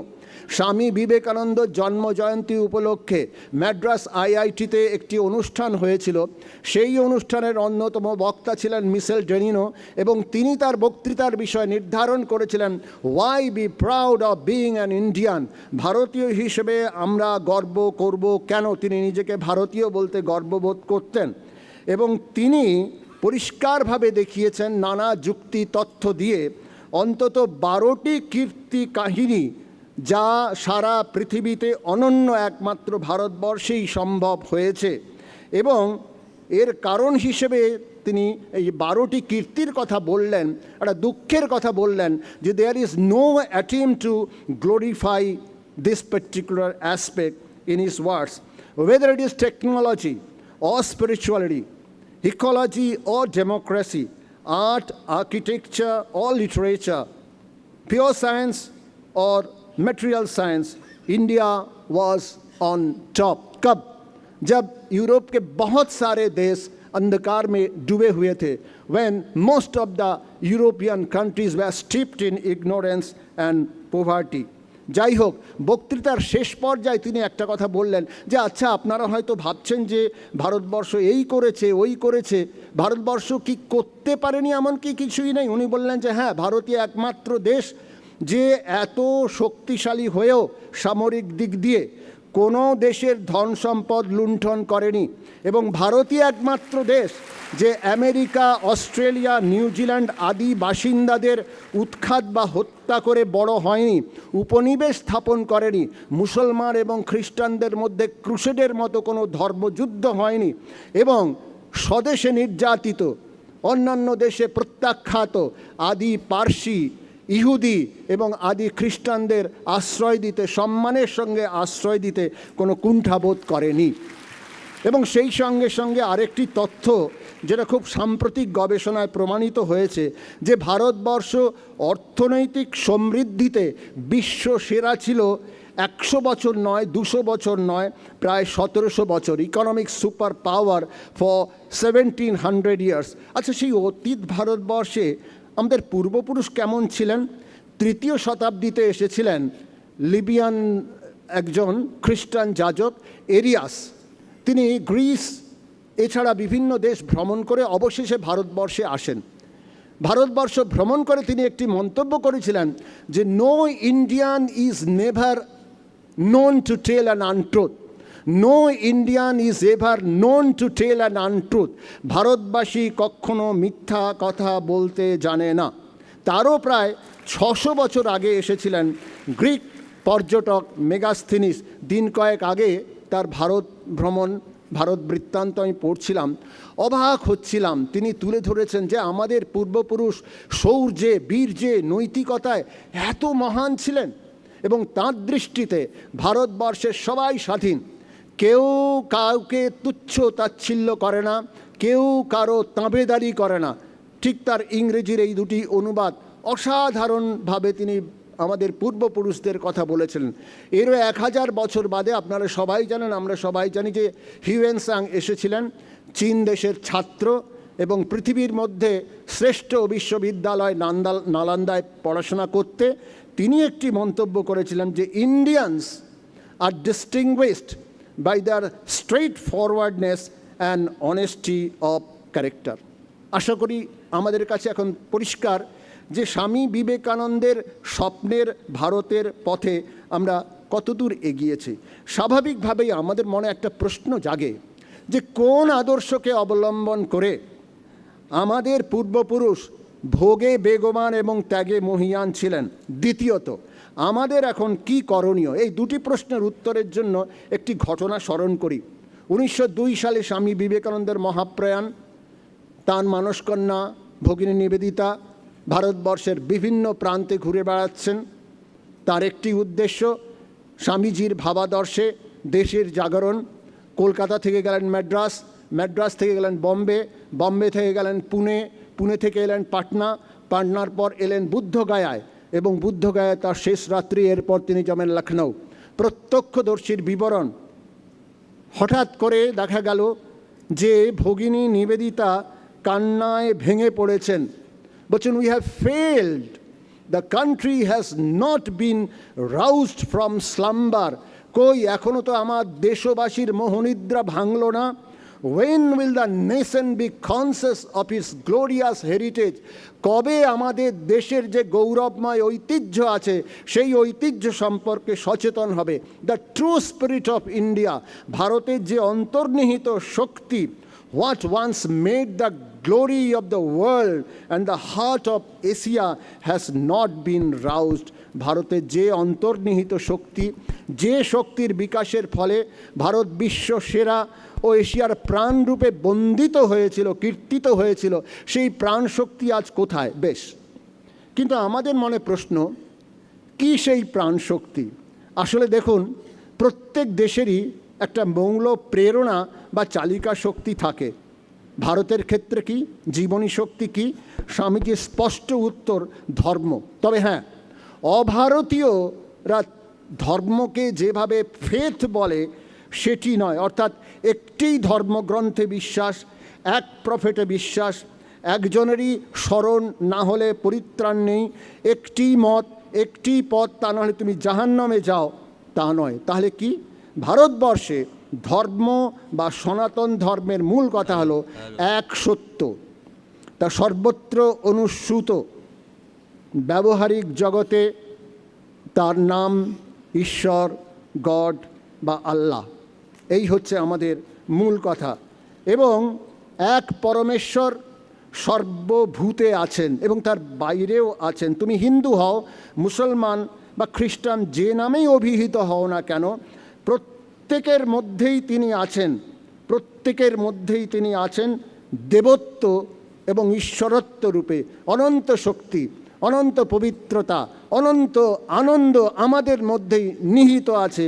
এটি হচ্ছে সনাতন ধর্মের মূল কথা। এবং সেই দেবত্বের বিকাশ কিভাবে হবে, কোন পথে হবে, প্রত্যেক মানুষের রুচি অনুযায়ী তার সন্ধান দেয় এই সনাতন ধর্ম।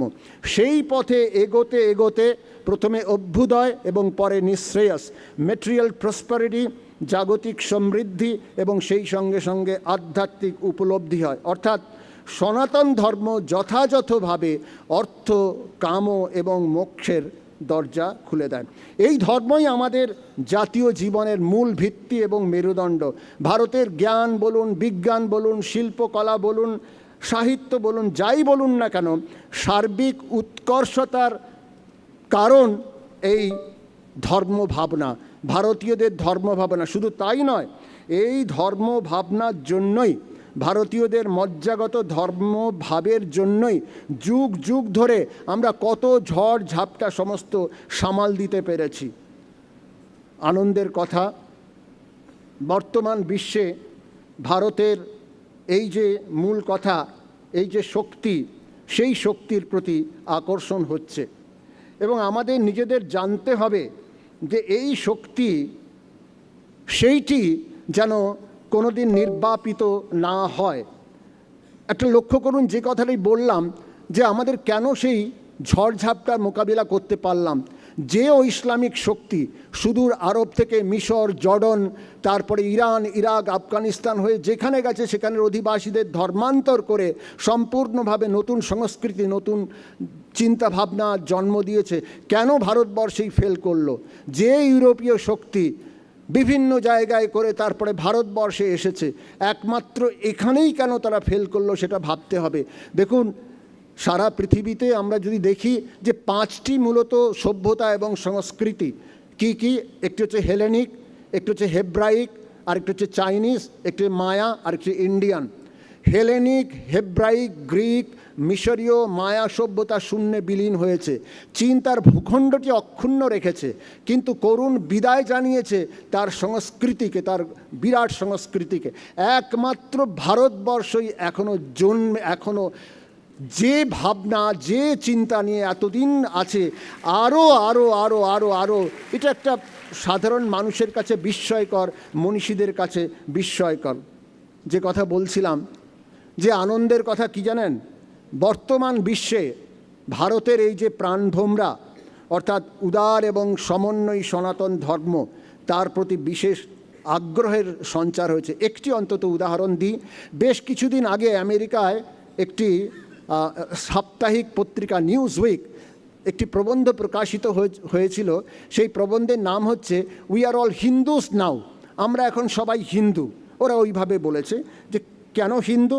প্রাবন্ধিক লিখছেন যে সাম্প্রতিক সমীক্ষায় দেখা যাচ্ছে যে জগৎ, জীব এবং ঈশ্বর সম্পর্কে Americans R becoming more like Hindus and less like traditional খ্রিস্টানস। কীরকম? যে মার্কিনীরা যুগ যুগ ধরে হে স্বর্গস্থ পিতা বলে ঈশ্বরকে অভিহিত করেছিল, তার 84% মানুষ আজ বিশ্বাস করেন god is everywhere and in everything. তাছাড়া এটা শুধু আমেরিকায় নয়, এই শিক্ষিত উদারচেতা মানুষেরা সারা বিশ্বে এই সনাতন ধর্মের প্রতি বিশেষভাবে আকর্ষণ বোধ করছেন। তার কারণ এর সহিষ্ণুতা, এর গ্রহিষ্ণুতা, এর স্বাধীন চিন্তা এবং যুক্তিবোধকে বিশেষভাবে সম্মান জানানো। স্বাভাবিকভাবেই আপনারা জেনেছেন যে ব্রিটিশ প্রাইম মিনিস্টার ঋষি সুনাক তিনি নিজেকে প্রাউড হিন্দু বলে অভিহিত করেন। এবং আপনারা যারা হয়তো কিছুদিন আগে গত 18ই নভেম্বর মার্কিন যুক্তরাষ্ট্রের পরবর্তী প্রেসিডেন্ট পদের দাবিদার, অন্যতম দাবিদার বিবেক রামস্বামীর ইন্টারভিউ কি দেখেছেন?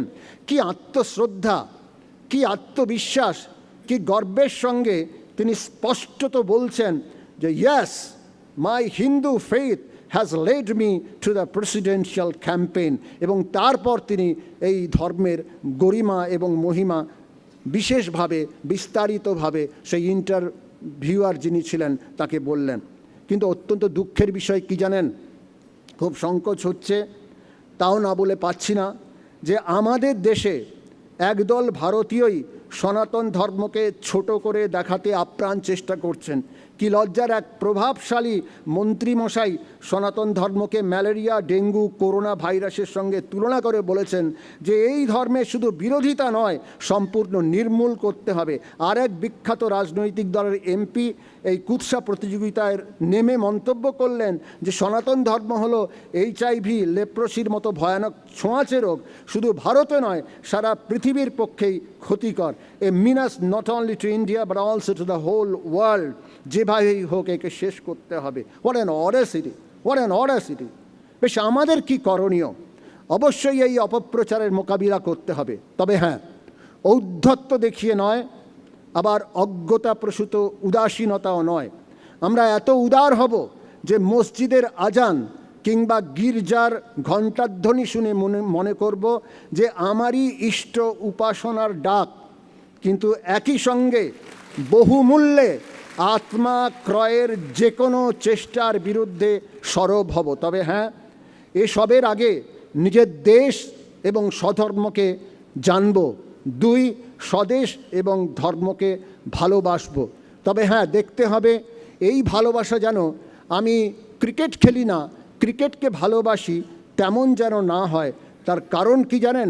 সত্যিকারের ভালোবাসা এক অনুশীলন সাপেক্ষ ব্যাপার। কি অনুশীলন করতে হবে সে বিষয়ে অধ্যাপিকা সুমিতা রয় স্পষ্ট করে বলেছেন, সেটি নিশ্চয়ই মনে আছে। তো অনুশীলনের প্রথম ধাপে আমরা কি করতে পারি? আমরা যারা এখানে উপস্থিত রয়েছি, পূজনীয় নিখিলেশ্বরানন্দজি মহারাজও আমাদের উদ্দেশ্যে বলেছেন, সুমিতা রায়ও এই কথাটা বলেছেন, যে অন্তত এই বিষয়ের ওপর স্বামীজির ভারতবর্ষ, স্বামীজির ধর্ম ইত্যাদি জানতে হলে লেকচার্স ফ্রম কলম্বো টু আলমোড়ার অন্তত 2টি বক্তৃতা পড়া এবং আলোচনা করা দরকার। প্রথমটি হচ্ছে দ্য ওয়ার্ক বিফোর আস, বাংলায় আমাদের উপস্থিত কর্তব্য, আর দ্বিতীয় হচ্ছে দ্য ফিউচার অফ ইন্ডিয়া, ভারতের ভবিষ্যৎ। আর তারপর স্বামীজির 1893-এর 11ই সেপ্টেম্বরের বক্তৃতা, এ পেপার অন হিন্দুইজম। যদি আমরা আমাদের কর্তব্য পালন না করি তাহলে আমাদের সামনে ভয়ঙ্কর বিপদ। স্বামী বিবেকানন্দ 2টি আশঙ্কার কথা বলেছিলেন। কি কি আশঙ্কা? প্রথম, তাহলে ভারতবর্ষ থেকে ধর্ম সম্পূর্ণভাবে লুপ্ত হয়ে যাবে, এবং দ্বিতীয় আশঙ্কা, বাহ্য দেশীয় ধর্ম ভারতীয়রা গ্রহণ করিবে। স্বামী বিবেকানন্দর কথা, Indians will embrace A foreign religion. কিন্তু যদি তাই হয় তাহলে ভারতেরও মৃত্যু হবে। ভারতের মৃত্যু হলে সারা পৃথিবীর মৃত্যু হবে, এবং যা সমস্ত মূল্যবোধ, যে স্বপ্ন, সমস্ত কিছু কিন্তু নষ্ট হয়ে যাবে। আরেকটি কথা যেটি আমরা প্রথম ভাগে দেখেছি, শ্রীমৎ স্বামী ভজনানন্দজি মহারাজ, শ্রীমৎ স্বামী বলভদ্রানন্দজি মহারাজ, স্বামী সুপর্ণানন্দজি মহারাজ উল্লেখ করেছিলেন একটি বিষয়। দেখুন, সারা পৃথিবী কিন্তু ভারতবর্ষের দিকে তাকিয়ে আছে। তার কারণ এখন একটা শূন্যতার সৃষ্টি হয়েছে। কিসের শূন্যতা? সেটি হচ্ছে এ পর্যন্ত পৃথিবীতে যত ইজম, যত ism, communism, individualism, capitalism, socialism, secular humanism, radical humanism সব ব্যর্থ প্রমাণিত হয়েছে। ব্যর্থতার মূল কারণ হচ্ছে যে দেবত্বের অধিকারী মানুষকে ইকোনমিক ম্যান হিসেবে গণ্য করা হয়েছে এবং কেবলমাত্র আর্থ সামাজিক কাঠামোর পরিবর্তনের চেষ্টা হয়েছে। স্বাভাবিকভাবেই সেটি এখন ব্যর্থ হয়েছে। সারা বিশ্ব কিন্তু তাকিয়ে আছে, আপনারা দেখবেন পত্রপত্রিকায় সারা মনীষী তাকিয়ে আছেন ভারতবর্ষের এই প্রাণভোমরার দিকে। এই প্রাণভোমরাকে জাগিয়ে রাখতে হবে। সেই প্রাণভোমরা সনাতন ধর্মের নয়নের মণি হচ্ছে অদ্বৈত বেদান্ত। যেখানে দ্বৈত সেখানেই বিরোধ, সেখানেই সংঘর্ষ। এই অদ্বৈত বেদান্তের মধ্যেই রয়েছে সারা পৃথিবীকে একত্রিত করে না। এমন নয় যে সারা পৃথিবী এক রাষ্ট্রে রূপান্তরিত হবে, সেটি হয়তো হবে না, কিন্তু এটি হবে নানা বৈচিত্র্য বজায় রেখে একসঙ্গে চলার পথ। আমরা অবশ্যই ইতিবাচক, নেগেটিভিটির কোনো স্থান নেই স্বামী বিবেকানন্দের ডোমেনে। স্বামী বিবেকানন্দের আশীর্বাদ আমাদের মধ্যে আছে। আমরা কখনো হতাশায় ডুবব না। ভারতবর্ষের উজ্জ্বল তারা সেটা দেখা যাচ্ছে এবং আমরা সবসময় নিজেদের মনে রাখবো, আবৃত্তি করব এবং অনুভব করব, if the sun by the cloud is here and a bit, the welkin shows but gloom, still hold on yet a while the brave heart, the victory is sure to come. সূর্য যদি মেঘাচ্ছন্ন হয় কিছুক্ষণ, যদি বা আকাশ আরো বিষণ্ণ গম্ভীর, ধৈর্য ধরো কিছুকাল হে বীর হৃদয়, জয় তব যেন সুনিশ্চয়। আমরা স্বামীজির স্বপ্নটাকে সফল করবই।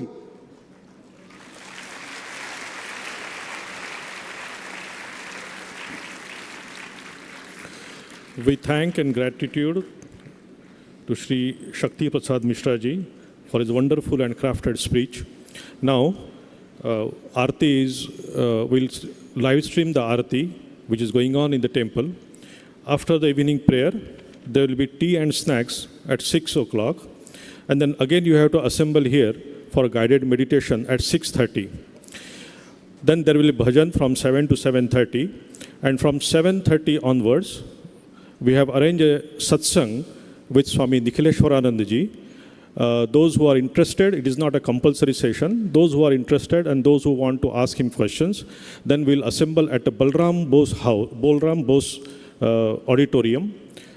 There is a small auditorium there. We can assemble there at 7:30 for a satsanga with Swami Nikhileshwarananda ji.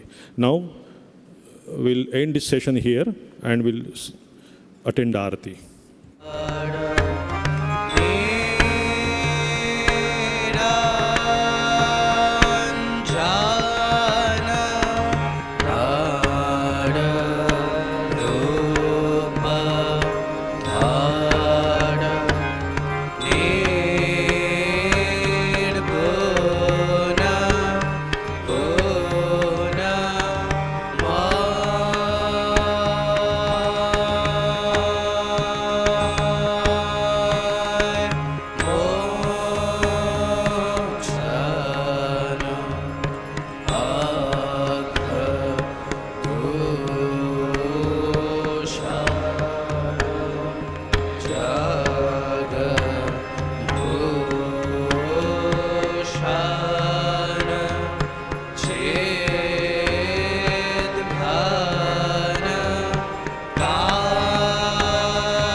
शरण त्याजे जाते गुण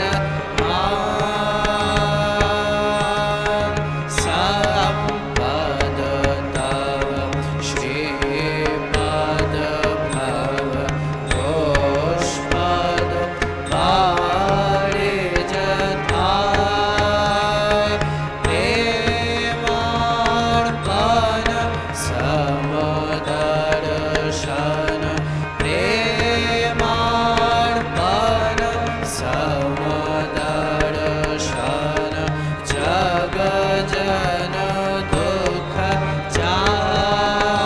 जाय संपद तव श्रीपद भव पुष्पद पारे जथाय प्रेमार्पण समदर्शन प्रेमार्पण समदर्शन जग जन दुख जाय नमो नमो प्रभु वाक्यमनादित नमो नमो प्रभु वाक्यमनादित मनोवचनैकाधार प्रभु मनोवचनैकाधार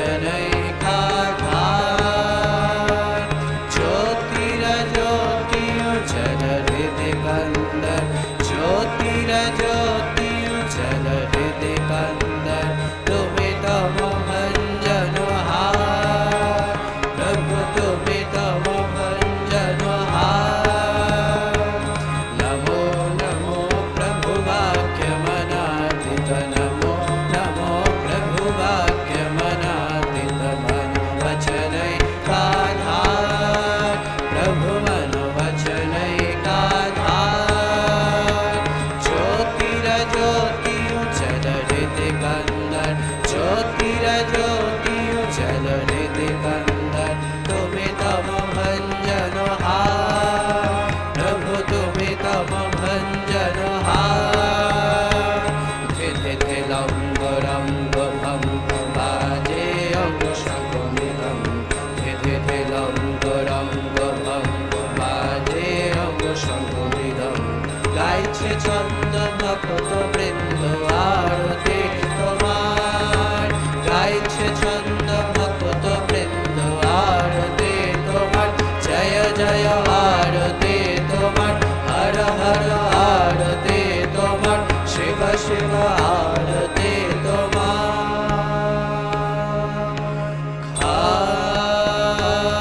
খণ্ডন ভব বঙ্খন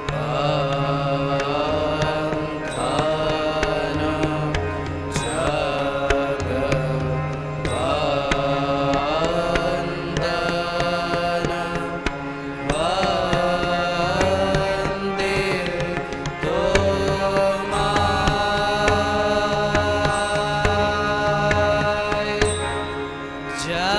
জয় শ্রী গুরু মহারাজ জি কে জয়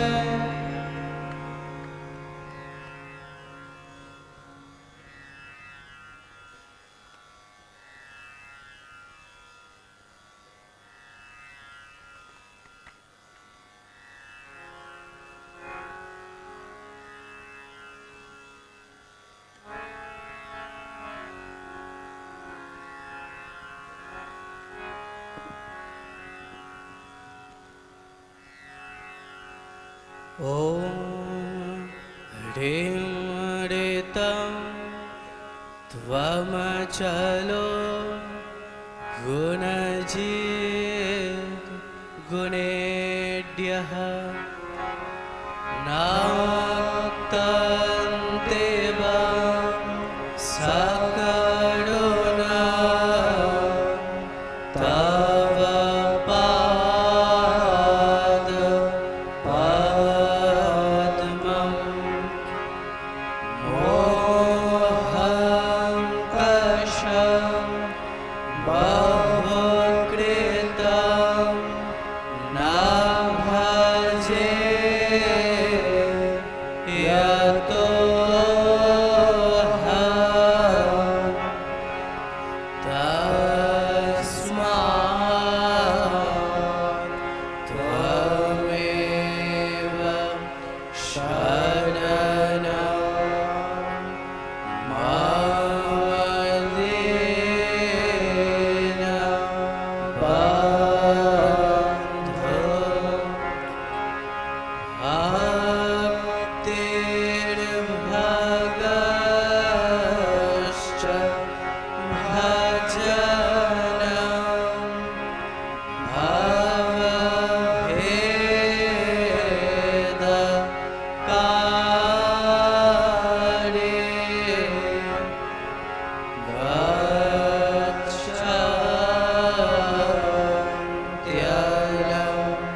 त्र्यंबके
After the tea and snacks, you please report at 6 p.m. And guided meditation will be at 6:30. So tea and snacks time is 6 to 6:30. So again, we will assemble at 6:30.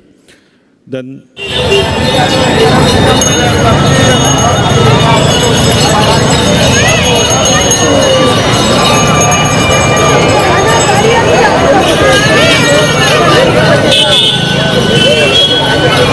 Nandaji,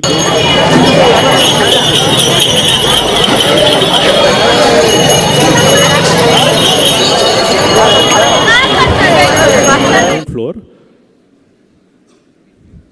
Thank you.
এটা কিন্তু live হবে না, live হবে না।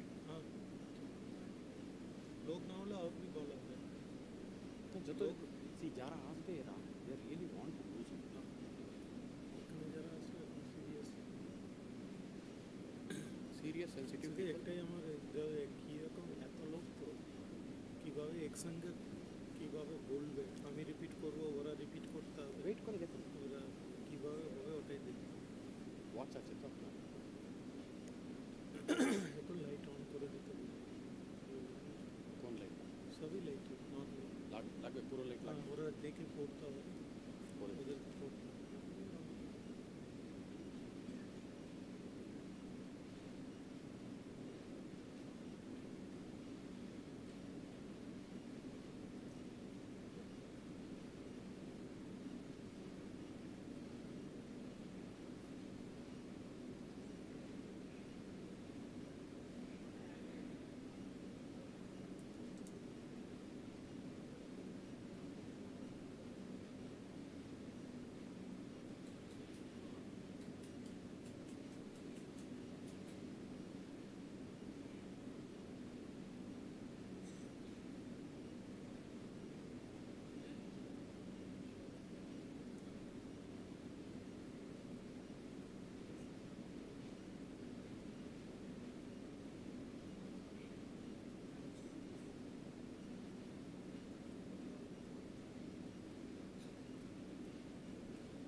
we will request the volunteers outside to send the interested delegates inside the hall so that we can start our guided meditation session on time.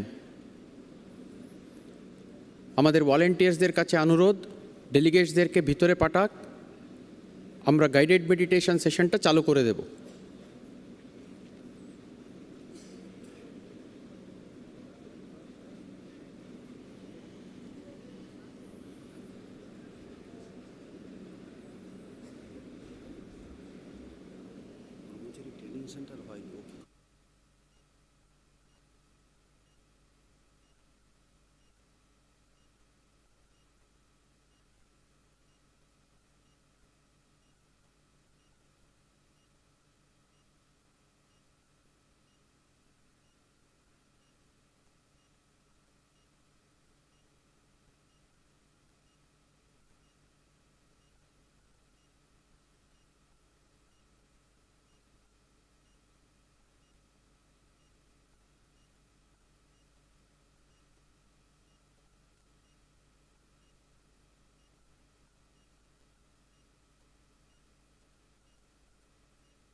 Delegates who have entered the hall, kindly settle down. We will request all the delegates to kindly switch off their mobile, not just silent, for half an hour. Do not use the mobile. Switch it off. In your kit that was given to you, there is a book on guided meditation.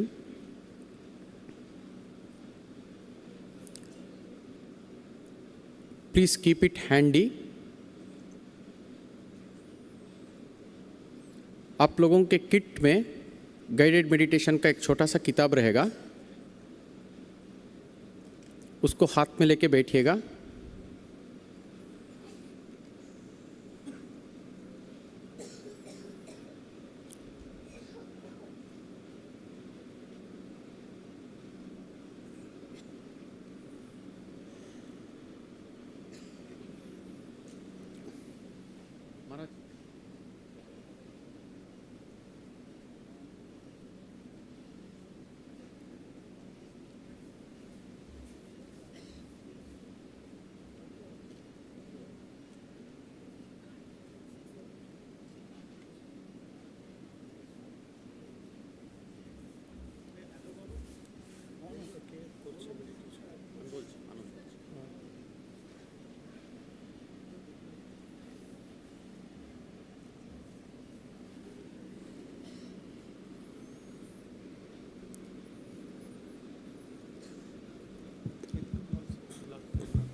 We will request the delegates to kindly take their seats as early as possible. Kindly switch off your mobile phone, not just keeping it in silent, switch it off for half an hour. The kit that was given to you in the morning that has a small booklet on guided meditation, please keep it handy.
Kindly settle down. Kindly switch off your mobile phones for half an hour. We will now begin our guided meditation session. Revered Swami Vedapurushanandaji Maharaj will conduct this session for all the delegates. Revered Maharaj is Secretary, Ramakrishna Mission Ashrama, Jhargram, West Bengal. Maharaj will keep giving instructions, closely follow the instructions, and participate in the guided meditation session. Maharaj. Hari Om. Dear friends, we shall start the guided meditation session. I shall be giving some instructions which I request you to follow.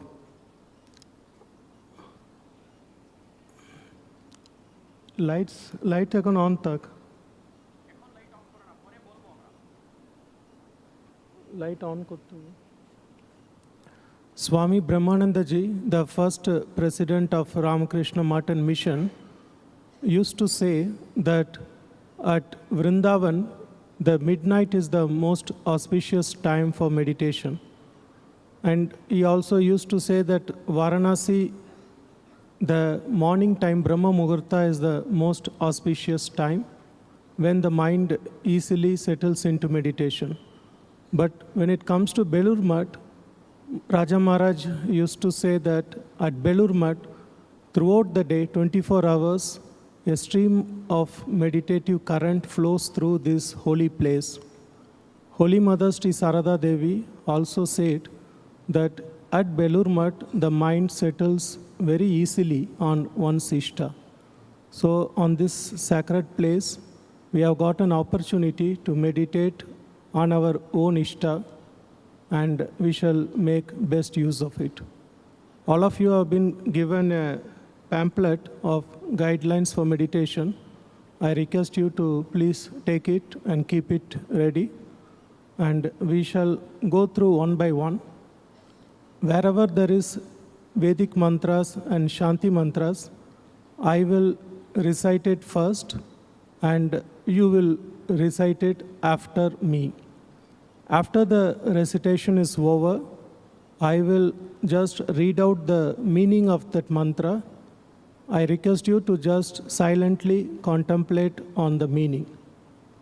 Amra pratame ami kichu instructions a guidelines pamphlet থেকে কিছু আমি বলবো ওটা আপনারা মনে মন ভাববেন যে শান্তি মন্ত্র আর বৈদিক মন্ত্র যেটা দেয়া আছে ওটা আমি প্রথমে উচ্চারণ করব তারপরে আপনারা সবাই আমার সঙ্গে উচ্চারণ করবেন তারপরে আমি ওটা মানে কি ওটা আমি পাঠ করব তো ওটা আপনারা মনে মন ওই অর্থকে ভাববেন তারপরে আমরা 15 মিনিট আমরা ধ্যান করব এই ধ্যান পদ্ধতি যেটা আপনাদের কাছে দেয়া হয়েছে এটা আমাদের পরম পূজনীয় সংঘের ভাইস প্রেসিডেন্ট মহারাজ স্বামী প্রভানন্দজি মহারাজের অনুমোদিত উনি দেখে এটা অ্যাপ্রুভ করেছিলেন এটা আমাদের রামকৃষ্ণ মঠ আর মিশনের সমস্ত সেন্টার আর ভাব প্রচার পরিষদেরও আমরা এটা পাঠিয়েছে এটা পালন করার জন্য So the guidelines that you have at your hand was originally conceived and prepared under the direction of Revered Swami Prabhanandaji Maharaj, the Vice President of Ramakrishna Mission. It has been circulated to all our centers and also our Bhav Prachar ashrams for use in the Vivekananda study circles. So today we shall be following that instructions. Still some are coming, so I shall wait till they settle down. In the meanwhile, let me share a few things with you. As it is written here, so this manual is not to be shared with anyone except a like-minded person. And second thing to remember is this meditation, method of meditation is for those who have not yet received initiation from any guru. আমরা যে meditation পদ্ধতি ধ্যান পদ্ধতি আমরা যে করতে যাচ্ছে এটা মূলত যারা এখনো দীক্ষা নেয়নি গুরুর কাছে ওদের জন্য যারা গুরুর কাছে দীক্ষা অলরেডি নিয়েছেন আর যারা এরপরে নেবেন ওদের জন্য যে ধ্যানের যে পদ্ধতি থাকবে ওদের যে গুরু যা বলেছেন ওটা ওরা ফলো করবেন তো আমরা একটু ওয়েট করি আর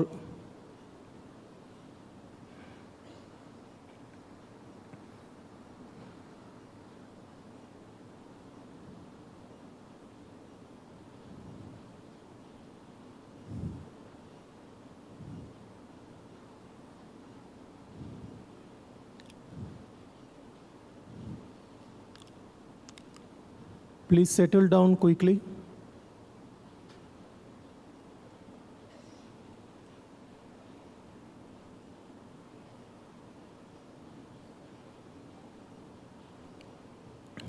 Okay. So let us start our guided meditation session. The first thing is posture. Sit erect, keeping your head, shoulder, and spine straight.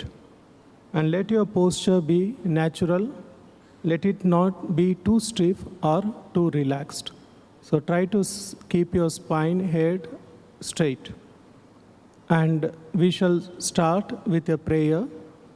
This prayer is addressed to one infinite Satchidananda Brahman, which pervades this entire universe.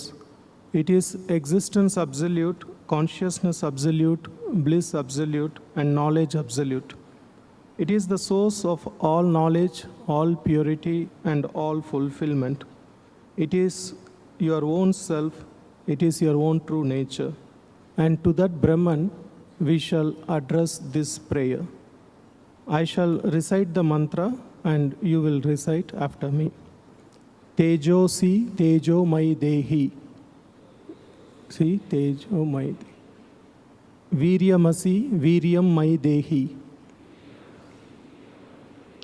Balamasi balam mai dehi. Ojosi ojo mai dehi. Manyurasi manyum mai dehi. Sahosi saho mai dehi.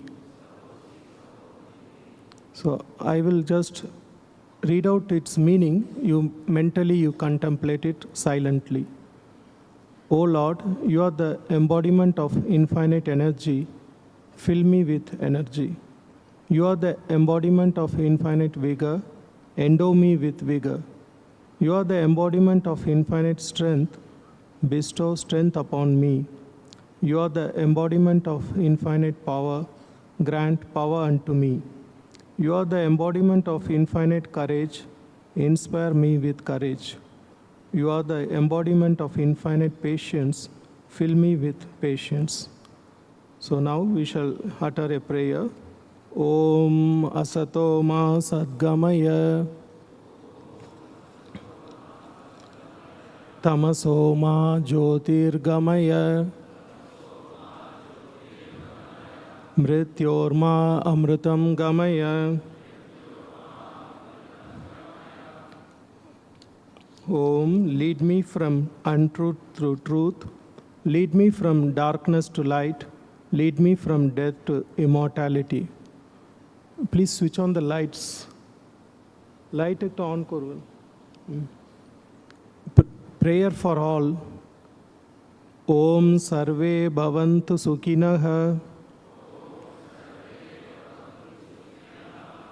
Sarve Santu Niramaya. Sarve Bhadrani Pashyantu. Ma Kaschid Dukkha Bhag Bhavet. Durjana Sajjano Bhuyat. Sajjana Shanti Mapnuyat. Shanto Muccheta Bandebhyo. Muktaschanyan Vimochayet. Om, may all become happy, may all be free from illness, may all see what is auspicious, may no one suffer, may the vile become good, may the good attain peace. May who has attained peace be freed from bondage, may the free deliver others from bondage. So with this prayer, we shall now do a simple pranayam. Keep your posture straight and slowly breathe in through both the nostrils, mentally repeating Om. And without holding the breath, breathe out slowly through both the nostrils. মনে মনে ওম বলতে বলতে দু নাক দিয়ে ধীরে ধীরে শ্বাস নিতে হবে এবং শ্বাস ভিতরে চেপে না রাখে মনে মনে ওম বলতে বলতে দু নাক দিয়ে ধীরে ধীরে শ্বাস ছাড়তে হবে এইরকম আমরা 5 বার করব এখন আমরা 5 বার প্রাণায়াম শুরু করব so each one of you try to do pranayama 5 times breathe in and breathe out through both your nostrils rhythmically slowly without holding it mentally repeating 5 times let us do it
So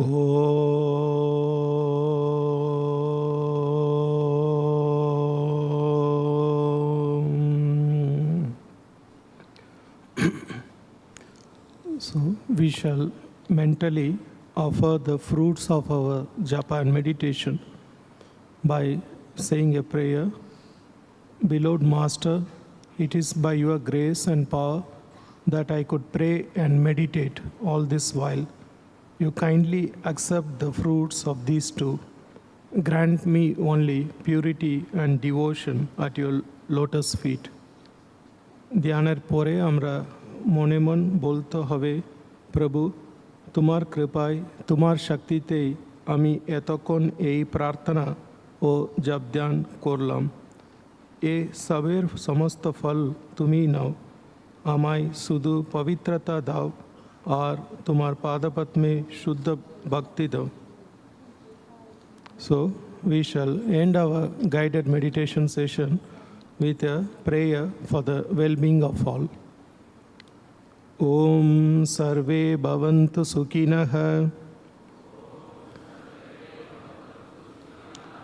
sarve santu niramaya,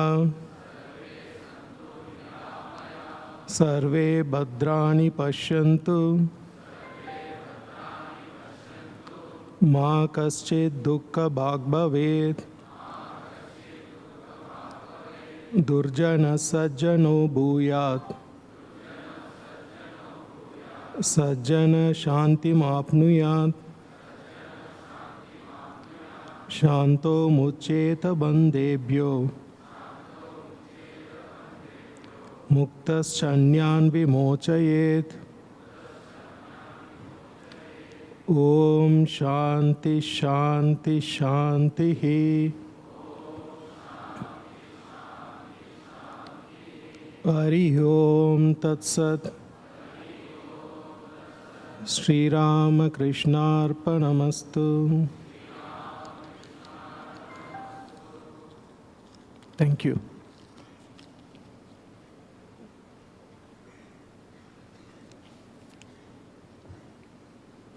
We offer our humble pranams to revered Swami Vedapurushanandaji Maharaj. Now we will have a bhajan program conducted by revered Swami Shivadhishanandaji Maharaj from Ramakrishna Mission Ashrama, Narendrapur.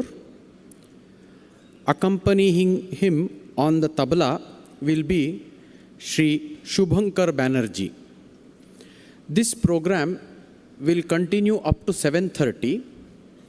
There is an announcement for the delegates who are staying at Narendrapur.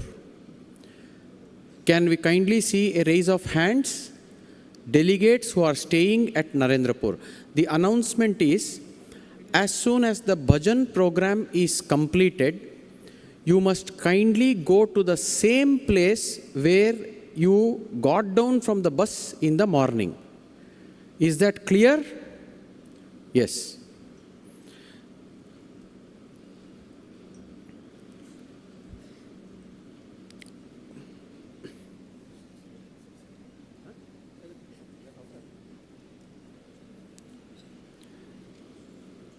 As announced a little while ago, at 7:30 after the bhajan program is over, those of the delegates who are interested may kindly go to the Maharaj Balaram Bose Hall. Balaram Bose Hall, where they can have a satsang with revered Nikhileshwaranandaji Maharaj.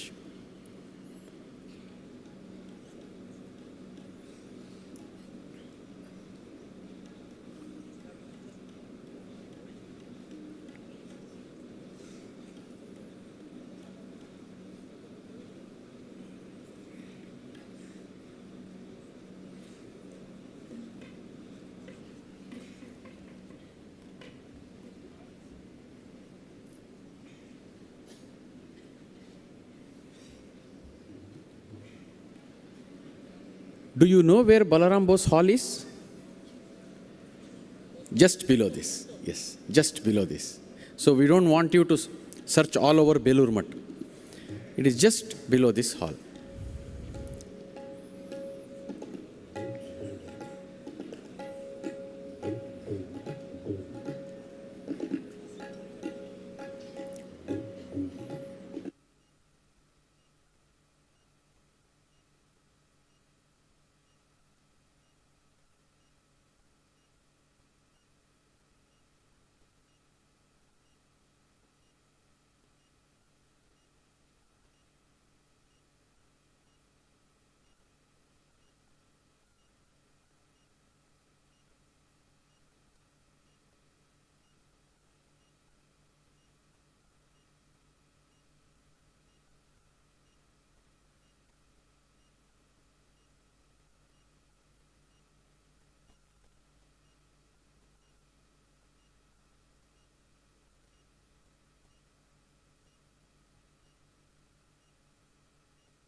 hello, hello, hello, hello, hello, hello.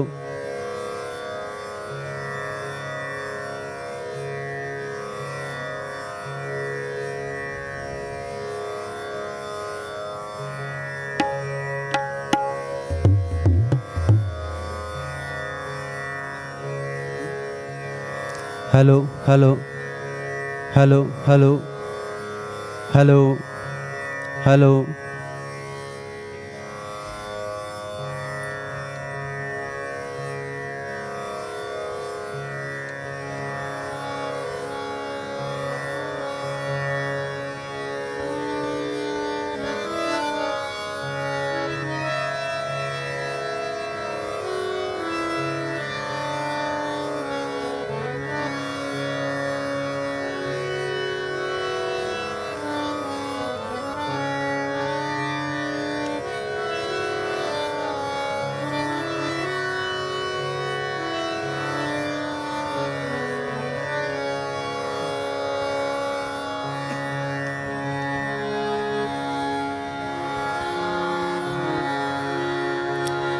नमः Shri जतिराजाय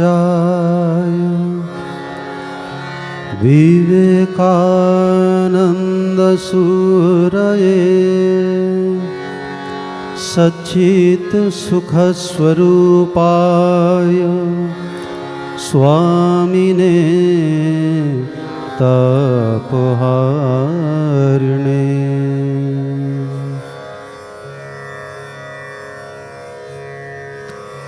At first, my devoted pranams to all revered monks present here, and my loving namaskar to my dear brothers and sisters.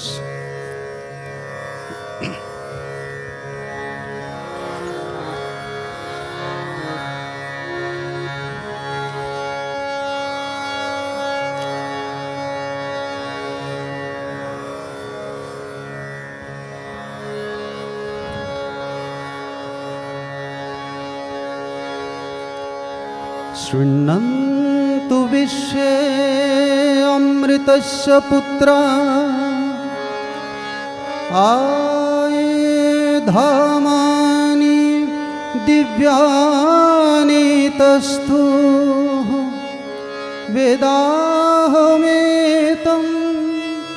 पुरुषं महान्तम् आदित्यवर्णं तमस परस्तात् तमेव विदित्वाति मृत्युमेति नान्यः पन्था विद्यते अयनाय नान्यः पन्था विद्यते अयनाय नान्यः पन्था विद्यते अयनाय। शोनो शोनो सुरलोकबासी অমৃতের যে আছো সন্তান জানিয়াছি সেই অবিনাশী জ্যোতির্ময় পুরুষ মহান তপন বরণ তিনি আধারের পারে যিনি তাহারে জানিয়া জীব মরণ এড়ায় নিস্তার লাভের আর নাহি রে উপায়। শোনো শোনো সুরলোকবাসী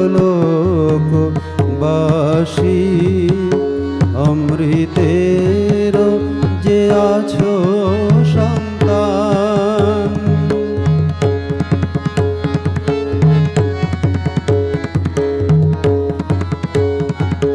শোনো শোনো সুরলোকবাসী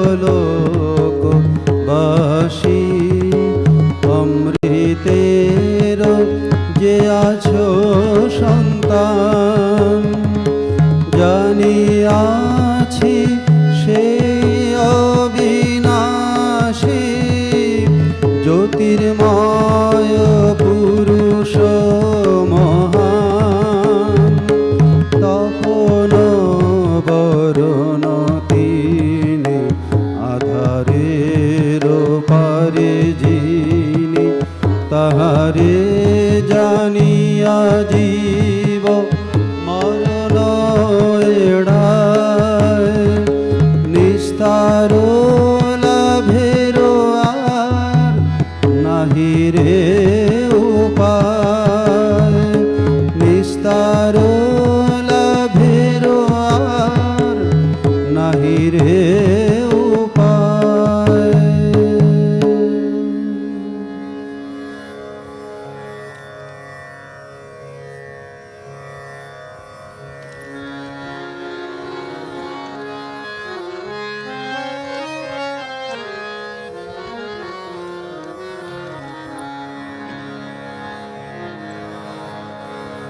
पीले रे अवधूत ओ मतवाला पीले रे अवधूत ओ मतवाला प्याला प्रेम हरि रस का रे पीले रे अवधूत ओ मतवाला पीले रे अवधूत ओ मतवाला प्याला प्रेम हरि रस का रे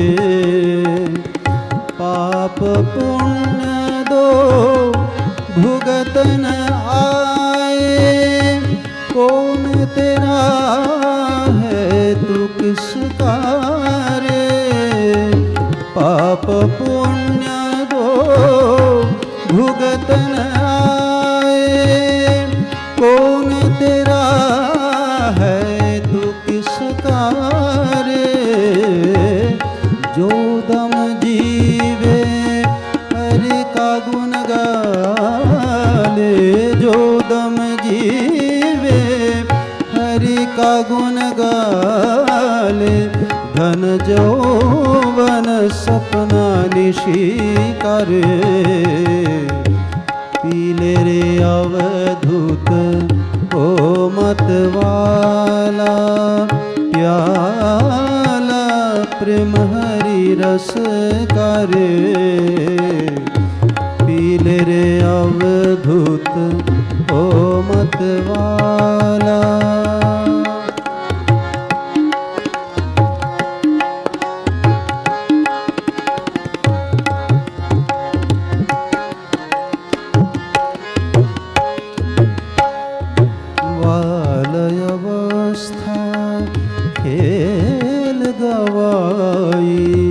तरुण भया नारी बस करे बालय अवस्था खेल गवाई तरुण भया नारी बस करे वृद्ध भया कफ वायु ने घेरा वृद्ध भया कफ वायु ने घेरा घाट पड़ा जामन करे नाभ कमल में है कस्तूरी कैसे भरमा मिटे पशु का रे नाभ कमल में है कस्तूरी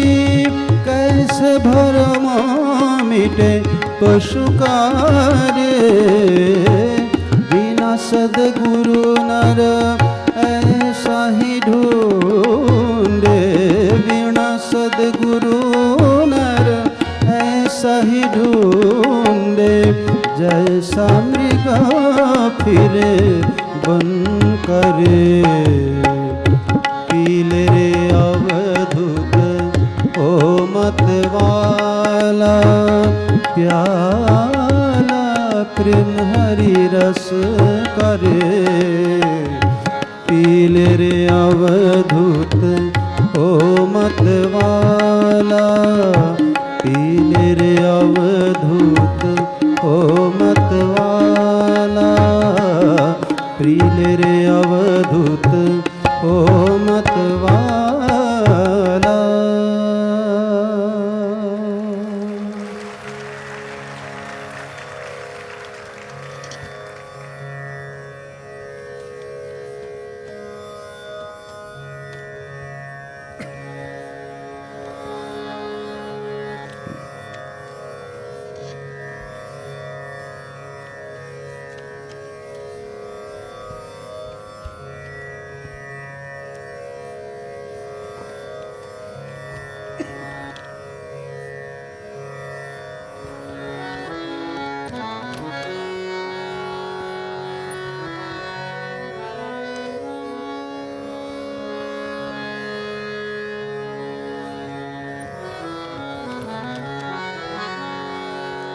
ক্ষাত্র বীর্য ব্রহ্ম তেজ মূরতি ধরিয়া এলো এবার, গগনে পবনে উঠিল রে ওই মা ভৈ ওহুঙ্কার।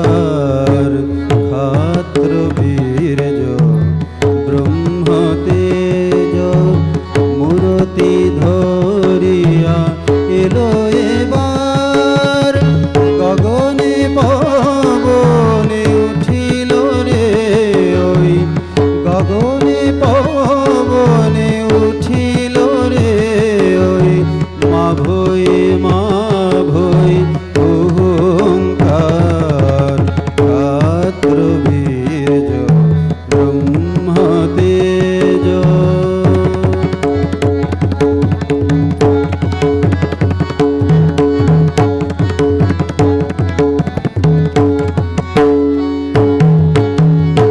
আশ্বাস দিল শঙ্কিত জনে, পুলক জাগালো হতাশ জীবনে।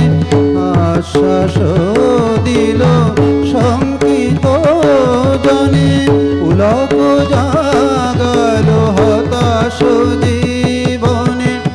উত্তিষ্ঠ করজি সঘনে, উত্তিষ্ঠ করজি সঘনে, সুক্তি নাশিল এব সুধা। ক্ষাত্র বীর্য ব্রহ্ম তেজ মূরতি ধরিয়া এলো এবার, গগনে পবনে উঠিল রে ওই, গগনে পবনে উঠিল রে ওই মা ভৈ ওহুঙ্কার। ক্ষাত্র বীর্য ব্রহ্ম তেজ।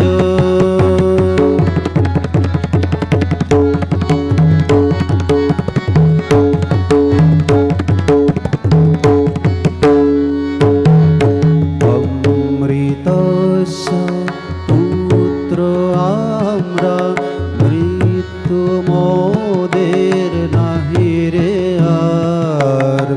কার ভয়ে তবু কেঁদে দিশে হারা, উঠে দাঁড়া মিছে স্বপ্ন ছাড়। অমৃতস্য পুত্র আমরা, মৃত্যু মোদের নাহি রে আর। কার ভয়ে তবু কেঁদে দিশে হারা, উঠে দাঁড়া মিছে স্বপ্ন ছাড়। ত্যাগো সেবা বিজয় কেতন, নির্ভয়ে তোল বিদরি গগন। ত্যাগো সেবার বিজয় কেতন, নির্ভয়ে তোল বিদরি গগন। ধন্য হইবে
স্বামীজির মন্ত্র মোরা ভুলব না, স্বামীজির স্বপ্ন মোরা ভুলব না, স্বামীজির মন্ত্র মোরা ভুলব না, স্বামীজির স্বপ্ন মোরা ভুলব না। ভারত ভূমি পুণ্য ভূমি ভুলব না, ভারত ভূমি পুণ্য ভূমি ভুলব না, ত্যাগ সেবা মন্ত্র মোদের ভুলব না। ভারত ভূমি পুণ্য ভূমি ভুলব না, ত্যাগ সেবা মন্ত্র মোদের ভুলব না। বাজব কভু নিজের তরে বাজব না, ভালোবাসা মন্ত্র মোদের ভুলব না। বাজব কভু নিজের তরে বাজব না, ভালোবাসা মন্ত্র মোদের ভুলব না। স্বামীজির স্বপ্ন মোরা ভুলব না, স্বামীজির মন্ত্র মোরা ভুলব না।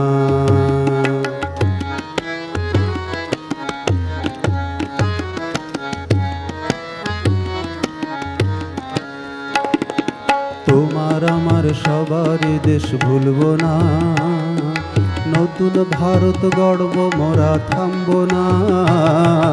তোমার আমার সবার দেশ ভুলব না, নতুন ভারত গড়ব মোরা থামব না। স্বামীজির মন্ত্র মোরা ভুলব না, স্বামীজির স্বপ্ন মোরা ভুলব না। স্বামীজির মন্ত্র মোরা ভুলব না, স্বামীজির স্বপ্ন মোরা ভুলব না। স্বামীজির মন্ত্র মোরা ভুলব না, ভুলব না, ভুলব না। স্বামীজির মন্ত্র মোরা ভুলব না, স্বামীজির স্বপ্ন মোরা ভুলব না।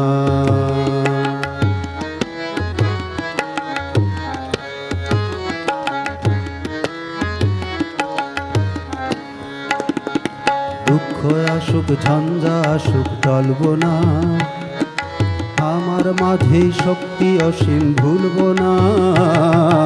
দুঃখ আসুক ঝঞ্ঝা আসুক টলব না, আমার মাঝেই শক্তি অসীম ভুলব না।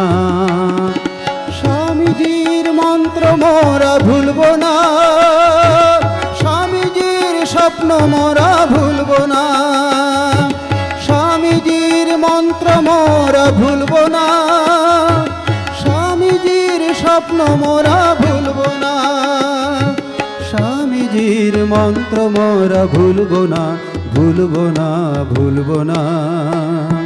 স্বামীজির মন্ত্র মোরা ভুলব না, স্বামীজির স্বপ্ন মোরা ভুলব না।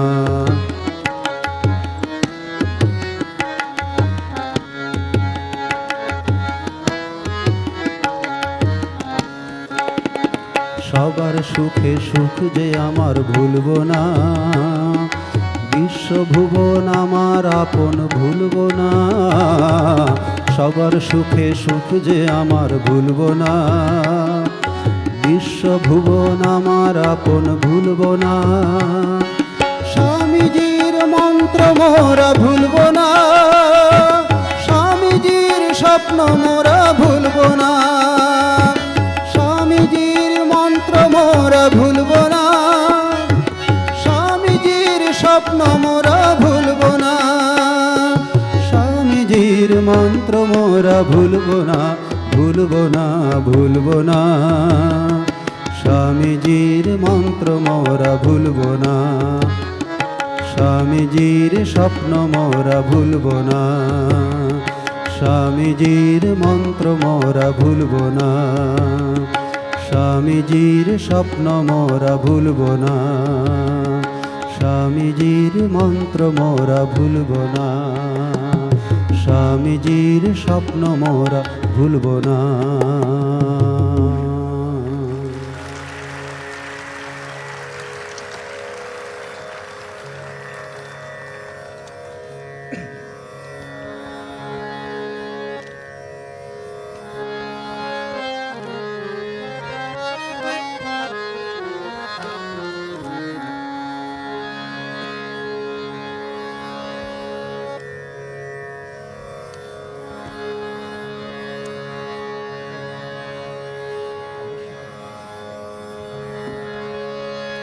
আদর্শ তব শঙ্কর সীতা, ভুলিও না তুমি, ভুলিও না।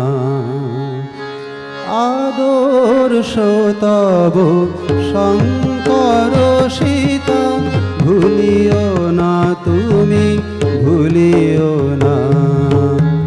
ভুলিও না তুমি মহাপবিত্র, ভুলিও না তুমি মহাপবিত্র। এই ভারতের ধূলিকণা, ভুলিও না তুমি, ভুলিও না। আদর্শ তব শঙ্কর সীতা, ভুলিও না তুমি, ভুলিও না।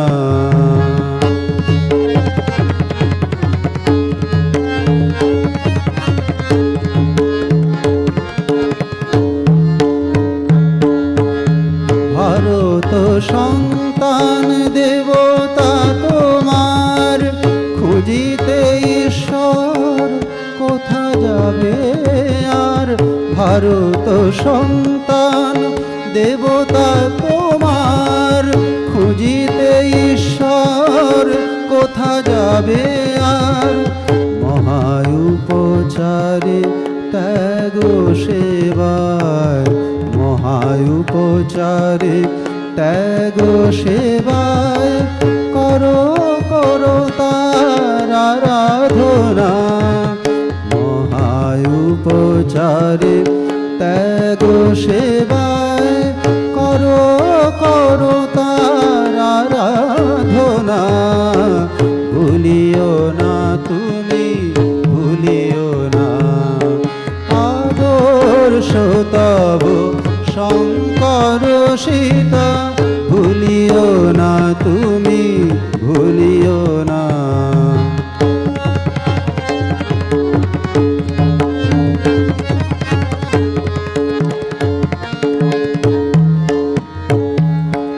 উচ্চ কণ্ঠে বলো বলো তুমি, ভারত সন্তান আমার ভাই। মূর্খ কাঙাল দ্বিজ চণ্ডাল, দেবতায় আমার এরা সবাই। উচ্চ কণ্ঠে বলো বলো তুমি, ভারত সন্তান আমার ভাই। মূর্খ কাঙাল দ্বিজ চণ্ডাল, দেবতায় আমার এরা সবাই। প্রাণপণে তুমি বলো দিন রাত, ও মা জগদম্বায় গো উমানাথ। প্রাণপণে তুমি বলো দিন রাত, ও মা জগদম্বায় গো উমানাথ। মানুষ করিয়া দাও গো আমায়, আর কিছু আমি চাহিব না। মানুষ করিয়া দাও গো আমায়, আর কিছু আমি চাহিব না। মানুষ করিয়া দাও গো আমায়, আর কিছু আমি চাহিব না। ভুলিও না তুমি, ভুলিও না। আদর্শ তব শঙ্কর সীতা, ভুলিও না তুমি, ভুলিও না। ভুলিও না তুমি মহাপবিত্র, ভুলিও না তুমি মহাপবিত্র। এই ভারতের ধূলিকণা, ভুলিও না তুমি, ভুলিও না। আদর্শ তব শঙ্কর সীতা, ভুলিও না তুমি, ভুলিও না। আদর্শ তব শঙ্কর সীতা, ভুলিও না তুমি, ভুলিও না।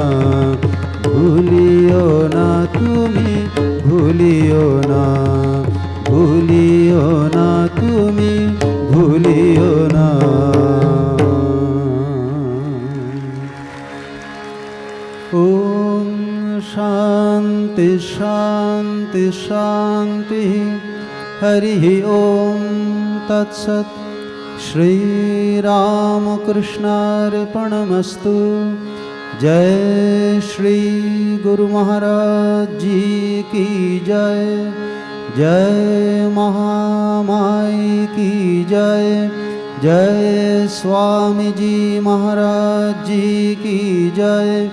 जय गंगा माई की जय।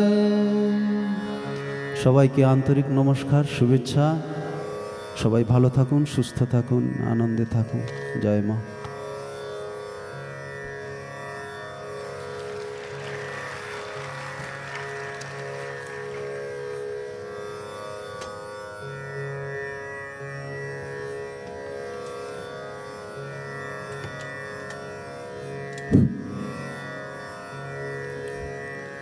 We cordially thank our revered Swami Shivadhishanandaji Maharaj for this wonderful bhajan.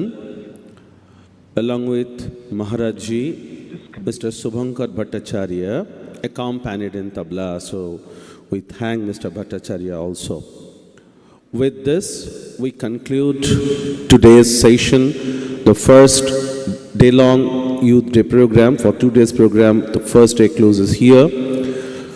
And we thank also all the speakers of all the sessions today. And it was a long program. I'm sure all the youth delegates and all other our respected guests, they enjoyed this session. Tomorrow, just the last announcement, last 2 announcements are there. So tomorrow, we all will reassemble the same hall at 8:45. And as already intimated, there is another auditorium called Mahendranath Gupta M Auditorium. There is no mandate. Whoever interested, they can go there for 1:1 interaction with revered Swami Nikhileshwaranandaji. Please remember Mahendranath Gupta Auditorium. It is there on the 5th floor of this building. And tomorrow, as I already told, 8:45, all are requested to reassemble here. Thank you. Thank you very much.